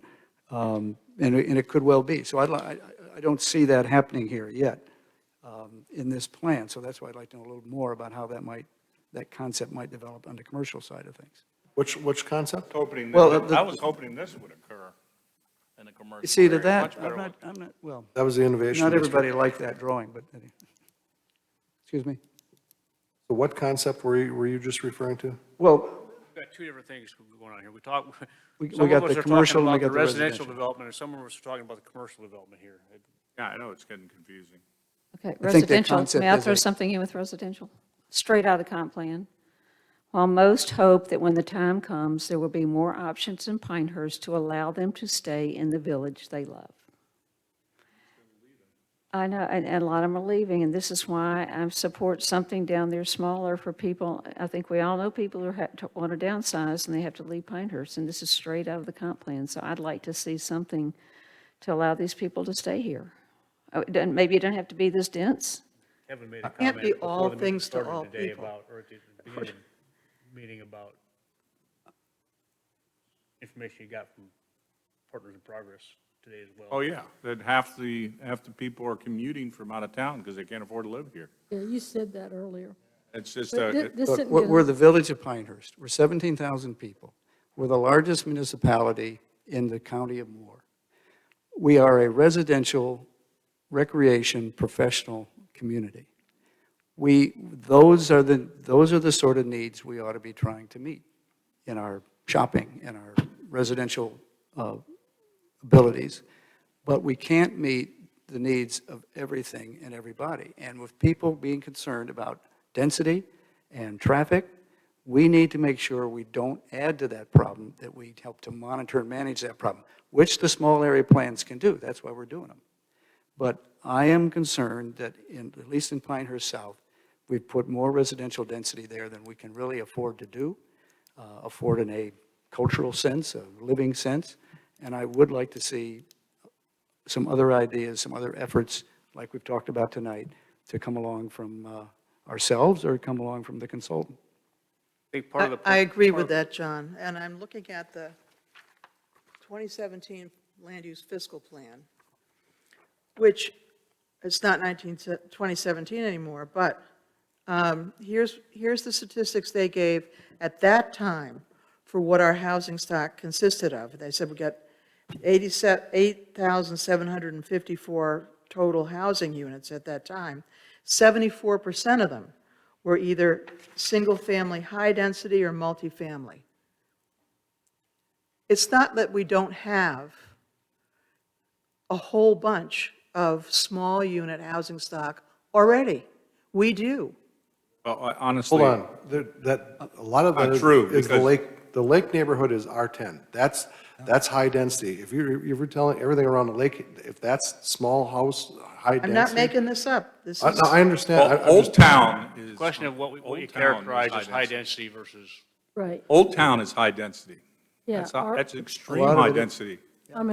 Yeah. So let's replicate Old Town or the Lake District. Well, Old In the- Town in has this pretty good Pinehurst South. high density too. I mean, Absolutely it You does. know, I mean, and but that's what the we're trying to quality of imitate. life is not off in those areas from a livability standpoint. Those are all good, solid, stable neighborhoods.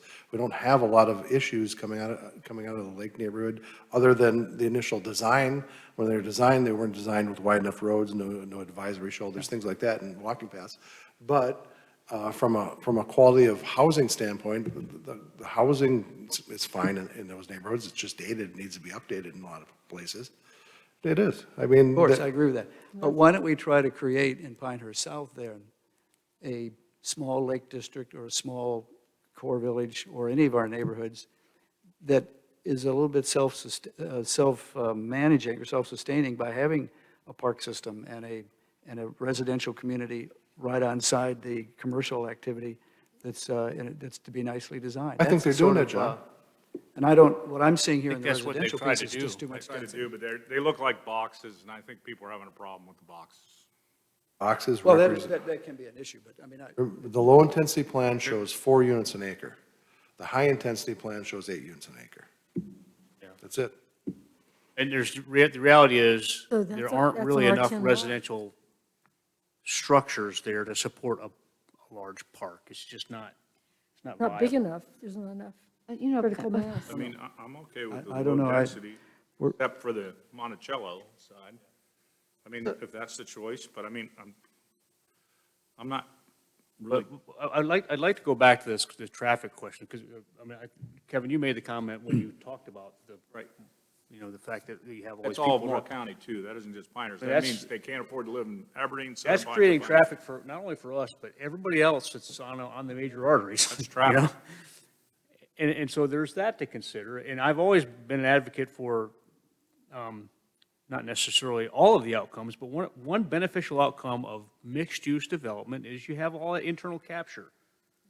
You know, you have the residential rooftops and some of the things that they need in order to support their lives, all in close proximity to each other, so they're not driving across Pinehurst into Southern Pines to go get it, you know?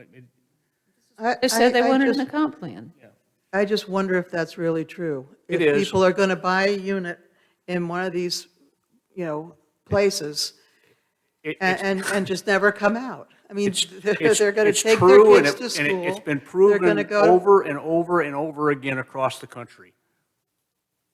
Well, it seems. I see a greater potential for that in Village Place than I Yeah. do in Pinehurst South. Yeah, I do. Well, I like the it's idea a- of I mean, walking it's to a the smaller track. scale situation, but. I like the Well, idea that I could walk the 4th of July from there. Unless we can add some of that vibrancy into this area to keep the people down there. So that whole, Yeah. that core area where we're talking about restaurants, where we're talking about that's supposed to be that active place that's supposed to draw Yeah. for these people. I'm all for, utopian idea that John has, but can we get our consultant to help us make it into a reality rather than, It comes back to this Prayer. question about market. I understand that. That's what I was asking the questions earlier about getting more market, the market evaluation data. But maybe Darren can take this word to clearscape. Is so we're saying in the low density where we have four DUs per acre, that is too high. I think so. Four dwelling units That's too high. That's R8. And- R10. R10, isn't that's the Lake Yeah, no, District. you're right. That's the Lake District. That's R10. The Lake If it's 4 units per acre. But if it's, I'm sorry. but it I think wasn't that- 4 units, wasn't it? Wasn't it How 4.83 can or the something? Low density be I got too high? R8 out of it, yeah. Darren, I take And, that back. That's R10. I'm okay. It's R8. Village acres. So, Art, and the other one is R5. which is half that area is zoned But R5. that, we want, Cottages is R5, Correct. that's, larger than a cottage on. is that where we really want to guide the village to go with this important area of land? I just thought the commercial doesn't happen without it. That's my vision. I see. That's okay. Okay. That's okay. Well, We that don't means- have to spend every nickel we have right now. We're not spending right. And we anything. don't, They're we spending don't it. have to take every single cookie out of the cookie That's the jar point. Yeah. Well, we just want to control what they do, which is what before this is all about. bedtime. Yeah, that's the point. That's the point we're trying to make. It doesn't cost us anything. No. I'm not doing a good enough analogy. We don't have to take every single cookie out of the cookie jar. We don't have to use all this land by the end of next year. We don't We're want to. It's not. all commercial mostly. I want to know, what did you mean by we don't have to use all this land by the end of next year? What do you mean by If- that? If it is, We don't I need looked the- at the marketing plan and the marketing analysis. The marketing analysis says that the goal, and I've got it buried here somewhere, the goal was to figure out what types of development would sell the fastest, basically. And that I don't think is our goal, and yet it was the goal of yes. It was not the goal. All it is information to consider when putting together the plan. What is the feasibility of different types of development patterns in the market? So we don't have to select a use because, gosh, it's popular right now. No. And it'll sell real fast, and it'll all get developed real quickly. That I don't think is a reason for selecting Yeah. a use. I think we want This to plan select a has use a that's- development horizon of 50 years. that's going to be good down the years. You got, Jane, I don't think guys- anybody's saying, I don't think anybody's saying we're trying to adopt a plan that's going to turn over the quickest in residential or commercial. I think that's, we're not going to, that's not what we expect will happen. Right, and that's the point I'm trying to make. Right, okay, I don't think that, I don't think we're Don't trying to think that's adopt what I'm anything that's going to going be after. quickly done. Yeah. but I don't think you could demand these houses be bigger than a Lake District. I think that's insane. I agree. I think that's insanity. Yeah, I didn't say I that, agree. but- And they're larger than the cottages. I mean, Many la- larger than the cottages, I agree with, but I don't think you can say that this area, residential at R10 is high density, and then the whole village center is high density, the Lake District's high density, and the Village Acres is double high density. I mean, it Okay. seems, What, seems like we're asking too much. you're making a few notes, Darren. I don't know what to make a note on with this particular area. Okay. I'm I pretty think- sure that's Darren, okay. you Yeah. should, what we agree on is the commercial area north of the residential area, and the cottages already Yes. exist. It's a very small area we don't have agreement on. Well, I know, and that's, this is a significant land use shown in both plans. Right. As I've told you, the easiest thing for me to do is to take off the residential and put commercial in there if we want to preserve the special area for commercial, for this innovation hub, and allow stacked residential as a land use. That's the easiest thing for me to do. It's the longest development scenario. It's going to take the longest to develop. Residential, as we know, as you see with Marcel's stuff coming into the east, it's going to develop. So there'll be pressure on here. So I think it's hard to develop from the location. I think it's harder to develop coming up from the south. I think the development pattern really has to come in from the north to the south. So I think it's going to take a long while, but who knows? Money can move from the south too. But if this area is special, if we really do think this area is special and we want it for that innovation hub or something like that, then we should flip, then we should take the commercial, then we should make it to a commercial and get rid of the residential. We can always come back and amend the plan at some point, if we need to. And we want the Trotter Hills type layout. We're not I think there. there are more No, more there's choices. no than Trotter that. Hills here. Well, There are more the idea is choices than- bigger spacing. Is that your point, Jane? You want better spacing in the commercial Chugging area? right along, people are building in there. I see. It's not, first of all, it's been sitting there like that for a number of Long years. It's starting to time. take off now. You're Yes, it correct. is. You're correct. We're not there yet. Darren, back to And my- maybe we could also look at some conservation subdivision ideas, just so that we can see what they would look like. Yeah, I would like that. I don't think the commercial will work. I don't think any of this will work without residential in there. So that's my problem. In there, or is it sufficient to have it across Highway 5? What do you say, Lydia? Across Highway 5, is it crazy to think, to have commercial on the east side and residential on the west side? I don't think so at all. I think that's an interesting concept, actually, west and east. Yeah. Well, right, the issue is going to be access, because the railroad, is on the east side, and there's only a couple of access points across the railroad. So, It's more viable for residential in that scenario than commercial. It is What because is? of limited access. which is why there's a strip of neighborhood commercial down the west side of Route 5, What's more- currently, Well, yeah, in current, yeah.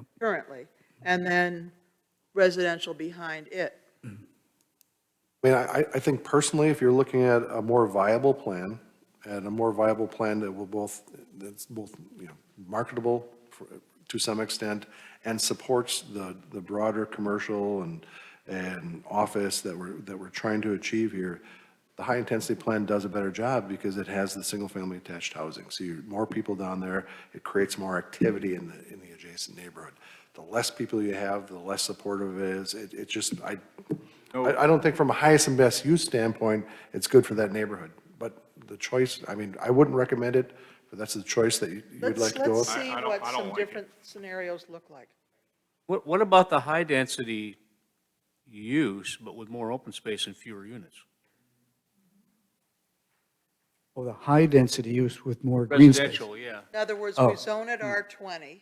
Not No, zoning it, That's actually multifamily. No, no. Well, let's, hear me out. Yeah. We say we zone it. Zone it R- higher than the I Lake said District. higher density. I know it. That's not what I said. Listen to me. All right. Just let me spit it out here. You're talking the whole time, Jane. We're listening to you. Yeah, but you're interrupting me. If we zone it R20 and said, but you can put houses on 10,000 square foot lots, as long as you leave half the space open, half the tract open. That's like That's the living in a dream conservation world. subdivision. They won't develop that. In a dream They world. won't develop it. We can't allow ourselves. to What live would be in the a dream problem, Jeff, in your opinion? They can't pay for it. It's not. world. What would work? Wouldn't it be kind of a single lot line Yeah. They would place? Is have, that- so- have you're just looking as at many. density. It would doom the commercial You development. gotta build the roads to Is get there. is a the quarter infrastructure acre costs. house? Come on. In the Fish and Wildlife Service, people who gave the presentations on this, and I went to one at Weymouth. Yeah, I went to it. It's And great. then they had one at the Planning and Zoning Board. But the one that I went to was all day. Anyway, they were saying that it's actually less expensive to build the conservation development because with all the units packed closer together, your infrastructure costs are less. So There with the they had a ETJ, whole Jane. series of things that, to present incentives to do it. That's because that's what I they're think trying to use to do. that is true, but you're Yep. still left with a certain number of residences to pay for the acquisition of the whole tract as well. Right.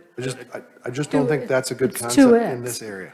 In this area. I'm not Twice saying as it's not much. a good concept elsewhere. I just don't think this is the area. I don't think so with- either. With the dynamics you're trying to achieve as this special place. This is going to be the special place. I like the idea of, we go to the high intensity, but cut back the amount of DUs per acre. That would open up some of the Create more green open space. space. So right now, we're sitting at 8.62 units. I don't know what 7 units an acre would look like. I don't know what that would do. But if that's a route that potentially to explore to get through this, I'm What fine if with you that. went, No, I don't just conceptually, like if you went that. with the multifamily option, but the same number of units per acre as in the single-family yeah. option? Yeah, And that would allow us to control the look. That would might give us double more the open space. Open space that's Yeah. preserved. Give us more That control of is the look. just what too. I said, only in different words. No, Except for the R20 part. I think multifamily. Yeah. I think The the soft, Jane. solution we chose on It's the same Rattlesnake is the solution here. Where we control look and feel better with multifamily. Yeah, Well, let's try it and see what we, let's see if they can. That's come a up that's a with good something option that's- to Because it's explore. not What- on a Better. major thoroughfare and. Okay, so that won't work. Yeah. I'm just But that's, trying that's a good option, I think, that we ought to look at. Yeah. to work Let- with let- everybody here. Let's close discussion on this point with that option in mind to be reviewed and see what, later now, yeah. Excuse me? More to the market. 2 hours later.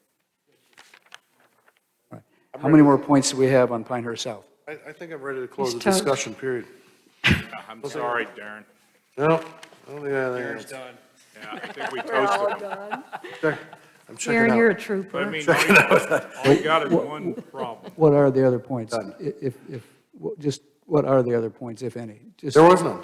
That was, we were, okay, I thought there was one. He there? wanted a resolution, we didn't give him one. No, I think we've given him some Yeah, direction you- on that, so that we did. give me something to work on.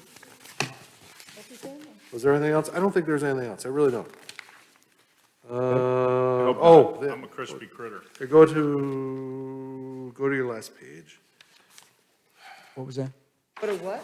Go to the last page that shows this Okay? detail. Oh, the, So what we're going to do is pull those 2 commercial buildings off the right so we can show that as green buffer space. That's it. We're going to retain the other 2 commercial buildings or potential VOP service buildings that are oriented towards the village core because we're retaining them because they're oriented that way. Got me? Understand? I don't. So we're just I pulling, don't you like have, any the of you that. have the map pulled up. I'm showing an X over the area that, with the buildings that we want removed, I and to think show that, that's I love the look and feel of this. not a good impact. What is a We're on this market page. incubator building, might I inquire? marketing incubator is Page something, 75. Royal stuff. put you could, various market, like a farmer's market could be in there, or some type of craft market, things like that. It's like small offices in Small- a bigger that too, building. small offices, you know, that where too. where kids have an open space and Looks so much better than instead those of working black out of the boxes. garage, they're in there. Okay, let's get focused here. All That's it. right, so you're done. I And I we're hope done so. with you. I hope so. Till 9 tomorrow morning or something. The back page, look, this artistic rendering. It's gotten Those, better. those are always helpful, I like those. And, Oh, it's gotten better. I'll share that with you soon. okay, Thank you so much. all right, thank you very Oh, much. thank you. This artistic rendering looks fabulous. Oh, wait till see it, wait till you see the colored photos. It'll, Yeah. Good job, Darren. did we get anything done? I feel I'm like not sure. we should. Tell me we should- did. we need to tip All right, Darren out. thank you. I'm going to move along to agenda item number 6 in the work session. Is there more? God. I just have I have a couple of other things to mention. I just suggest that we had some discussion, not in a meeting, and follow up to our work with the USJ and the resort. So I think some of us have worked with Darren on looking at the parking requirements at the hotel. I would urge you all to have an appointment with Darren or Alex to look at those as the resort has brought them to us. I think we had some discussion about the business partners and the survey, but now I understand a bit more about that, Jeff, from your communication, and we'll look forward to whatever that comes back to. It's not a perfect solution, it's just a methodology to try to solicit some feedback and try to gauge. I was surprised by it.